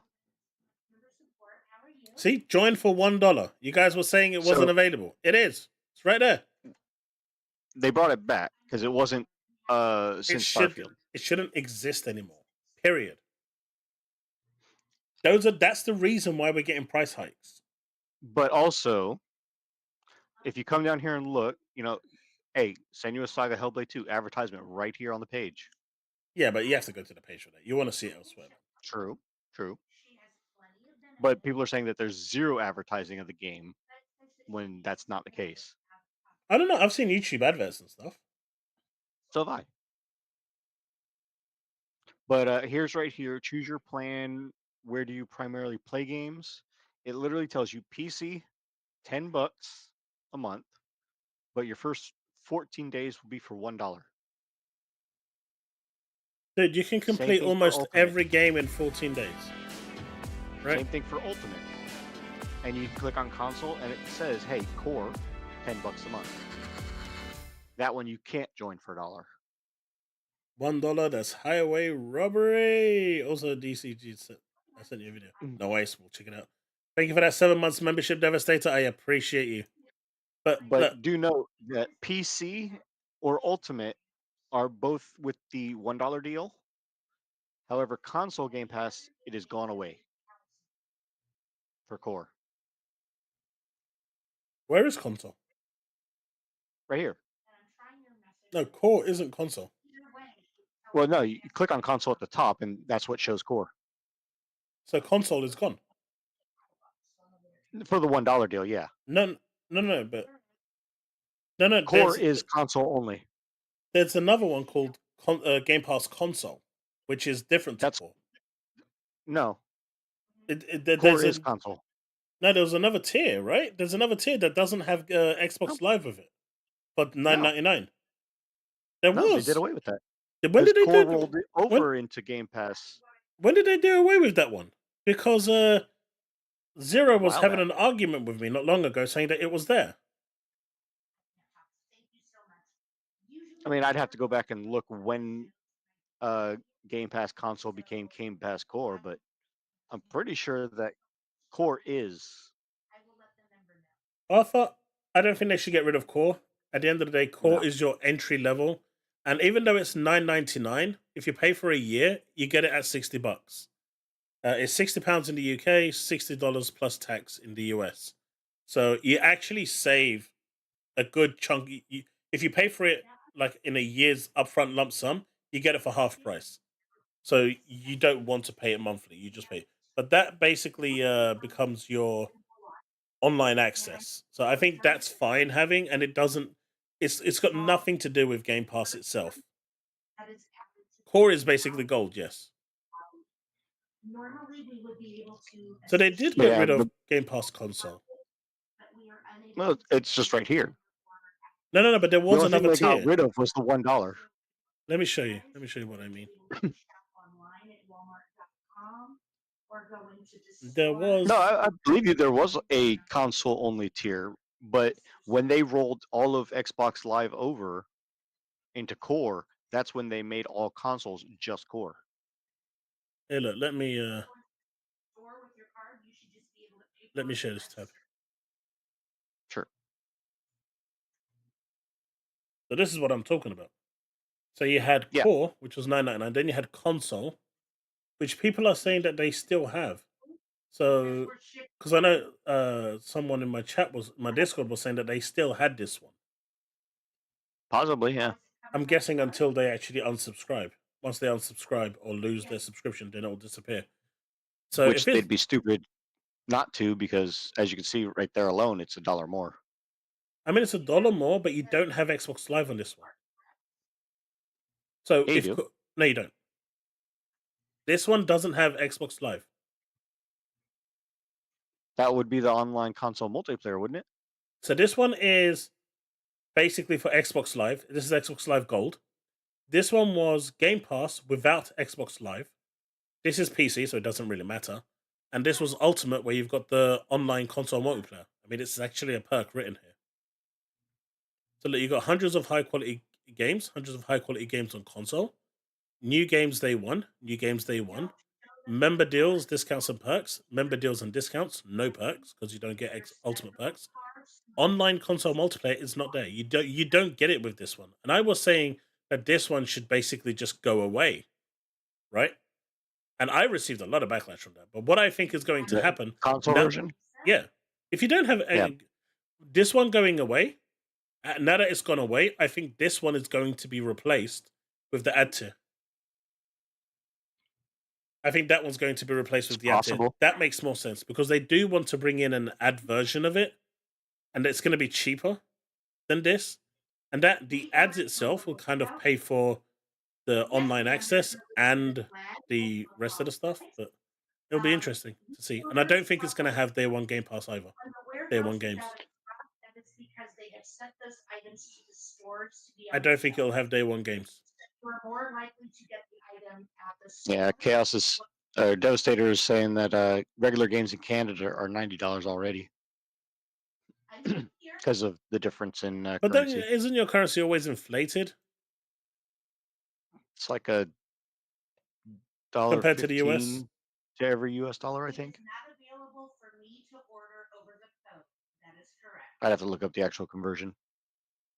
But yeah, I use Core yearly. I don't want Game Pass, and that's why I think it's a good thing because there's people that don't want Game Pass, but they want online access, and they just pay $60 a year, and that's it. That's fine, and I think that's a good deal. Mhm. And I think having that choice is fine. I think that shouldn't go away. But it's interesting that the console, the Game Pass console, is gone. So I guess it is actually gone. Hot take: Core should be free. Game Pass should be all the games and perks. Online access should be free to anyone who creates an account. E-ranks, I get that, but let's look at it this way. Assuming $60 of that payment is for online access, right? Let's just say everything, those 25 games that they have in there are rotation. They're not worth anything. Let's just say they just bundle those literally in for free, and all you get you're paying for $60 is for online access. They've got 34 million Game Pass users and around 10 million Game Pass core users. If they got rid of it entirely, they're losing $60 times 45 million users. That's a lot of money they're going to lose. Now, what you might find they do, right, is say, hey, we're gonna sell you core for $60. No, that wouldn't even work because they want you to buy core, so that wouldn't work. They might turn around and say on Ultimate, all right, we're going to give you internet free for Ultimate, but we're still going to charge you the same amount of money. Mm-hmm. There's too much money involved there. There's just no way that they're actually going to give that away for free. Neither Sony nor PlayStation. If what you're suggesting is true and they're going to make an ad version, then the $1 version, make that always have ads and make it permanent. I just don't see why there needs to be a $1 version. It's only a dollar. Like, if you're going to do the $1 version, I don't think they should put day one games on there. Remove the day one games. It's for a trial, right? I was going to say remove the AAA day one games. No, just remove all day one. If keep you the want indie it, games. then you can pay for the full service, and then you get access to it. Keep the indie games day one. Who isn't going to complete Hellblade in 14 days? That's a great deal, right? 14 days, pay $1 and get a brand new game and complete it within the 14 days. And then Microsoft turns around and goes, right, well, we didn't make any Game Pass subscriptions. Completely new account. Yeah, but that's what I'm saying. I can go and create a brand new account just to play that game. I literally don't give a shit about achievements. I've never cared for achievements or trophies or anything of that kind. Right? Yeah. Maybe a few games that have actually I've wanted to 100%, but outside of that, I've never ever cared. So in that regard, I could just create a brand new account, play Hellblade 2 for $1, and move on with my life. That is true. They need to stop that. The $1 deal needs to stop day one access. That's it. They can do the $1 deal. That's fine. But what they need to do is any game that's out there, 6 months. Only games that are 6 months or younger can be on there. 6 months and older, sorry, not younger. Obviously, Sorry, I'm gonna get DJG, absolutely that's murdered for this. wife working, but she's ending work now. Obviously, I'm gonna get murdered for this, for saying this, because I know I'm gonna receive a lot of hate for that, like I have been for a while. But that's my thoughts and feelings. At the end of the day, if you want to make money, it's not a charity. We're already getting a great deal with Game Pass, and at the end of the day, if we want to continue getting that great deal, if we want to continue having that service without price increases, they need to stop doing shit like this. Because all of this just adds to the price increase, the potential price increase. Uh-oh. The console pass is $12.99 a month. Where?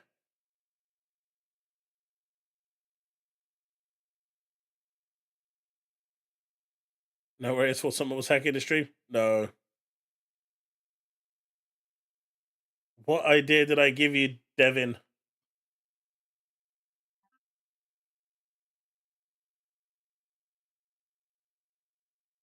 Apparently, if you scroll down, you'll actually see more plans. It's not just those ones. I'm not sure how true that is, though. Yeah, I have a see more plans button. Oh, Mhm. there's where console was. Oh, so it's still there. Yeah, $10.99 a month, but no $1 treatment. Right. New games on day one, member deals and discounts, hundreds of high quality games on console, which is the same as core, except for catalog of over 25 high quality games on console and online multiplayer. But So it Devin, looks like the console is not online capable, yeah, it's not. Which kind of, other than downloading catalog of games. yeah. I mean, why not, Devin? At the end of the day, that's what Microsoft wants you to do. So if they want to lose money, Core doesn't need games from Game Pass. It's not designed with Game Pass in mind. It literally is just Game Pass. Xbox Live Gold. They just renamed it to keep it in sync with the family. In an ideal world, you would love to get rid of the online payroll. This won't happen because they have to pay for the maintenance of the actual servers and services. Not even that. There's no way that anyone's going to tell me that the amount of money that they make from from us paying all this money equates to what they're actually paying for the services and stuff. It does. They're making bank from this, right? Both PlayStation and Xbox, and they're not going to give it up. It's just too much money that they're making from this, and they know it. They know it.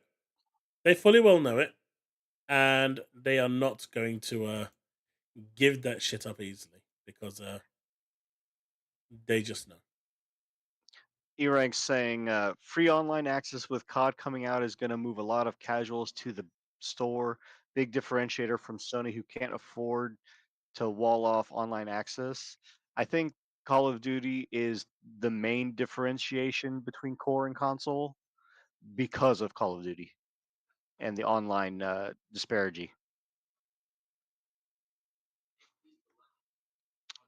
And I 100% think that that is going to be the defining factor. E-ranks. That's why I said what they'll do is say, "Hey, all of the others, you need to pay for. You need to pay for online access. But Ultimate, because of the value, we're going to keep it at the same price, but remove the need to pay for online.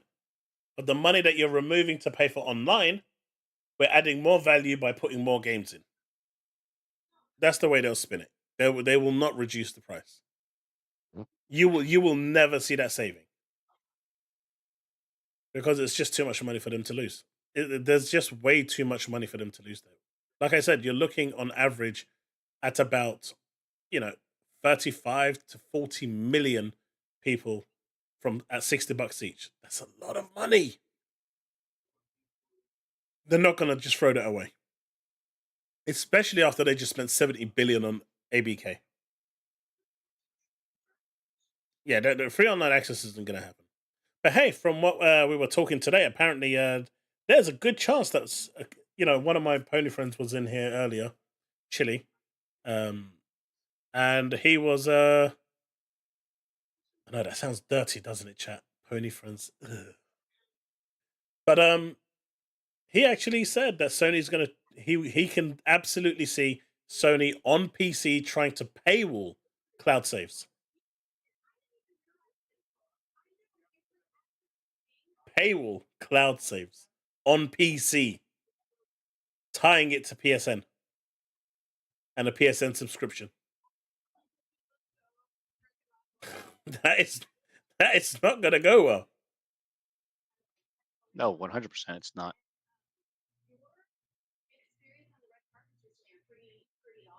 I know, Maxime. I know. I know. I know. So I saw this, right? I mean, Oh God. Yeah. right. I mean, we've got a. I mean, this guy says he's a, an Xbox fan, but we clearly know he's a pony, right? He is a number one pony. 100% a pony. Wow, they made almost 10 billion more than Xbox and ABK combined, almost exclusively off console. Now let's read what it actually says, right? PlayStation pulled in a record-breaking 29.6 billion in revenue in fiscal year 23, up from last year's previous record of 26.9. That's all well and good, right? 29 billion? That's a lot of money. We're talking just under Yeah. $30 billion, right? That's a lot of money, right, chat? That's a lot of It's money, about a right, third chat? of Sony's market cap. But wait. But wait.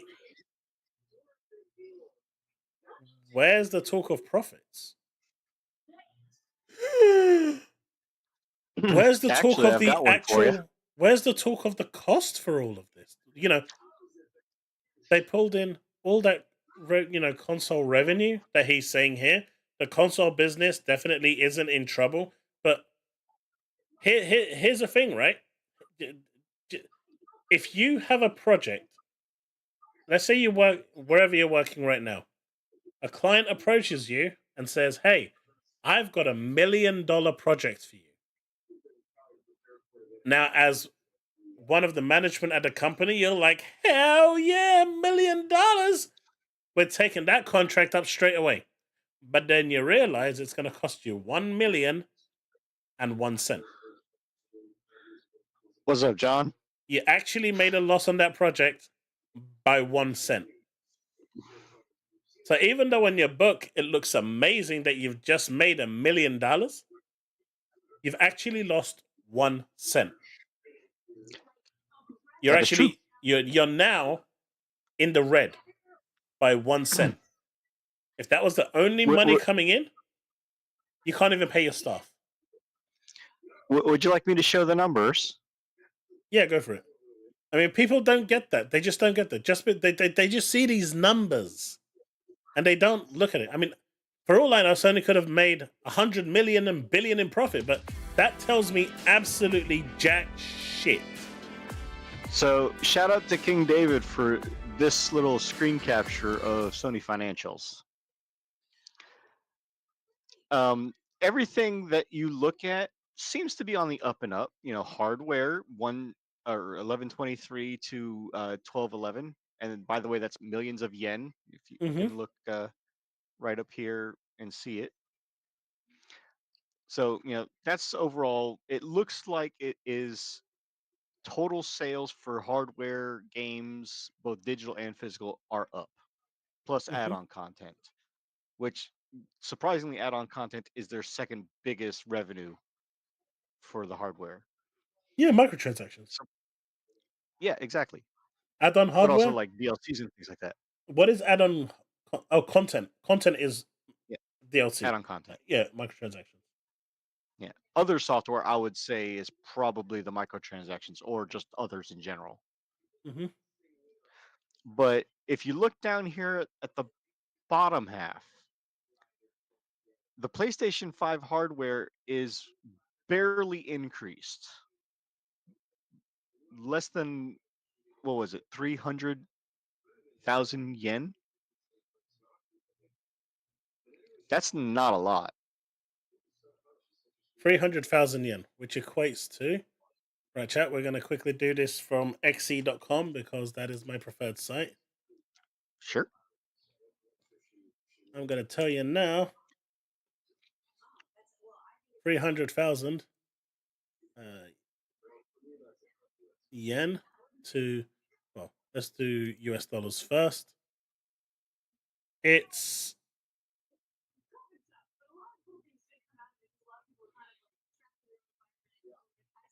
that's not a lot. Should only be like 500 million or something like that. Maybe a little bit more. That's 300,000 yen. That is, I don't think that 71 even counts. Cents? Maybe. No, because there's already 00. Oh, then no, it wouldn't. That 300,000 yen. What is that? That can't be right. $2,000. Hang on.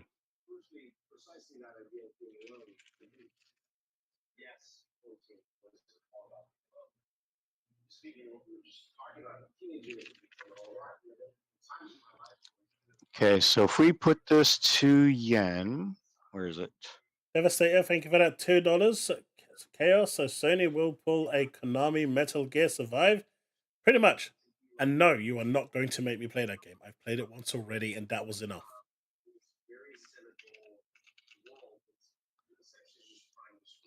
$300,000 is approximately Someone said $2,000. $2,000. Yeah. So that's their profit margin. Yeah. This is what I'm saying. For all that money they made on their consoles, for selling all their consoles, and what this bellend is saying over here. Where is he? Where is the bellend? For all that talk about this guy saying how much they made on their consoles, the console business definitely isn't in trouble. $2,000? That's what you're going to tell me that you're jerking off to over at Ponyland? That you're literally standing there with your micro penis and showing off for? Is that what you're telling me? You're gonna make all this noise and trouble and all this commotion for fucking $2,000? Now, to be fair, that $300,000 for $2,000 is probably also including that they have made back what they've put into making the consoles at a loss. So I'll give them that much. If they're making a profit of $2,000, then they're at least not selling the console at a loss anymore. No, they're not. They haven't been for a while, right? They haven't been for a while. No. But come on, man! You can't be. You can't be celebrating that much. Oh, excuse me. The last thing I wanted to point out was at the bottom, monthly active users.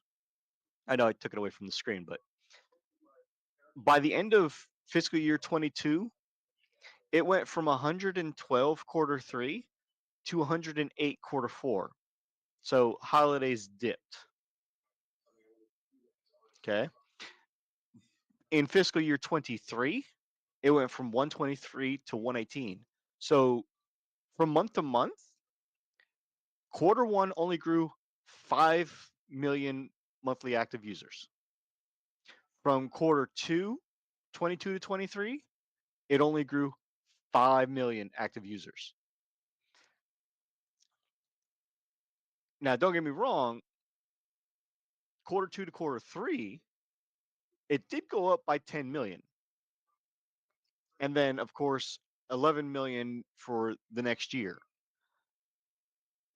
But overall, they're still left with 108 and 118. That's only 10 million active users growth. So what do you think that is? Well, they lost 177 countries. Steadily new. Well, no, that's even before this, I think. That must have played a part in that. think so Probably because not. that has to do with PSN accounts. Yeah. So unless it's people that are making quote unquote VPN fake accounts, which we've seen ponies admitting to over the past couple days or weeks, which at any time their TOS violators can get their accounts banned.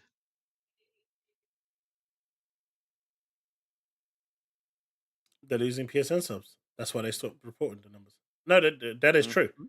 If you actually go back and find the posts, Sony's numbers for PSN went down consecutively for 2 months, and for the third month they stopped reporting it. So that is actually a thing. They did stop reporting it. Absolutely. They did stop reporting it. Now, there's been talk lately since the whole COD first party Game Pass debacle surfaced after the Sarah Bond interview that she came out and clarified that Game Pass is going to have a price hike shortly. And it may do. I perfectly think that the ultimate should be probably $20 and raise the console core and PC subscription maybe $12. So you're still not saving as much, See, I think the complete or you'd be opposite. saving roughly about the same. It'd be like $1 difference. I think the But complete opposite. Don't increase anything. Get those 15 million users onto your service. Get your Game Pass numbers up to 50 million. And then increase the price by £1 or $1, wherever you well, are. I've been saying for weeks now that there's three things that you have to look at when porting games to PC. You have to look at things that are cross save, things that are cross progression, and things that are cross play. Oh shit! Saints for a reboot. Oh, But no one needs if that. games that are ported to or day one on PC have those three things, or at least two of those three things, it is worth it. But if it's missing two of those three things, I almost said a bad thing there. If they're missing two of those three things, that would be probably the best case scenario of when things should not be in Game Pass. First or third party, I think.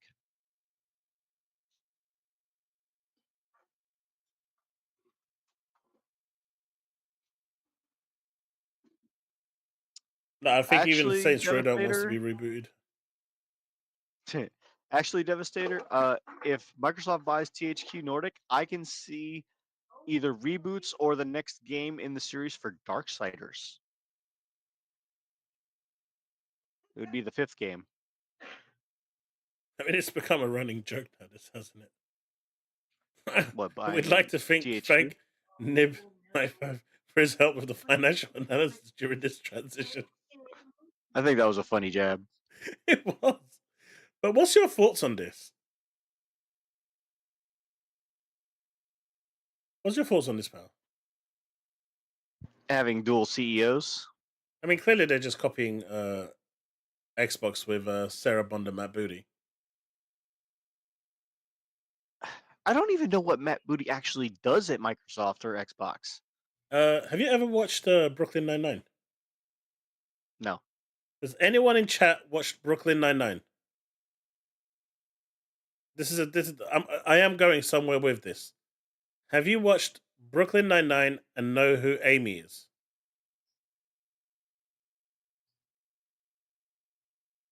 Matt Booty is there for decoration.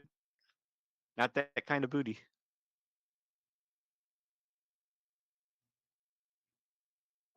You have? Right. So in one of the episodes, she was there and she was trying to perfect a power pose. That's pretty much what he's there for. He's there to show off a power pose and make himself look important. Because he doesn't do anything else. He's just part of the old guard that's just not going to be let go. unless he absolutely fucks up. But he literally does absolutely nothing.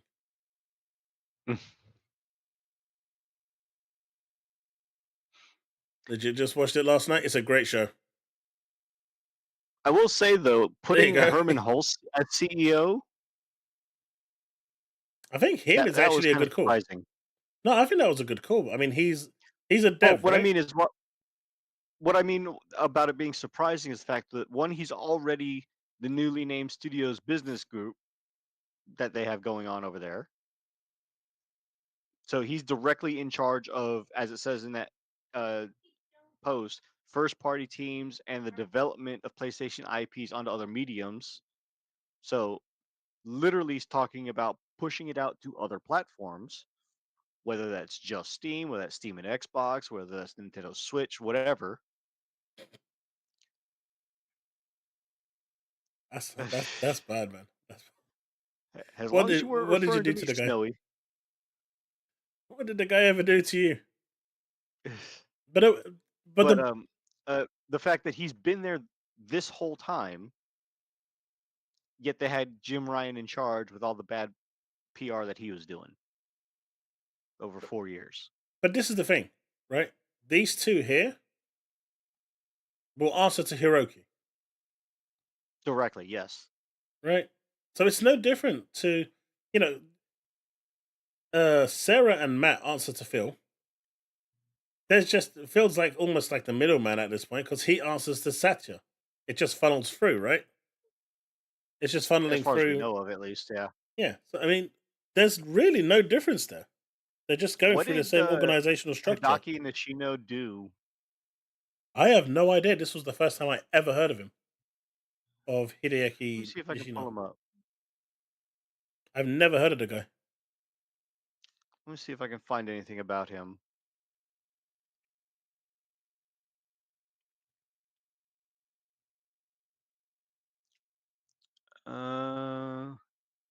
He lives in California. So I actually don't know about that one. I don't know what it does.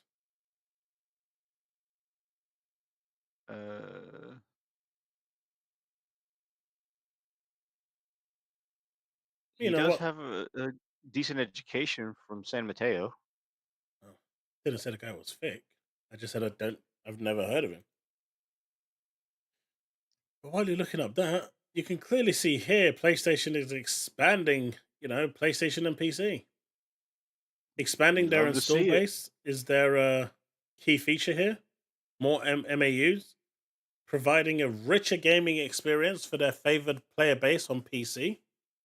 And they want to enhancement of first-party software and PC deployment to day and date. It's all happening. I mean, the fact that they're providing a richer gaming experience to their favored player base, being PC. I'm just filling in the blanks, but I know we're all thinking the same thing. Providing richer gaming experiences? Yeah. That's a Devastating. big red flag. Why is it a red flag? Because California is most known for the woke culture.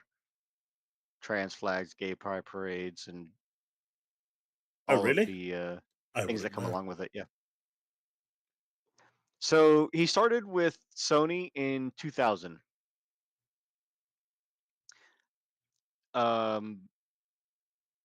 He became a producer in 2001 for Sony Ericsson Mobile Communications. So he's got background like Sarah Bond does.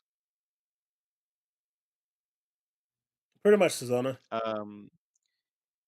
He did leave Sony for a period of 2 years in 2003 to 2005, went to Felica Networks Incorporated, and then came back as a manager for Sony Computer Entertainment. So he's probably some of the people that were involved in Sony Vaio laptops. Well, he is He focusing on hardware. He was doing that for 3 years and 8 months.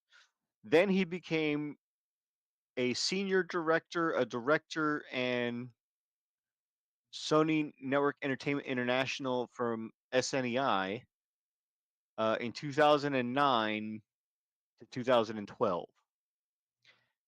He then became a deputy general manager of all of Sony Corporation in 2012 to 2013 for 9 months, and then rapidly grew to vice president of Sony Computer Entertainments, which was 2013 to 2016, 3 years and 1 month, until in 2016 he became the senior vice president of global product strategy and management. So he does have a very good business background for PCs I have. and mobile. No. That's why he's in charge of the hardware.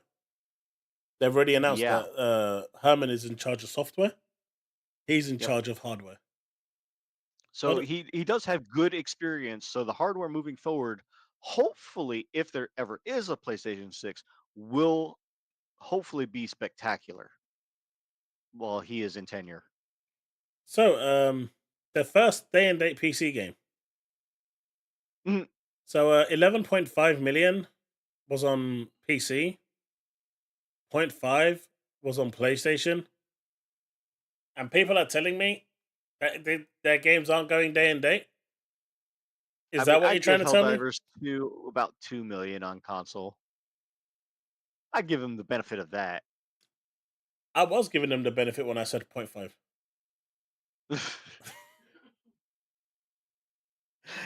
Oh. No, I know it's not Woodpit. I was just taking a stab at California because I'm at the complete other end of the U.S. in Florida. But I mean, you've got right now. You've got.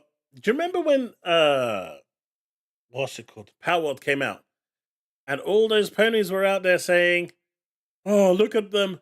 All that they're only looking at Steam numbers and all this and all that, and now they're only looking at Steam numbers and all that. How the tables have turned! How the Well, tables have turned!" Susano, the Helldivers 2 fiasco, when they walked it back, they only did a half measure to walk it back. Because don't forget, those countries that are on the PSN ban list for whatever reason, whether their government's not letting them or they're just not an infrastructure in that country, those countries can still no longer buy the game. If they Correct. bought it in those countries, then they can play it, but anybody new can't have an influx of players in that country or territory, as it were. Look, So they only did a half measure walking it back. okay, so this is going to be an unpopular take, and don't murder When do you me ever too have a much for popular take? this. Don't murder me for this. But I'm going to say it anyway. I'm going to regret it the moment it comes out of my mouth, but okay, that sounded even worse. Fuck him. Let's just. Chad, he's devolving into Alex more and more every day. Don't you dare. Anyway, the biggest problem that Helldivers had was the fact that they sold the games in territories that they knew wasn't going to be available. But at the same time, if you went to Steam's page, it was there in plain English for everyone to read that this game requires PSN access. It was only active for the first 2 hours of the game's launch before Paldstedt decided that he's going to disable it. And in doing so, he opened it up to everyone. Now, that's not a bad thing because in a game like this, it's a live service game. You want a lot of players playing. Question. Yeah. About that.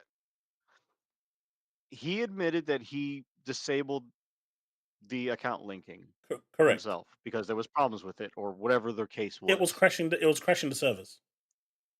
Right. Now, wouldn't Sony have been notified, PlayStation have been notified about that restriction being taken away and somebody on the publishing part of Sony PlayStation dropping the ball to allow Steam to sell it in countries that don't have 100%. it, No, knowing that they were going to put it back on? That's 100% Sony fuck up. Okay. That's 100% Just Sony making fuck sure. up. Sony. That's where Sony really, really fucked up, and that's why they're not making that same mistake with Ghost of Tsushima. They're getting in front of that. Mm-hmm. The only reason Actually, Sony backtracked this is because they would have had 177 lawsuits on their hand. Right? Oh, easily. Sony do not want that bad PR right now. They don't want it. They don't want it. Now, was it their day one? Sony would have argued, yes, it was, and you bought it with that knowledge. But why would you want that bad PR? So they turned around and said, you know what? At the end of the day, we fucked up. We accept it. You win. And so the PC community went around and said, you know what? We win. Now, the part that annoyed me with the PC crowd is the part that followed after. Right? And this is the part that really fucked me off. Instead of going in for the fucking kill and getting what you want, they did what they always do. We got what we wanted. Fuck the other 177 countries. We just used them as bait and ammo. Because if they gave a fucking shit about those 177 countries, they would have still been boycotting the game, refunding the game until they fix that fucking problem. Because Absolutely. if all those people, if 10 million people refunded the game, do you think Sony wouldn't have lifted that restriction? That shit would have been off instantly. But the moment the PSN requirement went away, it all became clear to Sony as well. And this is the part that became the biggest problem. And this is where the PC community lost. It became very, very clear that the problem was PSN. So now Sony decided we're going to be a bigger arsehole. We're going to be bigger cunts and turn around, just outright block those 181 countries because they added 4 more to the list. But it's actually now 180 because Vietnam banned Steam. So someone in Sony is probably celebrating that victory that they managed to get one off the list now. But now, with Ghost of Tsushima, it's going to have it, whether people like it or not, because now those countries are permanently not going to get it unless they go and pirate it. Devastator's calling you European Alex. No, I would actually argue he's more European rich. Review Tech USA. Oh god, I am not taking my top off. I don't care how much you guys pay me. Well, I mean, if you're compared to either Alex or RTU, you're going to be taking your top off. I'll use a voice demodulator. I will wear some stupid pirate hat or banana hat, whatever the fuck you want. But I'm not taking my top off. You guys can make up you can make up what you want while I'm gone, and then let me know in my Discord. But this is the problem, right? This is where the biggest issue that I arises. showed earlier, the MAUs. That's what they want. Yeah, they want the MAUs. But what I'm saying is the PC community could have went for the kill and absolutely I agree. fix this problem, and they didn't do it. And they stopped halfway. There was one person who voiced his opinion on that too. The ex-Blizzard developer Thor from Pirate Games. Yeah, he did. But he was on his own. Yeah, he was. He was. Because at that point, all the PC community cared about was removing PSN. And you know what? Broken Games, when he was tweeting out and saying, oh, the 3 people playing that can't play in this country, I don't care. It doesn't affect me in no way. At the end of the day, that sentiment went across the whole of the PC audience. Because none of them cared. And I think that was such a big shame from the PC community, but they could have actually done something good, done something right, but instead they just decided that we've got what we want out of this deal. We've used those people the way we wanted to use them. We are satisfied that by using them, we got what we wanted. Fuck them now. We don't care. We're happy. We can jump into the game. I don't care if they can't play. That is the response. That is the message that was sent. Jordan, like I said earlier, there's 3 things that you have to look at when you're looking at games that are cross-platform. Okay? When you have it on Steam and when you have it on Xbox, when you have it on PlayStation, you have it on Switch, you have to look at whether or not the game has cross-play, cross-progression, or cross-save, or any number of the 3 of them. The only thing that PSN is doing is adding in the trophy system for achievements, which is would be cross progression, I guess. Yeah, cross progression is the only thing that opens up, which is not enough. If you have cross saves or cross play, which granted Helldivers 2 does have cross play, but they have the ability to turn it off which is the problem. And then all this is doing is adding in the second. Okay, fine. But I can't take my character in Helldivers 2, if I had one, on my PC, go to my PlayStation 5, and just because I'm linked in, everything that I have is on both places. That ain't it. Only your achievements transfer. And that was the problem.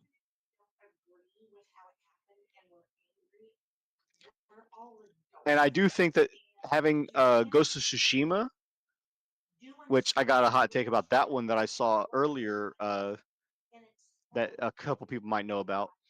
I think them locking it with the online multiplayer requiring the PSN is also stupid. Because guess what? Ghost of Tsushima just came out and said that they got Steam Deck verified. So guess what that means?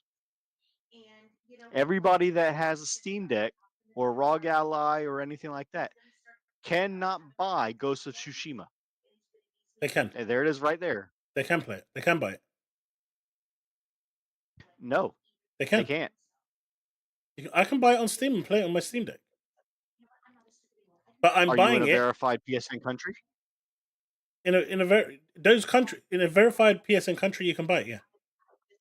Scroll down to the bottom of that. What they're saying here is, you may notice that the Steam marks the game as unsupported for Steam Deck. This is due to the Legends co-op multiplayer mode requiring Windows access because Linux, they don't have a Linux version of the PSN account.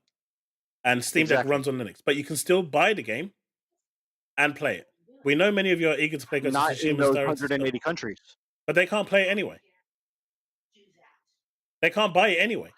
They've already been restricted. They physically can't buy it. Right. So what? That's what I'm saying. Oh yeah, but they can't buy the game anyway. Whether If it's you on have a Steam. Steam Deck, if you have a Steam Deck in those countries, Yeah. and say pirating. If you pirate it, you can Whether download it's- and do what you want. Exactly. But that's what that's specifically referring to. Why are you going to make that distinction that it's Steam Deck verified, but you still can't play it because it's a Linux platform and doesn't have a PSN for Windows? But it's or not for Steam Deck Linux? verified. You may notice that Steam marks the game as unsupported. That's what that post is saying that it is. No, it says here unsupported for Steam Deck. You may notice that Steam marks the game as unsupported for Steam Deck. Yeah. So it's not But supported. the top on of Steam that Deck. is saying that it is Steam Deck verified. Internally, it is Steam Deck verified, yes. But the base single player experience is Steam Deck verified. Exactly. The single But player that's works. still allowing every place that can't create a PSN account that has Steam to still not buy this game. Yes, because of the PSN requirement. Exactly. Because of they're going the the same backlash. thing with Helldivers 2, and they're not allowing even to be sold in those same countries. Right. And what I'm saying is, what they should do, look, if they sell this game without, if they say, right, we're going to sell you this game, and you can't access the online mode because it needs PSN, but you can play the base That's game. fine. No, it won't be fine. That would be fine. No, it won't be, because the community is going to react again. There's going to be a backlash. Yeah, probably. Exactly. So, but which is worse? Having no reaction. Having Steam Deck verification. Okay. What does the Steam Deck verification have anything to do with this? I'm not following that.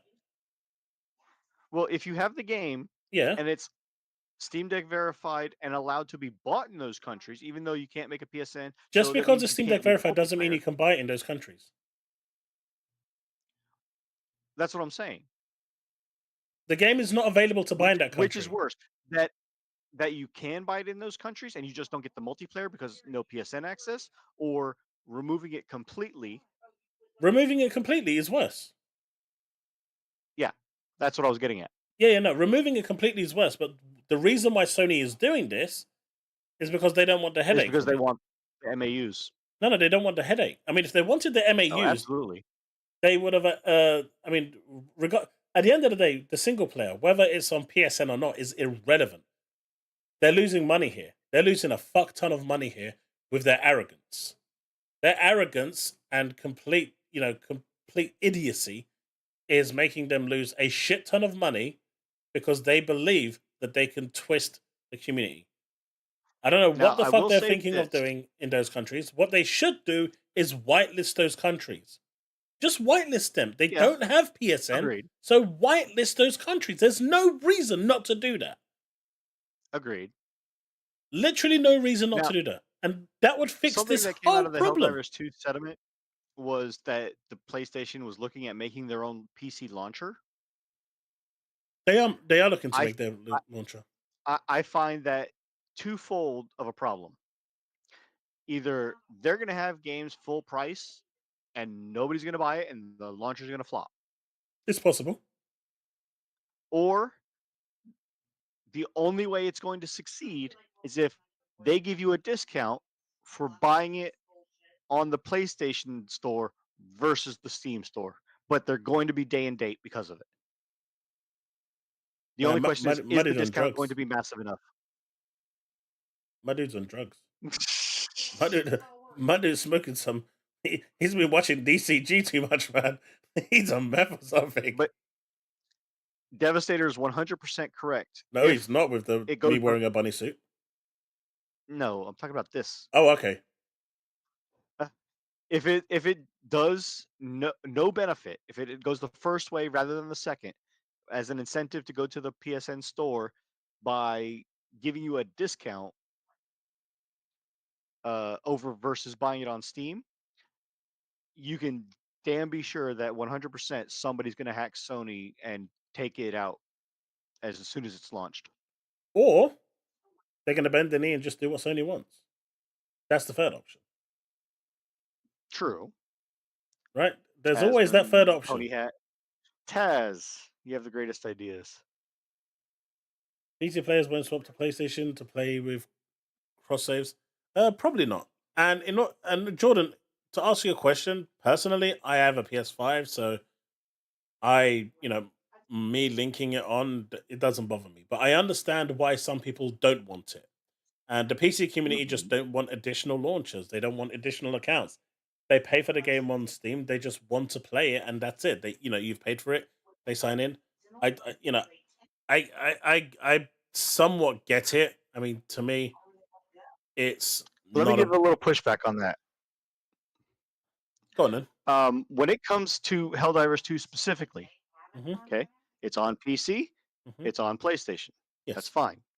I have now, if they added cross progression and cross saves, okay, supposedly the PSN account linking would theoretically be able to give both, not just one or the other. Okay, but it gave both, and it had all three things: cross play, cross progression, cross save. Yeah. So if you played on your PlayStation and you played on your PC, it's the same character in both places. I wish. Okay. Now, in the case of Helldivers 2, which are you going to play? A free PC version or the PlayStation 5 version where you have to pay to play online additionally? It depends if I have a PC or not. Not everyone has a gaming Well, that's rig. what I'm saying. Like, there are people that don't have. If you've got both, then you're going to play it on Steam. Exactly. But if you don't have a PC, and that's what I'm getting at. You're going to play it through PlayStation. If you have a PC worth it enough to have a PS5 and a PSN account, you're going to be playing it on PC anyway, especially in the case of Helldivers 2. Yeah, but that argument can be applied to every game, though, right? That's on consoles. We only know about 3 to 4 games for PlayStation for the rest of the year until 2025. And the only first party we have no release date for, and that's Concord, the twerking hamburger. Yeah. You got to love the twerking. But we have Visions of Mana. Hey, Devastator for that too, Canadian. Sony stores are more likely to get hacked. They are. No, look, I get all of this, right? And my biggest annoyance with Sony right now is the fact that they didn't whitelist it. Those countries should just have been whitelisted. It's not their fault that PSN is not in those countries. I mean, even Japan, they don't have PSN, right? It's in that list, but that list, Japan is there for no reason because they actually have their own sandboxed PSN in Japan, where due to microtransaction rules and stuff like that, their government doesn't allow it. So they actually have a cordoned off PSN that's different to everyone else on PC. So they do have PSN there, just not the global one. That's why the global one is it comes up for the global thing. But for countries that don't have access to it, it just doesn't make sense. It's not like they're choosing not to do it. It's not like they're choosing, I'm not going to do this because I don't do, for X, Y, and Z reason. It's a case of I physically cannot do it.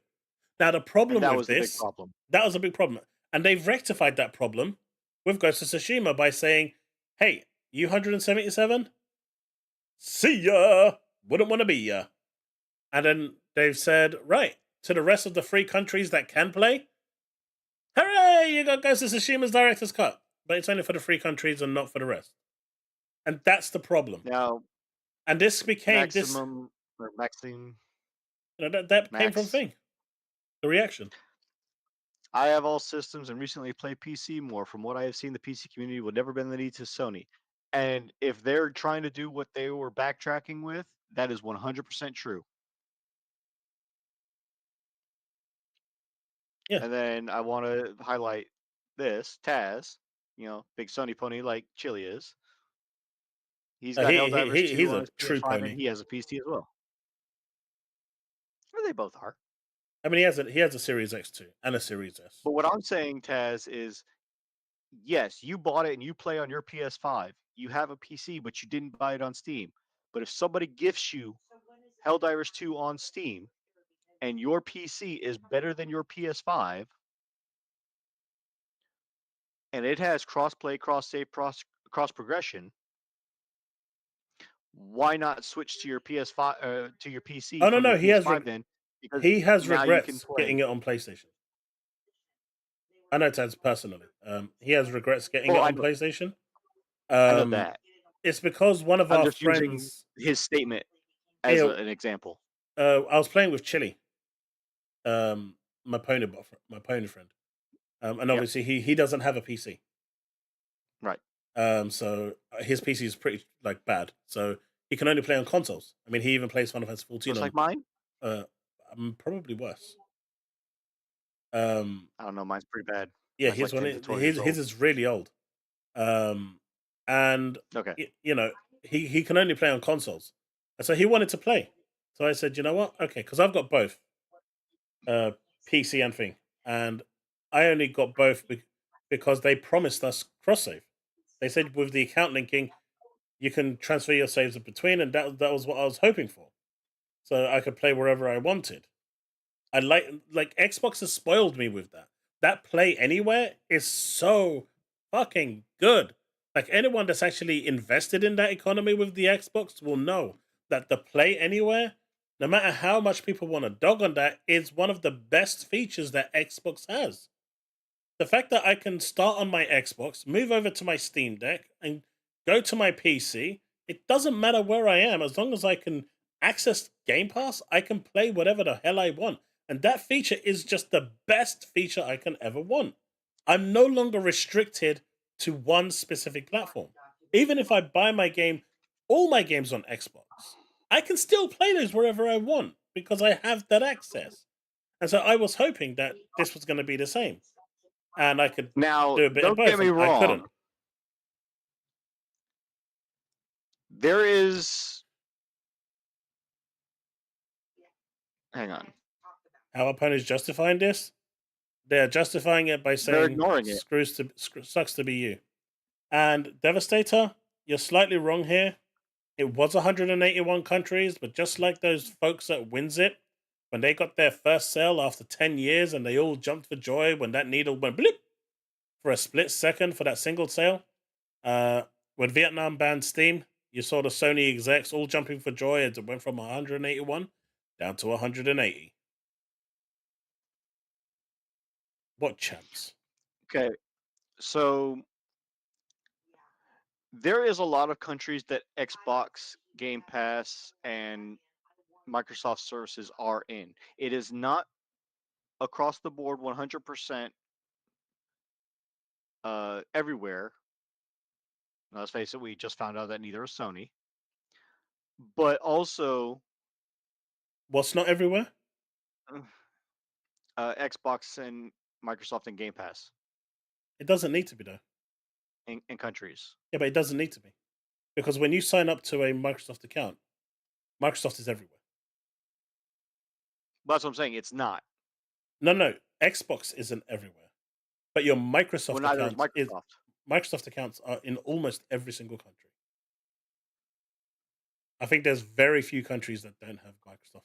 The ones that actually hate Microsoft, and those countries So, probably won't have access to those games anyway. specifically, Xbox.com says if you move to a new country or region and your account region and physical location do not match, you may get a region block error or Of have a course, problem making a purchase.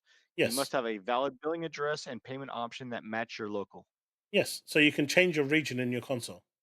But what I'm saying Yes. is your Microsoft account is what's tied is your Xbox account. The one that you use to sign into your Windows. It's the same But account. see, Your Hotmail account. here's the thing though.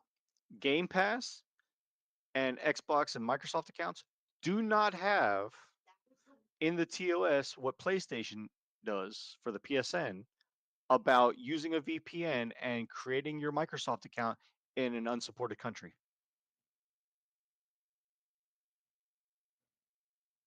I haven't looked into that. So I mean, the fact that you can get banned for doing that is a bit stupid from Sony. They shouldn't have Yeah. done that. That would have been an easy workaround for them. But the one thing that But I Microsoft do has also that's think that their numbers are inflated because of that, because we have at least 3 ponies that we all know and love that have outright admitted that they have multiple accounts, use a VPN, and have accounts across multiple regions. They live in the States and they have a Japan account. yeah. I mean, I've got on my PlayStation, I've got a Japanese account, Hong Kong account, a US account, and a European account. Because certain demos at the years ago, at least on the PS4, there were certain games that just weren't released over in the Right. West, so you could only download them through the Japanese store or the Hong Kong store. But And yes, I did see you, Wayne. I mean, I've never been banned for it personally. Yeah. But see, yours actually makes sense as a content creator and a former developer because your input about what makes the game better is different than somebody like me who's just an average gamer. mhm. So that makes sense that you wouldn't be banned for something like that I mean, I because should they be. can easily flag your account. I mean, they should have flagged it. I mean, I was breaking terms of service. I mean, look at it. Technically, yes. Look at it. When I actually I was I got Babylon's Fall, right? Yes, I Yeah. admit I got Babylon's Fall, I and think I had it at I one point. enjoyed it for the short time it lived. But anyway, they had a near Automata collaboration, and I'm a 2B simp. I don't care. Judge me for all you want. They released the cosmetics for the skins for 2B and a bunch of other characters. So I asked my friend, I sent some money to my friend. He got me a PSN card so I could put it into my account. I put it into my account and it showed $0. Oh, more than just JTEX, Josh. I put $20 in and it showed 0. I couldn't figure out why, right? So we tried all sorts of things. I contacted Square Enix, nothing. Bear in mind that I had the US version of the game because it wasn't region free, the game, and Right. my friends that were playing it were in the US. So I was using my US account to play with them. Sensible, yeah. So I contacted Sony in the US via the online chat, and I said, "This is the problem. I can't see it." And they said, "Well, we can see the money on your account." And I said, "But I can't see it here." And they said, "Well, what's your address?" And I told them where I live, and I told them, why I'm playing it this way because I want to play with friends. And they said, "Well, the reason why you can't see it is because you're not in the US." And the whole currency thing was restricted. So I said, "Okay, look, the currency's there. You can clearly see I paid $20. can't you just actively credit $20 onto my account so I can see it? They said no. So Mhm. I tried my best to talk with them. They disconnected the chat, so I got back in touch. When they realized it was me, they disconnected again. I contacted them again back, and I got through to someone else. And then after about 2 minutes, they said, "Oh, it's you again. Fuck off." Literally, that's what they wrote. Fuck off. And then they banned my PSN account from ever contacting their support channel. And so I got all of that transcript and I sent it to Square Enix, my friend at Square Enix. And he was like, "My God, I can't believe they actually did that." Yeah. And they're like, "Well, there's not actually anything we can do. We don't know why it's not showing." So they said, if you've got anyone in the US that you trust, give them your PSN details and see if they can log in and see if it's there. And so I contacted my friend and I said, "Look, I'm going to give you my PSN details, log in and see if it actually is there. And if it is, buy the stuff for me, use all the currency, and then that's it." So he logs in and contacts me on Discord and says, "Yeah, your $20 is there. What do you want me to buy?" And he just sent me a picture and he went and bought the stuff for me. But all of that trouble, like their support is so shit. And the way that their whole structure is set up, the whole infrastructure is just beyond shit. And for their customer Oh yeah, service to absolutely. turn around and tell me to fuck off, how disgraceful is that from customer service? All I wanted was for them to fix the problem. And I did break terms of service by having another account. Fine. But I've paid the money and you can see that I've paid the money. You Yep. can see the money on the account. I even said just buy the fucking item for me and give it credit to me. And their response to me was fuck off, and they banned me from contacting their customer support. Well, I see. That's actually grounds to go to Sony higher ups with the whole transcript and probably get that person fired, among other things. And she also knows that I have known Carl for Sony, I mean, it was so bad that I had to go through Yeah. all that. And when I sent it to my contact at Square Enix here in the UK, it was like he looked at that and he just said, "Look, I'm really sorry that you're going through this, and I don't know what to really tell you, but there's nothing we can do on our end because it's the way the PSN actually works." And it I was just like, mean, Devastator's not wrong. That's what most people are doing. what's that? Sue Sony? What, for $20? I mean, sure, if it was You worth could sue something. them for the grief. You probably get about 100 out of it. But it was just such an ordeal. But thankfully, my friends sorted it out. But that shit, they've just got a thing.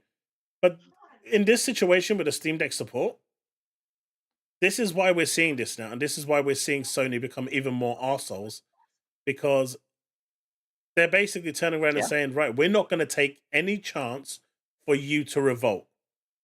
We've put on here that Steam Deck is not supported for this reason, even though it does work." And they've come out with a statement saying it does work. So if you buy it on Steam Yep. and you don't want to use a PSN access, that's fine. The base game will work, but this won't work. But for those 177 or 180 countries as it is right now, Yep. they are They can't completely and even utter, buy it. they're completely screwed. And that is in part thanks to the revolt that happened. Because at Yep. the end of the day, the people that revolted, they kind of knocked Sony down, but they didn't Yeah. go in for the I kill. know they didn't knock him out. They didn't Yeah. knock him out. Yep. And they should because have. they didn't go in for the kill, and like you suggested, and make them go the whole direction with it, that is where this part comes into play, where it's still not being sold in those countries. It's not whitelisted in those countries. But they should have and whitelisted it. territories. There's no reason not to whitelist it. Like, how? Like, tell me Absolutely. you don't like money without telling me you don't like money. And because Sony is doing that and putting out Ghost of Tsushima the way they're doing, they're missing out on potential customers who previously enjoyed the game, who now are no longer going to be able to buy it. Actually, I did report it. They turned around and said, it's basically been escalated, and I never heard back. I chased it up a few times, didn't hear anything. They kind I of mean, that one person may have gotten fired, but we'll never know. yeah. But I did escalate it. But I'm in another country, then I've got no jurisdiction there. But just I just don't get this whole thing. I mean, I get forcing people that have PSN access, but those that don't,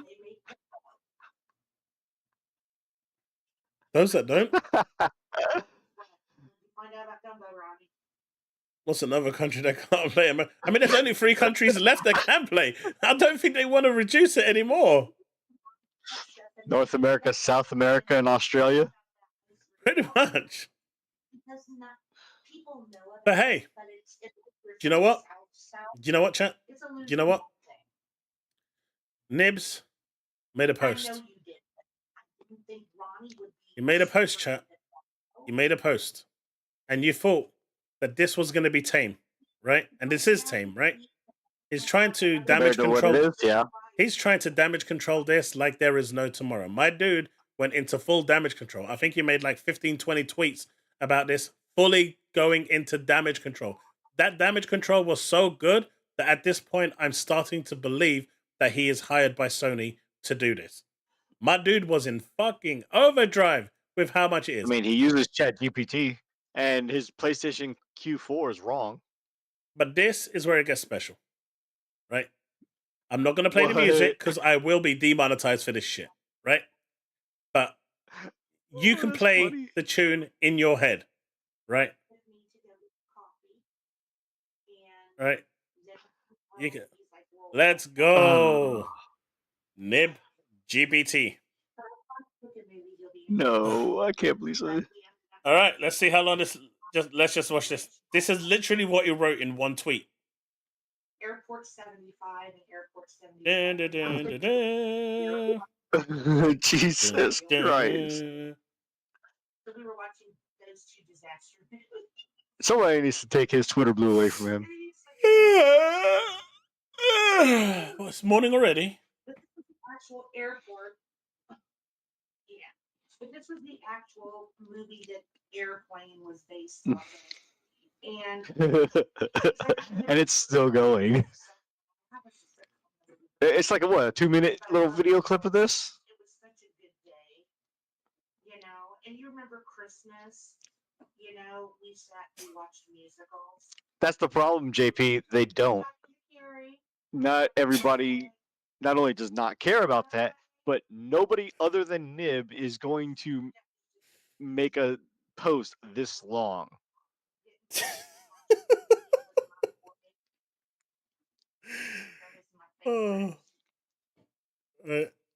It's like it's entertainment. I effing knew it. Speed it up. And here we go, boys. Here we go, boys. Jesus Christ.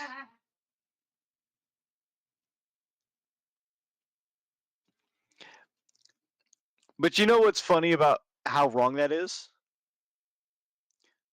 Remember that picture that I posted before?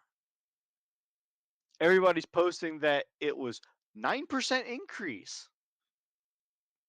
No, it wasn't. I don't know, man. This is just legendary. What did he say at the beginning? As soon as the Square Enix financials release. Yep. It's like Nib GBT back in action, boys. Just hilarious. I mean, would you be waiting until? Does he actually think that anyone reads all that text? Jordan, yes, I would agree that those people in countries that can't create a PSN account should still be afforded to buy the game. Either Sony can either A, whitelist the game for those countries, so they don't have to do the whole PSN linking. And we've seen from Helldivers too that it's not required.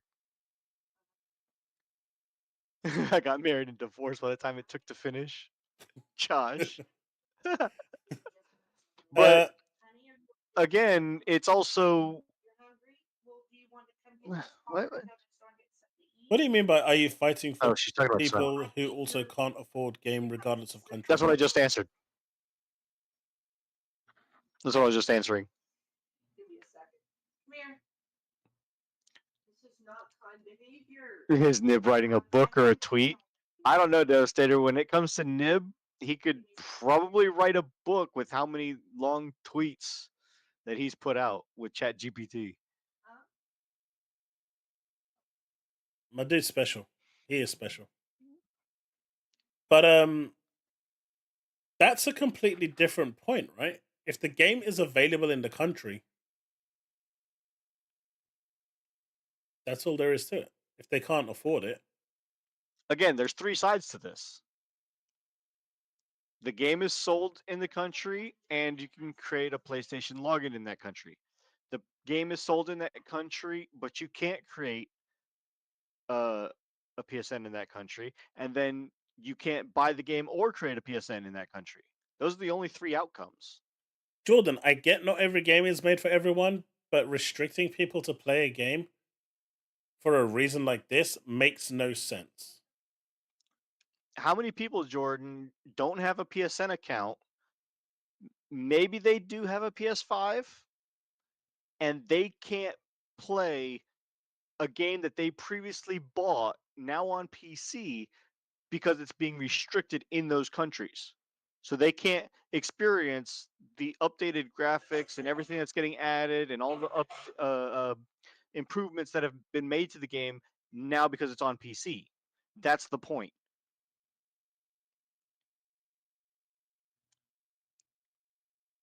I don't know, Devastator. I haven't read either one of them. That's perfect. Not reading all that, but congratulations. I'm sorry that happened. Oh. I mean, I totally get not everything is made for everyone, and there are going to be games that aren't for people, but if they literally can't access the game because of PSN, and it's not because they're choosing not to use PSN, why not whitelist them? You literally gain nothing from blocking them. Or, you can actually make an agreement that for those countries when they sign in, that once PSN becomes available, then the game will be cordoned off until you do sign up to PSN. So you're buying it with this knowledge. They could even do that. And if they agree to those terms and service, then fine. This isn't about PSN. This is about countries that can't use PSN. Why should they be restricted? Okay. For an arbitrary reason. Not even for a, Jordan, for one that matters. that's the big deal.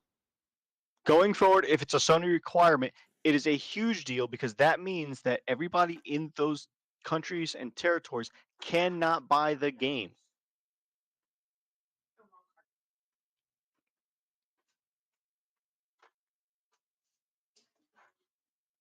I agree with that, JP. That's what I was saying earlier, right? When I said that as soon as they got the PSN requirement removed, they didn't care about all those people that can't play. The whole movement died. The whole movement died, and everyone, went back and reversed their votes and whatnot, and that was the end of it. Like, I agree, and that's the part that I was very disappointed with the PC community, because they could have continued rallying until those 177 or 181 countries who cannot access the game. So Sony is literally not losing anything by letting those people play. They are gaining money by letting them people play. Why would you not want to revenue?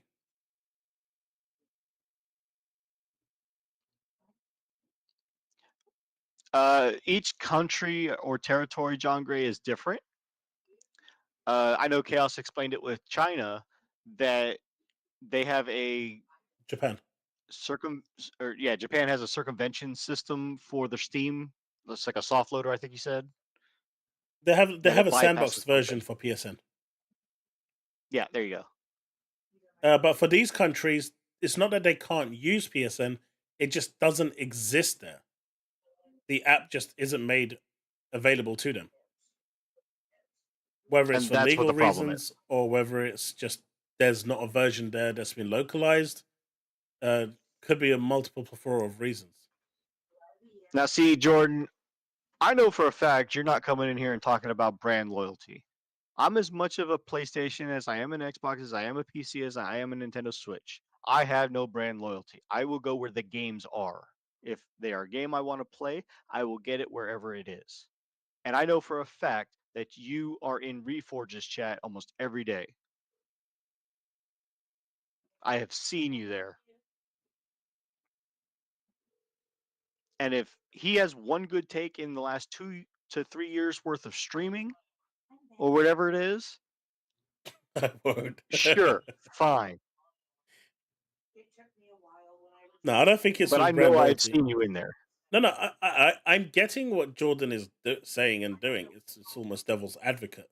What he's saying is, if Sony doesn't care about losing this money, why is it a problem? At the end of the day, if those people can't play, they can't play, and that's the end of it. That is his point. And, at the end of the day, he's not wrong. What he's saying is correct. That is, And that's fine, Susano. That's the point. The fact that you can't create a PSN account, but you can still use Steam is the problem. that's what Jordan is getting at. If Sony doesn't care about those people not being able to play, then at the end of the day, that should be the end of the topic. And I mean, if Jordan, if I've not understood that correct, if that's not what you mean, let me know. But that's what I'm understanding this from, like a devil's advocate kind of point of view. And he's not wrong in saying that. At the end of the day, if Sony has decided we don't give a shit about these people not playing, we only want people that will sign up to our service, and we only want those people to be able to access our games. That's a business decision, and if that's what they want, that is what they're going to get. And at the end of the day, whether we John like Gray it or is the not, real one. whether we like it or not, is irrelevant because that's just the way it is. I still think it's wrong, and I still think weaponizing the system this way is not the right thing to do.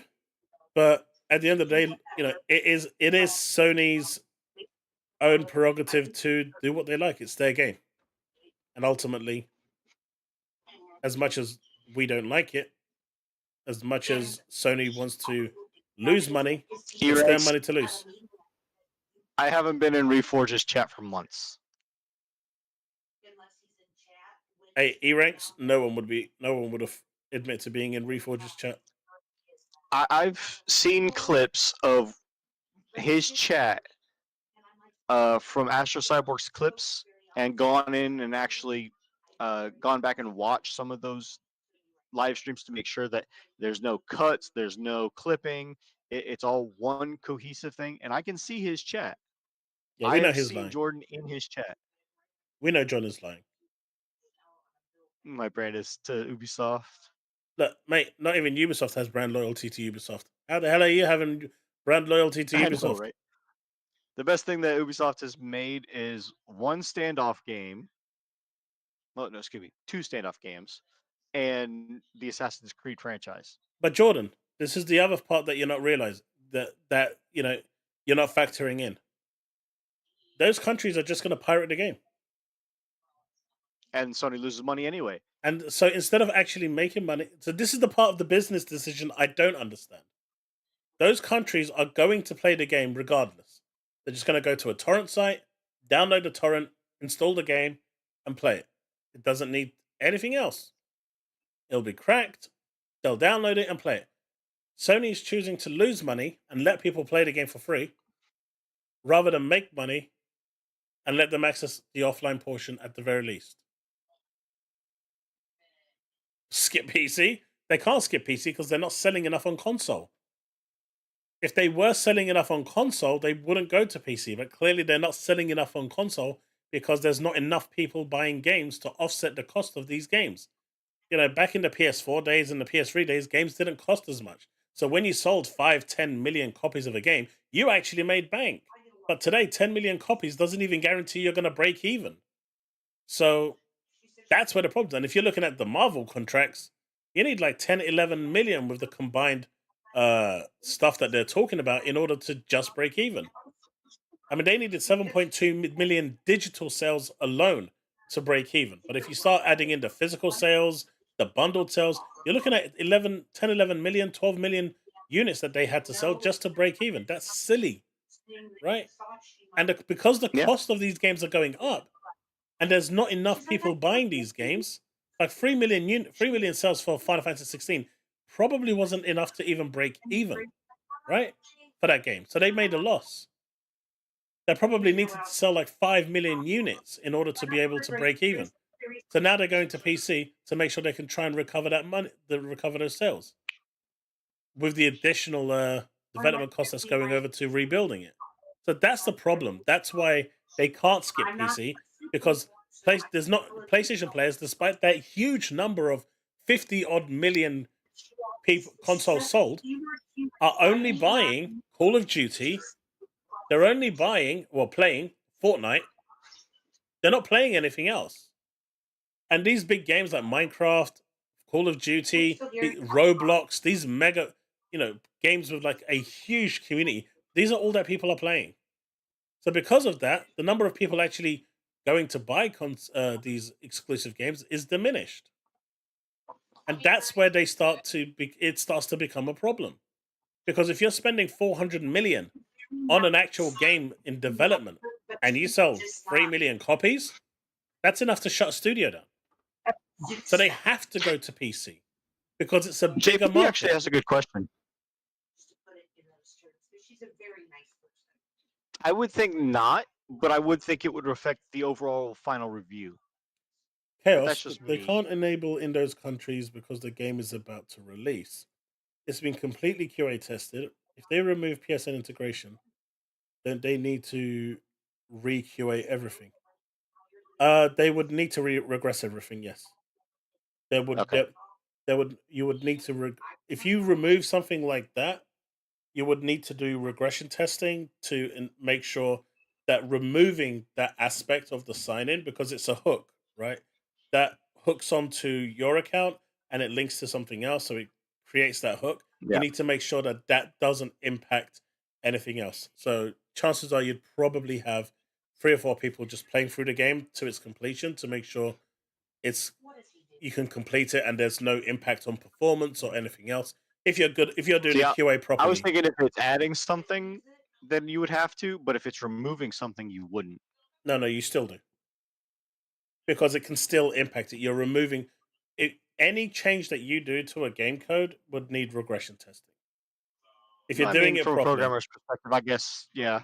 Now, what you can do is look at critical paths, and you can set, like, when we go live with websites and stuff, we have critical path testing where these are the main points that are going to have a lot of visitors. I'm just using a website here as an example. And we make sure that those destinations are working correctly, rendering correctly, functioning correctly, like the contact us form. In a video game, the critical paths would be the accessibility settings, the options, making sure they're all working and the hook hasn't done anything. The game performance in certain areas. You've got God mode, so you'll be able to skip to certain areas to be able to do that. So there's critical areas in the game that you will want to test to make sure it's fine. And then you've also got spot checks, which you can do with various save points and God modes to skip to wherever you want to make sure that the thing's working.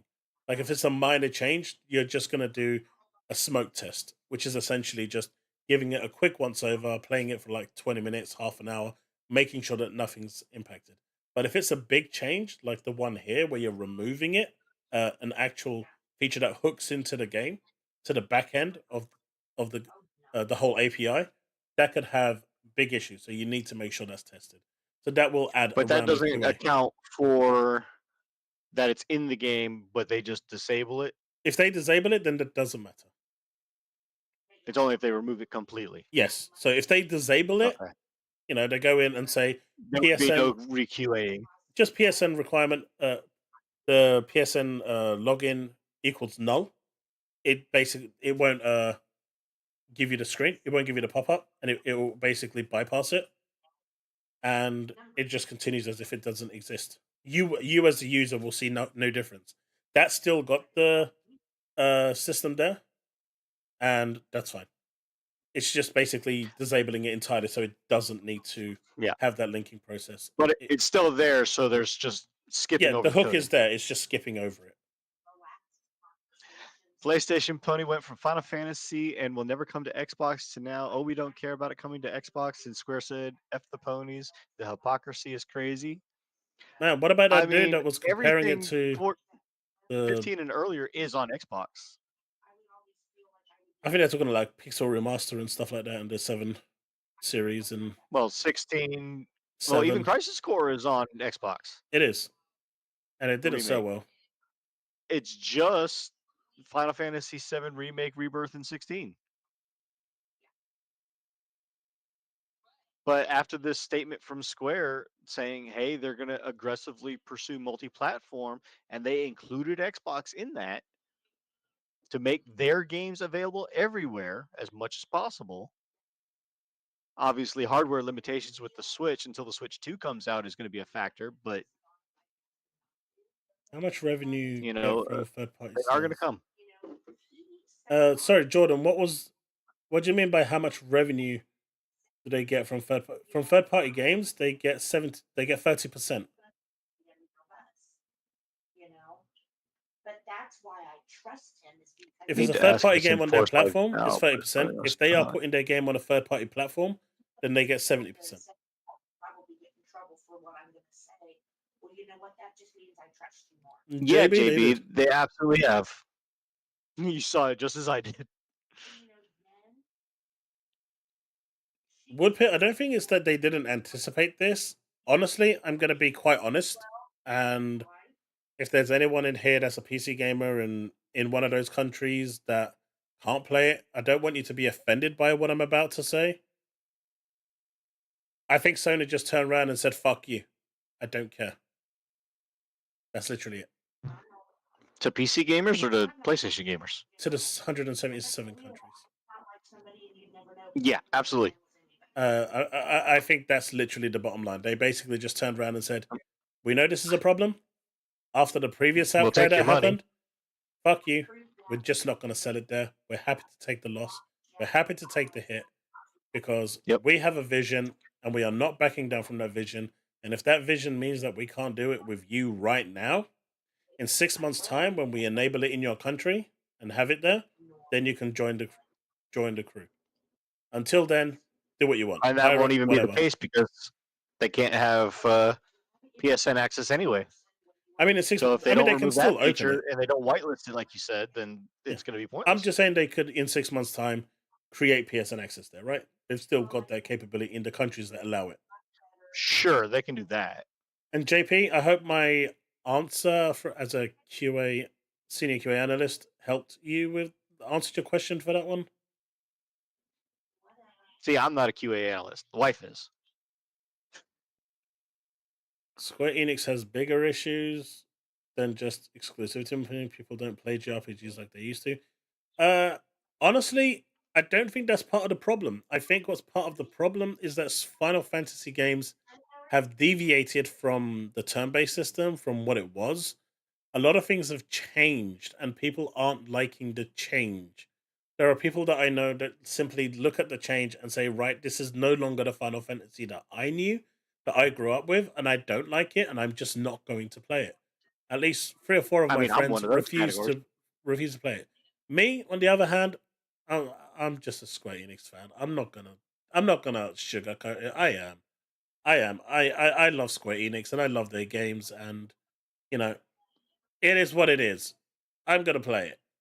I will say I love most of Square Enix. I have games beyond just what's on the consoles. As a matter of fact, a PC game that didn't come to consoles until much later, Supreme Commander series, Forge Alliance, and 2. All 3 of those games were outstandingly great. And if you like Age of Empires, RTS, and things like that, I highly recommend those games. They're old, but they still play fun, especially in the multiplayer aspect. If you can get friends that like to challenge each other, And this is the other thing, right? Final Fantasy 14 is doing the numbers now. Final Fantasy 14, this last 2 years, has dropped in numbers. Everyone knows this. There's no reason to sugarcoat it. As a big Final Fantasy 14 fan and player myself, I can tell you that I took a year break because Yoshi decided that he wanted to focus. Well, not decided. He was building Final Fantasy 16, and he used like a lot of the team that actually does Final Fantasy 14 content. He got those people and took it over to 16. That's why 16 actually plays like Final Fantasy 14. There's a lot there, and maybe that's why I like 16 so much, because I love Final Fantasy 14. And the boss fights, I hate the 16. music. You won't like 14 then, because like the boss fights, the music, Well, I like the MMO aspect. it's all they took so much from Final Fantasy 14, and that appealed to me a lot. But when they took those stuff and they took Yoshi P away from Final Fantasy 14, Final Fantasy 14 had its driest year ever. It Yep. missed basic content that it was having released on a cycle, because we expect free updates every 3 months, right? Actually it's every 6 weeks. You get a small patch on the 6th week, and then 6 weeks later you get a big patch on the 3rd month, right? And that cadence continues throughout the year. You get a small update, big update, small update, big update, and that continues. But what happened now is those big updates, they stopped because the team wasn't And working on chaos. 14. They were working on Thing. Here's a man after your own heart. Square should put more waifus. They absolutely should. Dude, if you've actually seen what they do in 14, I mean, if you've gone to Balmung, I have a friend who plays it, and I do have my account. if you go to the Balmung server on the NA, dude, they've got brothels there. Just go knock yourself out. And I literally mean that. You've got houses with private rooms in there where you can go in with your Mikote and do whatever the fuck you like. Jordan, I disagree. That role-playing More server things is need to crazy. be turn-based, original turn-based. Because if that was the case, then tactics games would die. And tactics games are much beloved by a lot of people over the years. I mean, it's a difficult one, right? It's a difficult one because as times move They have on, to do the turn-based correctly. it has to be done correctly. But like, I'm not sure if you guys have heard of a game called Honkai Star Rail. Yeah. And I played that for a good while. It's got waifus in there. What did you expect? Did you expect any different? But anyway, getting back to the point, the turn-based system became. It was done. You started autoing more than you was playing, and if you wasn't strong enough, you'd go get strong enough just so you could auto. And I'm coming from a background that actually really likes turn-based. You kind of have to do it right, and I think they haven't really. They've kind of lost their way a little with it. I've seen chaos just freeze. Did I? No. There I am. I'm back. They kind of there you go. They've been experimenting a Devastator, lot. I saw the comment. They've been experimenting a lot, and I've actually got it here. So it is ready, Devastator. We'll start it in a sec. Because I've been meaning to start it. They've kind of experimented a lot. Now, one of my favorite turn-based battle systems, I don't know if any of you have played Grandia 2. Grandia 2 or Grandia Extreme. I have them. And 3. Grandia 2 and Extreme had one of the best battle systems for a turn-based that I've ever played. And I think... Oh, yeah, the linking system, the party system, and the combo system, absolutely. And also the way it was the whole... The bar system that, the way the ordering worked, where you could actually do stuff to delay your opponent's attacking, push your characters forward, and just manipulate that ordering system in so many great ways. And it felt more involved than just sitting there and pressing the X button and A button and whatever you want to press. And just, going down through a menu, pressing the button, going down. It felt more involved, more active, more real time, even though it still was a turn-based system fully. Because, once it came to your turn, semi-active. It still paused the game until you did your whatever you were going to do. And I think that's the type of turn-based that they should be going for to keep it a bit more interactive, to keep you engaged. But if you go the route of Honkai Star Rail, it gets really stale and really boring. At least that's my opinion. I know not everyone's Well, going to see, agree with that, but that's me. things like Honkai Star Rail and Tower of Fantasy and any third person ARPG, okay, they don't do it right Like it's trying to kiss you. because you have a beautiful art style. And don't get me wrong, I know there's people, like you, Chaos, that love your waifus and you love Tower of Fantasy, you love Honkai Star Rail and things like that. That's not Miss But Nikkei. when you have games like Final Fantasy VII Remake and Final Fantasy VII Rebirth, where it is visually stunning and beautiful when it works correctly, even if it's at 30 FPS, it does visually look stunning.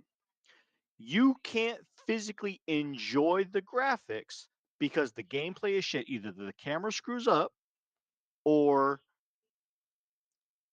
you're switching characters so that you're actively worried more about how you're doing in combat than the beautiful visuals of the game. Now, at least Honkai Star Rail and Tower of Fantasy, you always have your characters visible through the cutscenes and things like that to enjoy the live action ARPG that it is. But you never have a time stop. But in Final Fantasy VII Remake and Rebirth, you never get the chance to appreciate the visuals. And that's where I think Final Fantasy VII is absolutely. Hey, look, he's blowing a kiss at you, man. He wants your husky beard. I've been missing what people in chat have been saying because of it on a rant. All right, let's play this and see what he says. PS5 sales are down, but should Real Sony panic? All right, you know what? Just to your point about this, JP, I would say FF17 needs to go back to FF12. If they're going to try to do an ARPG style, go back to 12. Use the Gambit system so that you can pre-program actions of party members that you're not actively controlling. That's the way I feel about that. You see, Jordan said, fluid combat with good waifus. He said good visuals, not good waifus. He totally said good waifus. Anime will agree with me. He said good waifus. I wish they can Now, don't get me bring... wrong, I don't have anything against people that like, waifus in their video games. I don't judge. Honestly? Not gonna lie, I don't have care. all the judgments. Judge me all you want. Judge me all you want. All right, let's react to this. I'm going to record it and then upload it as well. There is another video. There's 3 videos that Devastator sent me. One of them I've already reacted to that I'm going to upload, I think, tomorrow. This one I'll record now and upload another day. And then I think there's one more he sent me, and we'll check that one out as well. All right. So, let's go. What's up, gamers? Dreamcast Guy here, and today we're talking about PlayStation because Sony has just released some detailed financial reports as to how good Why is it so quiet? they're doing. Now, it does seem like, for the most part, the PS5 is in. Okay, let's go back.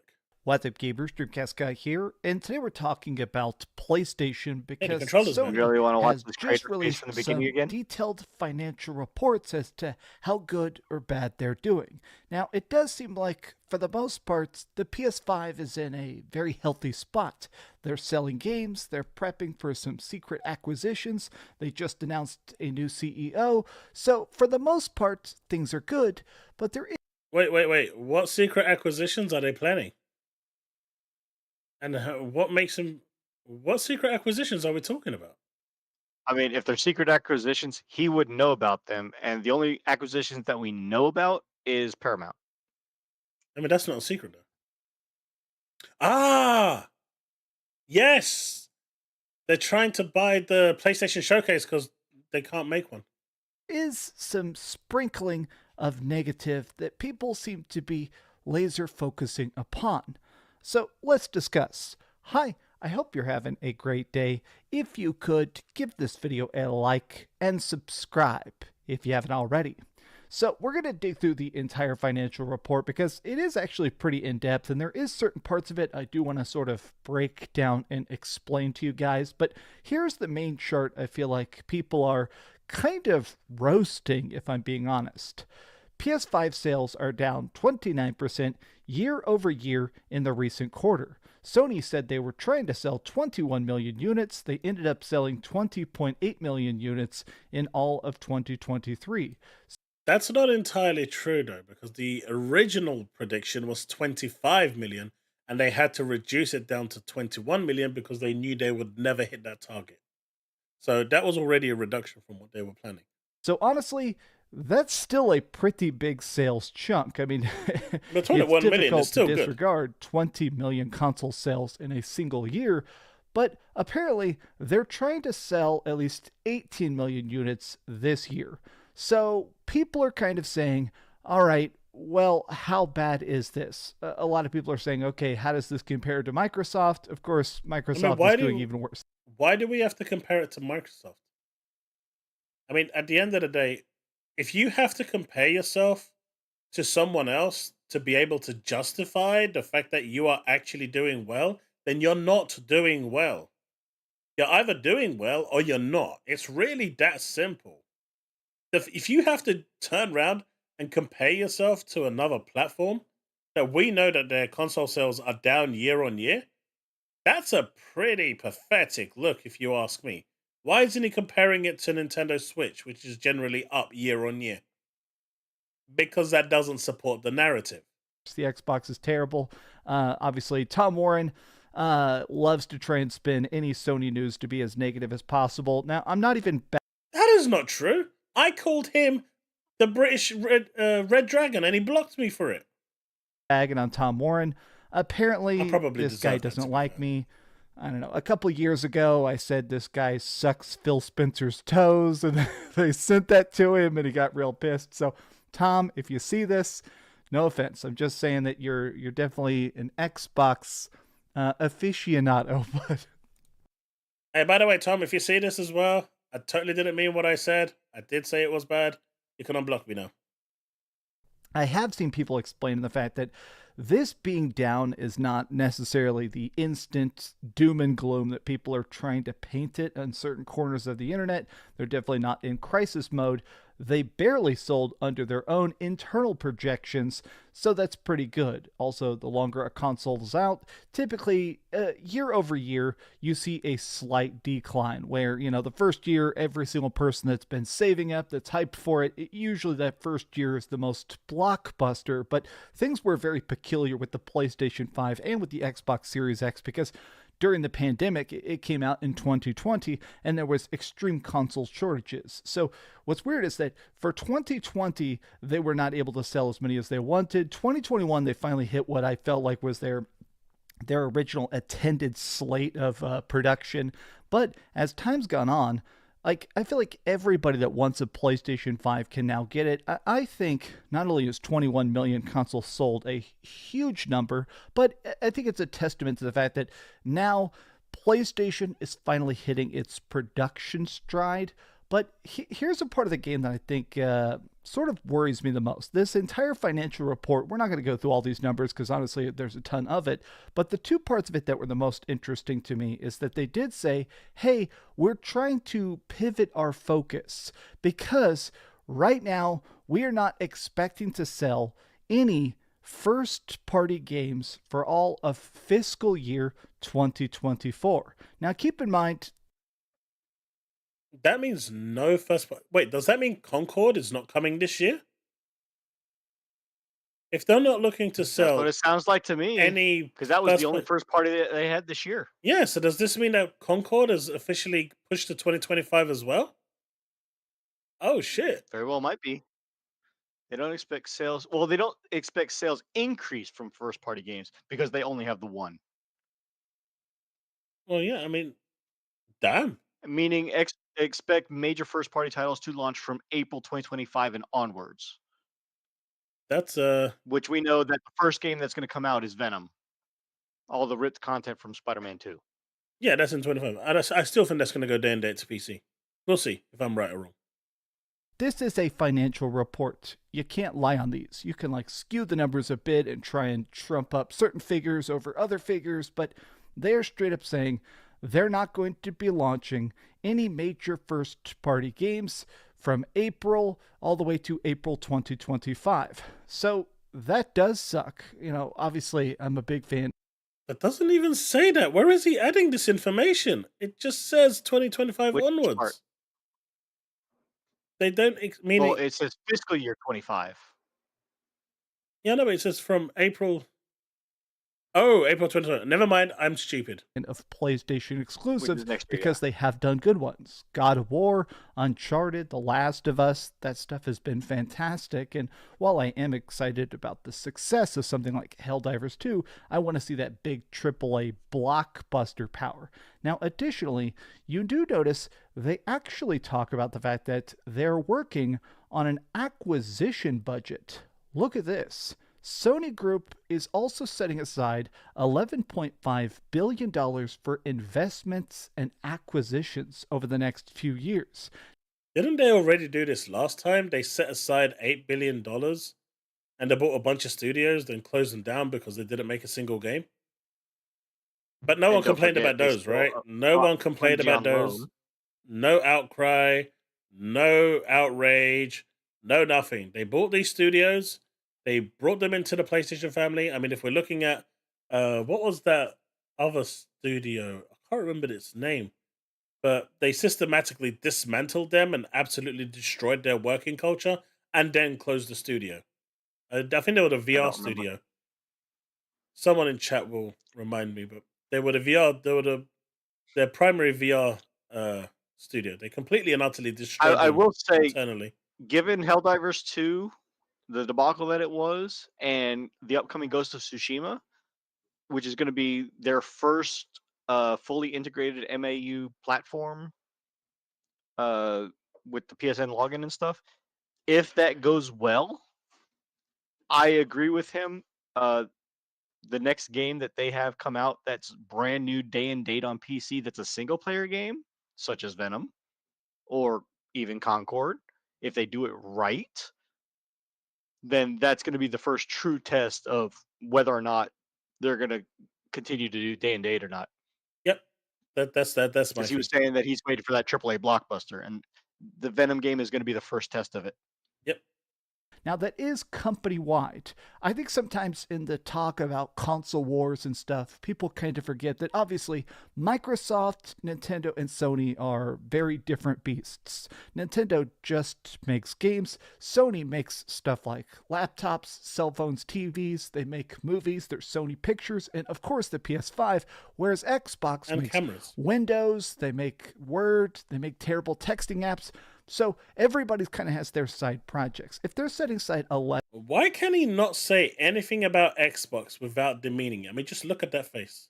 But why can he not say a single thing about Xbox without actually adding a negative connotation to it? It's almost like he's allergic. $11.5 billion. This could be them buying music studios. It could be them trying to do all sorts of stuff. But from my own reading of these financial reports, I do think those acquisitions are probably going to be them buying game studios. Now, is that good or bad? Honestly, the closures of the Xbox game studios recently, the fact that Microsoft keeps buying stuff like, obviously the Bethesda buyout, the Activision Blizzard buyout, and now those studios are getting shut down and torn apart piece by piece. As much as I think PlayStation is better run than Xbox, I still don't think I'm a big fan of the idea of PlayStation. I think buying exclusivity deals, I think I'm a big fan of. I think I'm pretty against now. I don't think that Sony should be buying studios. I'm not sure anybody should be buying studios at this. So where's the talk about all the studios that Sony have closed? Why is it only Xbox? Where's the studios like, Japan Studio and whatnot that they closed? Where's all this? They're not immune to this shit. They've done it themselves. This point, but Here we go. So we're now at a total of 59.3 million consoles sold. That's not shipped. That's 59.3 million consoles sold, which is truly insane. PS5 is now slightly below the PlayStation 4 sales.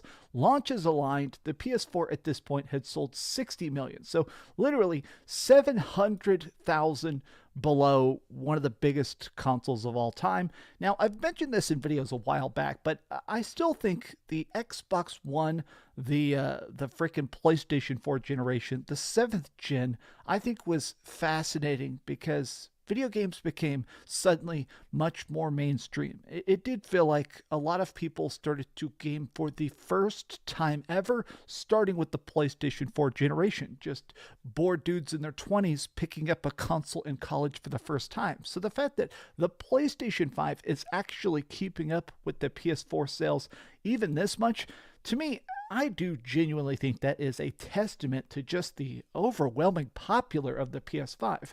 So here's an interesting part of it, though, is that it sounds like they want to attempt something slightly different for the rest of this console generation, and they said something I've never seen Sony state before, which is that they're trying to make great games. Okay, that's the typical PR speak, but they want to try and increase console sales, obviously. They're trying to make more first-party software and PC development, but they also said they're trying to get more player engagement, more people to try and just spend more time on the console, whether it is these first-party games like Horizon or third-party stuff. Now, the reason I think They're not saying console, though. They're just saying people playing games. And the easiest way to get people playing more games, or your games, is number one, to have those games available in every single country, and number two, to release them day and date. Because if you don't release them day and date, and people don't want to buy a PS5 because it's going to come to the PC at a later point, then you're going to lose Anyway. engagement. And if you don't release it to those 177, you're still going to lose engagement. Absolutely. this is interesting is because I do think this is sort of like it feels like you can feel the motif, the motivations of Xbox, Nintendo, and PlayStation beginning to take these separate lanes. Xbox just wants you to sign up for Game Pass. Nintendo just wants you to buy anything, first party, a physical edition, indie. Nintendo just wants you to buy anything so you can play it on the go and have fun. Whereas PlayStation, they specifically, even if they won't come out and say it, I do think that the success of Helldivers, they actually announced its specific number, and so it's already sold 15 million copies. So it's already one of the biggest PlayStation. Wasn't it 12? Yeah, it was 12. Power World sold 15. So where the hell is it getting 15 from? Games of all time, and that launched both on Steam and on PS5. I think they're realizing that, okay, if we're going to try and make these perpetual living universes with updates and season passes and downloadable content and microtransactions and stuff, you have to make a game that's not just good, but is actually addictive. I think PS5 is starting to be them sort of testing the waters on making games that are truly addictive. Look, I love PlayStation games, but think about it. A lot of these are very one. I mean, at the end of the day, No kid. no matter how you want to look at it, when you're looking at as a game developer, and this is going to sound really nasty, right? If I was making a live service game, and this is going to sound really bad, I would want that game to be the most addictive game that you've ever played. I would try Absolutely. and make it as addictive as humanly possible to the point where that is the only game you want to play, and the only game you want to live in, and the only game you want to spend money in. Because at that point, I'd just like to point out that with this tweet right here from Hasdor Gaming showing sales of actual players, which we all know is MAUs, monthly active users, Mhm. that they are specifically trying to once again copy Xbox's strategy.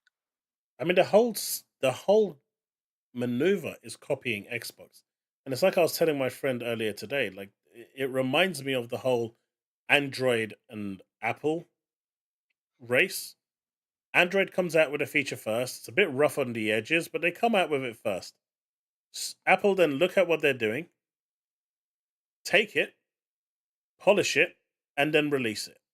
And then everyone praises Apple because their one runs it better, even though Android released it first. But because they released it first, they're in a little bit of a worse state, and it takes a little while for them to get to that polished state.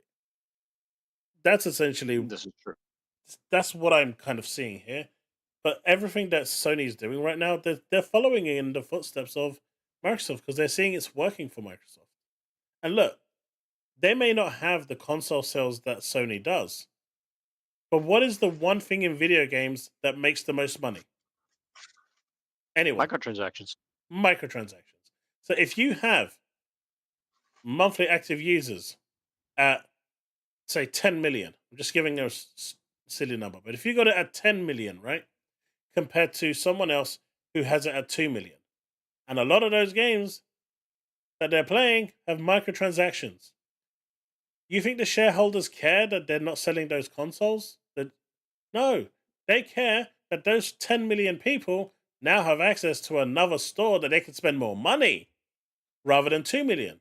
And even if you've done it at 5% of those people spending money in the store, you're going to make a hell of a lot more money with that 10 million than you are with the 2 million. And that's where it's at.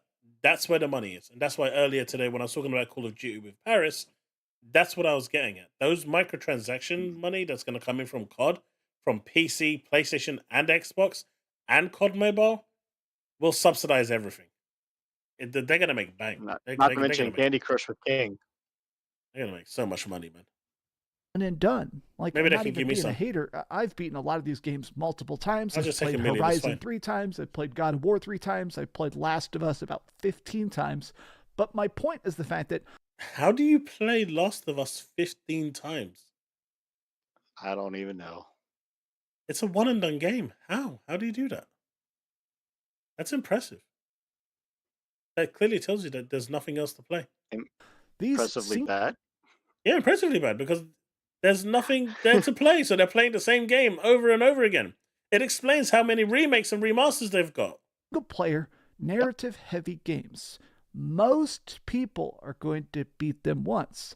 And while they do get that upfront $70 profit, what happens after that? I think PlayStation is attempting to sort of pivot towards the idea of, okay, how can we keep you engaged longer than just buying the game and maybe buying some DLC? But like these whole financial reports, I think show the fact that PlayStation is definitely in a good spot. They're definitely selling a crazy amount of games. This is the wildest one. Okay, so this Pio here left out a word, but this is games sold. In the last quarter, so just from January to March, PlayStation sold 72.6 million games. Holy heck, 12.3 million of those were first-party sales. Holy heck, monthly active users, 110 million. This My dude is can't count. staggeringly big. Like, actually that's seeing wrong. those numbers, I mean, it boggles the mind. Sorry, gosh, even reading it still blows my mind. So they sold 28 million copies. Sorry. Even looking at those numbers, just even trying to fathom that scale, it just doesn't make sense. The fact that they sold 20 million consoles and then 72 million games in 3 months. What in the heck? The power of PlayStation, I think this is where Xbox is getting jealous because while Xbox is getting those play numbers, they're getting downloads, they got 10 million people to install Starfield. Who knows how many people actually beat it because the game is about as fun as watching paint dry. But my point is that Have you noticed every single time he makes a point, he demeans Xbox to try and give And uphold himself. PlayStation. Sorry? Validation. Yeah. He's trying to give himself, like you say, validation to the points. Like, if you are confident in what your preferred platform is actually selling, if you had the confidence in what they were doing, you wouldn't need to validate it by comparing it to another platform. Like, But see, that number's also wrong from Which- PO. which one? The first two.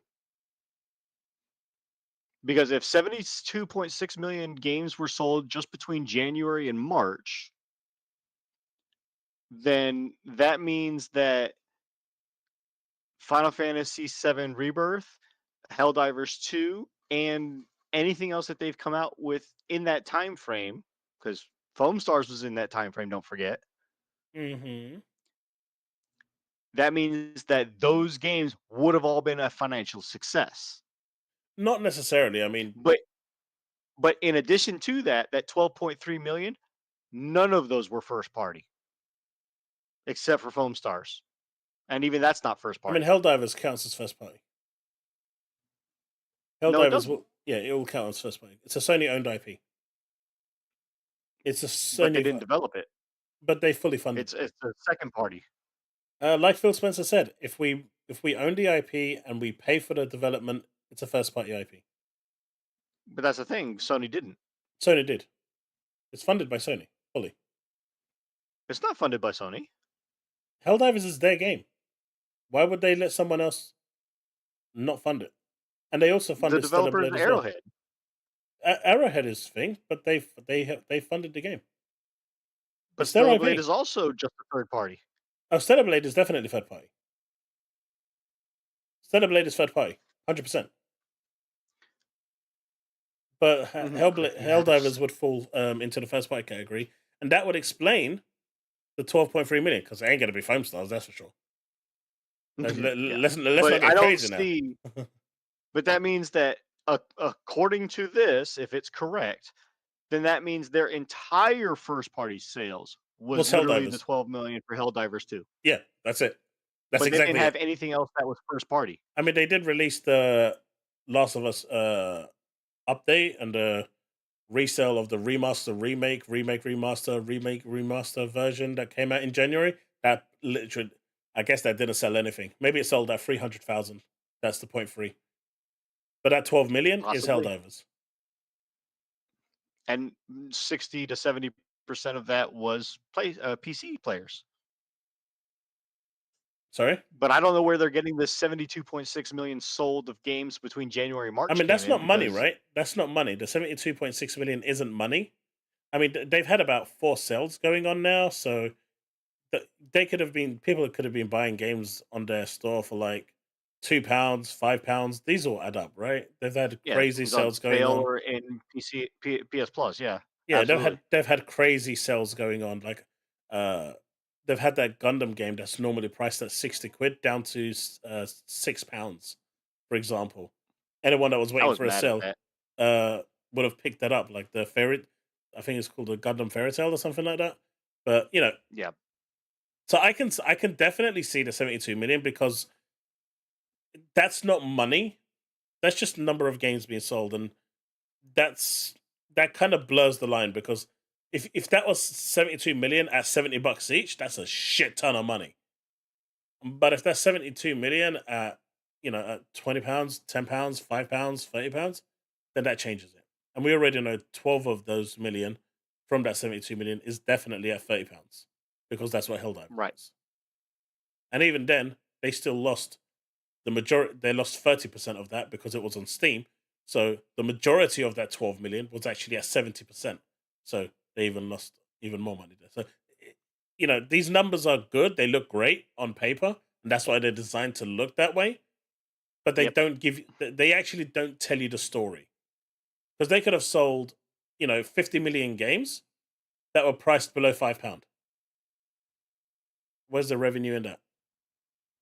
So it doesn't give you a true story of what it's actually reflecting. It's just giving you Now, numbers that make the shareholders happy.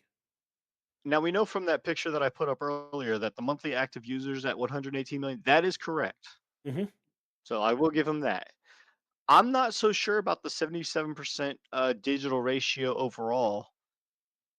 I mean, that just shows that And more it's good people are to buying keep in digital. mind that we know most AAA games sell more physical.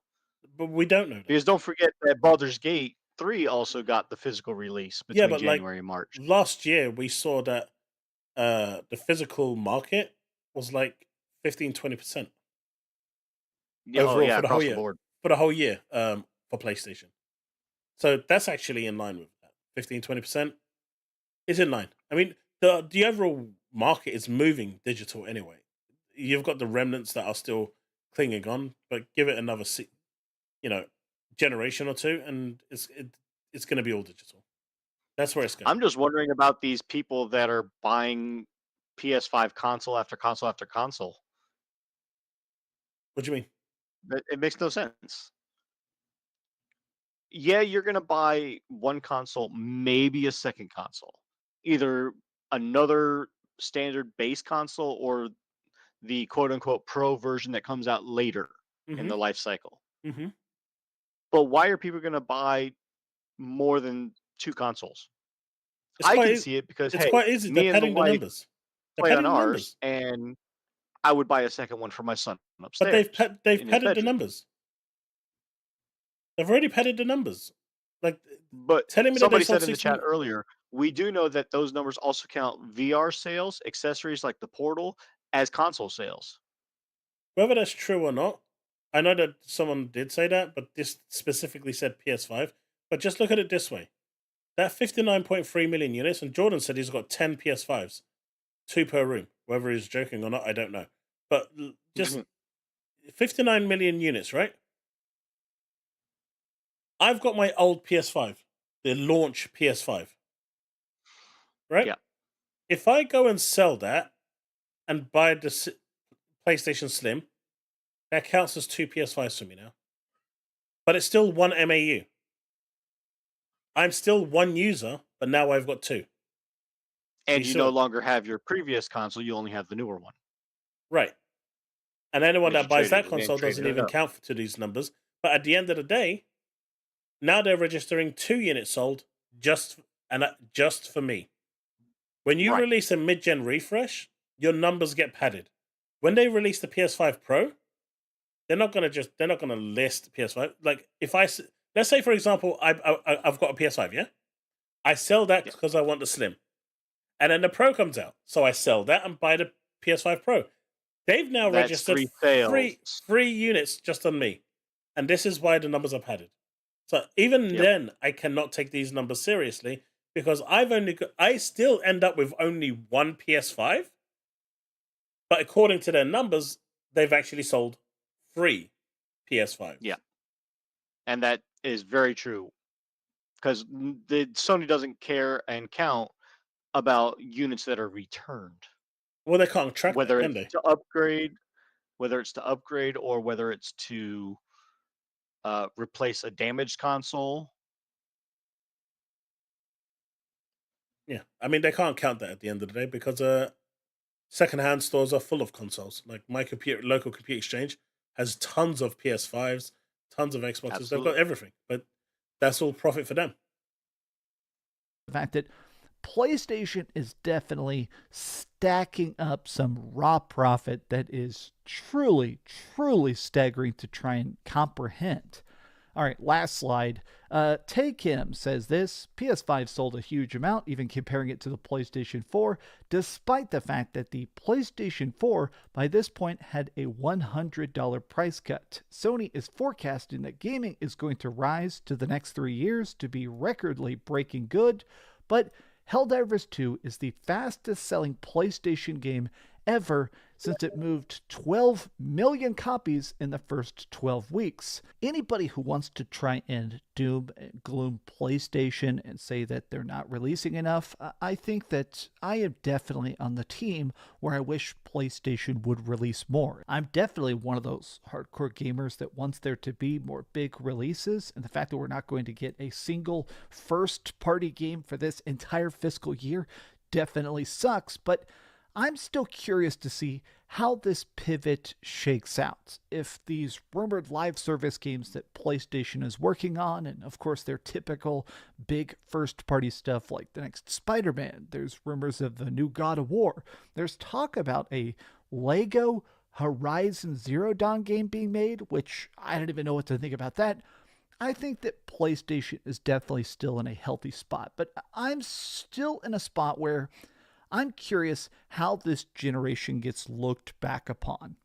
I think everybody loved the PlayStation 4. That thing was huge. It was getting constant great games. Whereas the pacing of the PS5, it's definitely different. But how do you guys feel about the current state of the PS5? I see a lot of people in the comment section over the course of the last couple of years saying, I want a PS5, I can't buy it. Then I saw a bunch of comments saying, I bought a PS5 and now I can't keep up with the games. And now I feel like I see a lot of people saying, where is Sony? Where's the next PlayStation showcase? Where is a slate to tell me why I should be... That PlayStation showcase is somewhere over there. If you take a right and then a left and another right and keep on going straight, you may find it. hyped Did you hear about about my the latest expensive that they purchase. said? Did you hear about the latest that they said the new PlayStation Showcase is going to drop before the Hellblade 2 game launches next week? Nope. But I most sincerely They've doubt been that. saying they've been saying that they are expecting a secret PlayStation Showcase since what, Starfield, way back in October of last year, Mate, they've been saying that for ages. and we're still waiting. This year will be looked upon as the start of Sony's death if they don't shape up. Yep. I mean, at the end of the day, I agree with that. a lot of this stuff is just like the number of consoles sold is so misleading. It's not even funny. Okay, but tell me your thoughts in the comments down below. And if you enjoyed this video... Okay, so that's the end of that video. And yeah, I don't know. Clearly they've made some, the numbers are looking good, but we're only seeing revenue. We're not seeing profit. We're not seeing Some how much numbers this are stuff is. They're showing cost anywhere, and that's what you clearly want to see. And honestly, these are the numbers that shareholders will like. But if they were in such a good financial position and in such a healthy state, why would they be needing PC? Why would they be needing PC? That's the bottom line. I just thought that was funny. I don't know, chat. You let me know in the comment section below. Let's have that discussion. And I'll see you in the next one. Remain legend. All right, that's that recording done. But yeah, like honestly, I don't see this. There was nothing really here. The lifetime PS5 sales, this is padded numbers. I don't care. The moment you release a refreshed version, that's padded. And the Series S has also had the black one, so there's a bit of padding there as well. But I don't know. I literally don't know anyone that sold the white Series S and bought a black one. Has anyone in chat actually done that? They sold the white Series S and bought a black version. I just went straight for a Series X. No. I mean, I've got a Series X, and because I got my kid a Series S, right, for his birthday. Yeah. The black one came out, and he said he wasn't interested. I actually offered to get him a Series X. He wasn't interested. He said the Series S is fine for him. But I don't know anyone that's actually upgraded from the white Series S to the black Series S. And those, him turning around and saying that the PlayStation's most successful game is Helldivers, fastest selling game. It's pretty embarrassing when you think about it that their fastest selling game, more than God of War, The Last of Us, Uncharted, Gran Turismo, Spider-Man, Final Fantasy, you name it. Let's count all their exclusives. And their fastest selling exclusive is a game that was released on PC. And people are telling me that people at Sony are not going to look at that and say, I don't like money. Actually, they might say that because they don't like money by putting games into other countries. But anyway, let's get back to the point. They're going to turn around and say that they don't like money and they're not going to release more games on PC. Is that what they're really trying to tell me? That those shareholders aren't going to turn around and say, hey, buddy, I like that money. I want you to make more of that money because I want a bigger payout, or I'm going to no longer invest in your company. You think they're going to just turn around and say no to that? Now, Adi Islam actually has a good point, saying that it's not an upgrade, it's just a color change and more storage, which, while that's true, still an upgrade. It is still a good enough upgrade, and it's not more expensive in the price. Whereas the PlayStation Slim came out, And not only is it more expensive, but they took away features. You no longer get the stand to stand it vertically, and you no longer get the What, you don't have paper what was it? clips? The disk drive. You don't have paper clips? Powerboss? No paper clips? Actually, I don't think. No toothpicks? You can put like 3 Oh, toothpicks there. toothpicks I have. You can put the toothpicks there to hold your PS5 up. Just make sure no one Toothpicks leans I on have. it. You don't want to break it. But you see what I'm saying though is Yeah. not only is the console costing more, but they're also giving you less. And the fact that it's the same hard drive, they just made the OS smaller apparently, so that you actually get the full range of the 1 terabyte that the system comes with, rather than the 825 gigs because the OS takes up the other 175. That was the biggest and strangest thing about it. It doesn't support Powerboss's narrative. Hey, Wait, what are you Chris talking George, about, how's it Josh? going?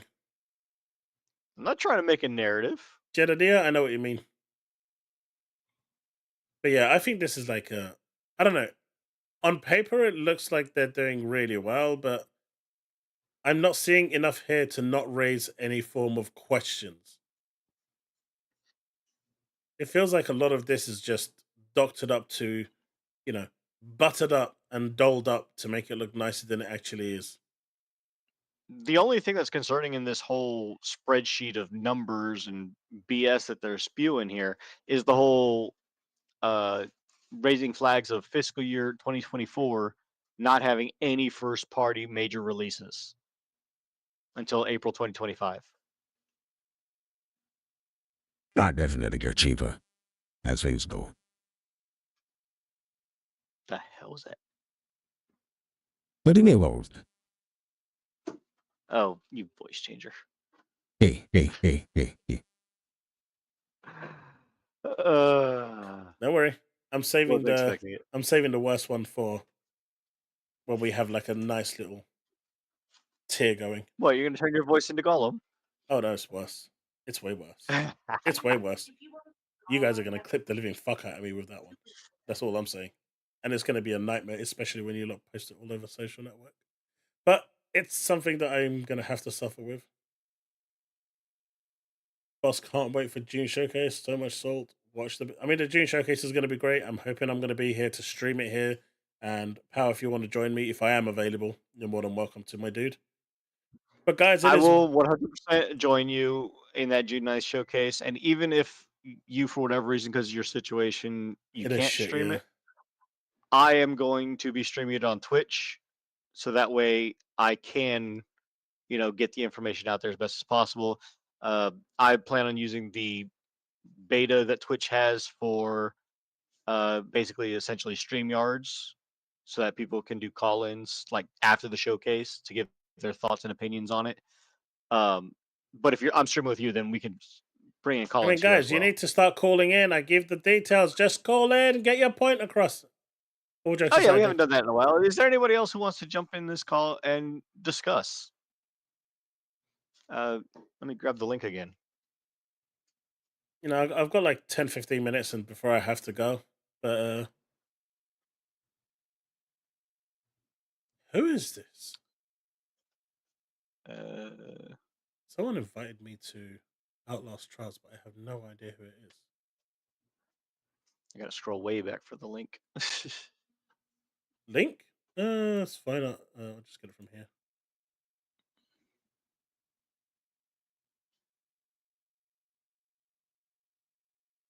Oh, it is, John. It is 1 a.m, but this is my final stream.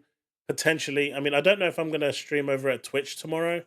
For those that want to check me out over at Twitch, I don't know what I'm going to play. I usually play a game that I've got on a backlog. I'm going to put my Twitch account here. For those of you that want to go over and follow me over there. Like I said, that account, I play anything from Nintendo to PlayStation to Xbox to PC, Stadia, Ouya, Whatever takes my What are you fancy. talking about, Jordan? I want to know what you think that I'm doing the same thing that I complained Dreamcast guy of doing. Maybe he's talking to me.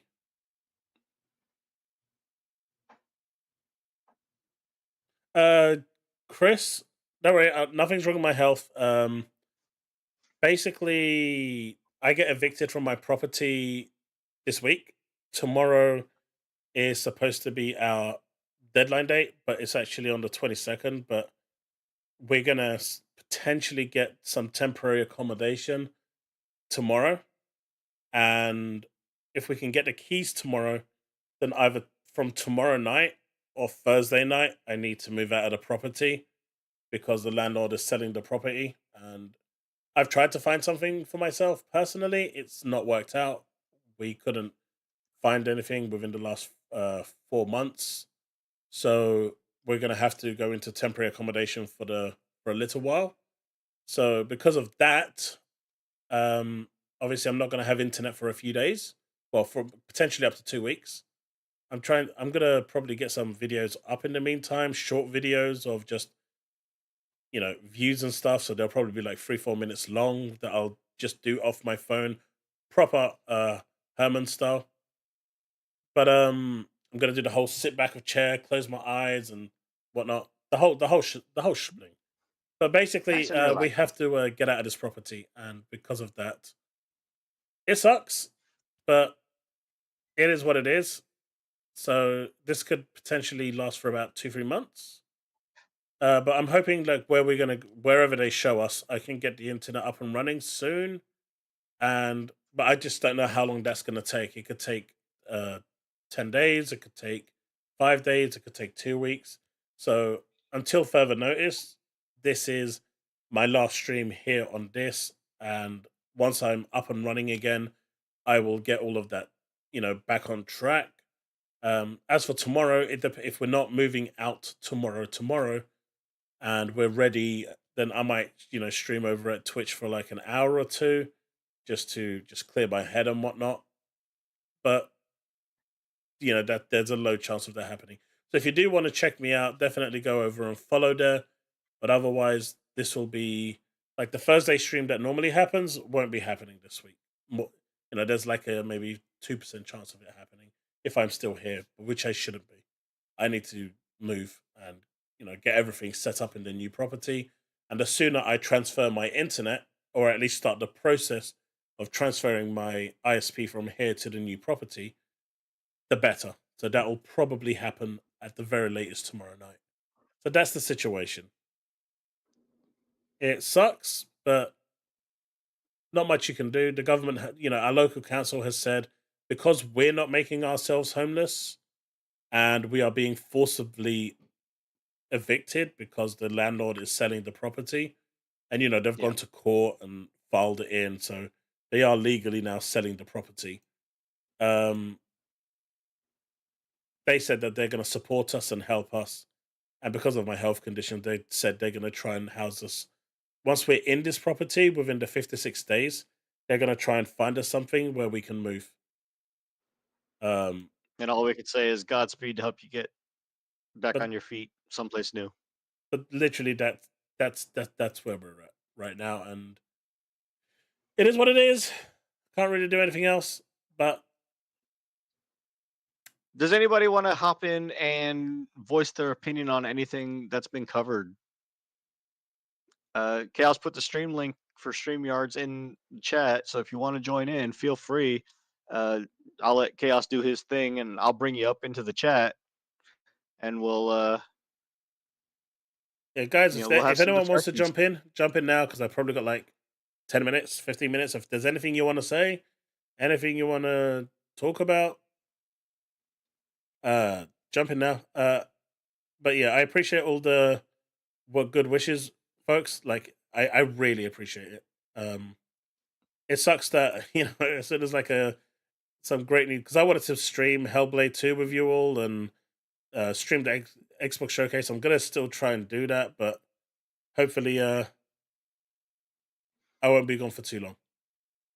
Don't miss Well, me. even if he did IRMARS, he would still have to have the internet the day of release next week, so that way it could download the update to enable the game. I mean, I can always Unfortunately. take my Xbox or my PC to my brother's house and download it through his house, Nope. even though that's a hassle. There you go. This is where a physical version would have come in handy, right, chat? Yeah, A absolutely. physical release would have come in handy. In short, Dreamcast guy is a dumb idiot, pretty much. But I don't That's think no anyone's problem, going to jump Edward. in. We can slow you down and make it comprehensible. Hopefully. What's this? He Become a says that squatter? he would. I can't. No, Edward was saying that he would come in, but his rants last for ages and he gets rapidly incoherent. Yeah, I can't become a squatter because the courts have issued bailiff's permission. I don't know if you guys in the US know what a bailiff is. Or if you call Yeah. it something different, like they basically have full permission to come and break the door lock Yeah. to enter the property. So on the 22nd at 10:30 a.m. exact, they will have full Take care, permission Jedediah. to break in. Hey, Starfield is tomorrow. That is correct.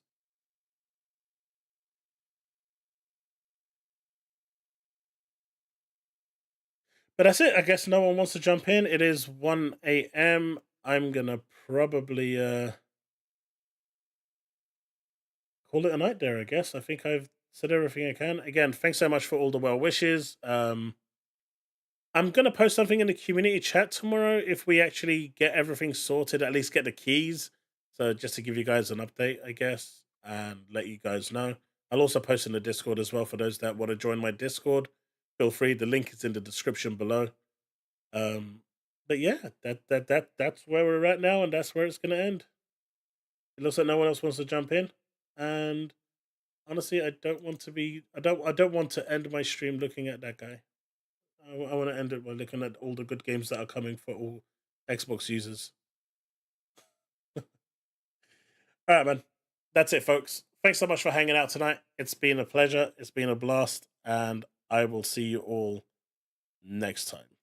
Until then, stay safe, and as always, remain legend. Peace out, folks. Take care, everybody.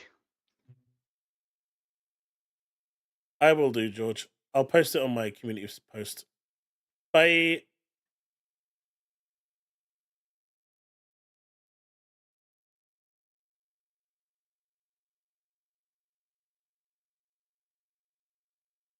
Love you too, Joshy.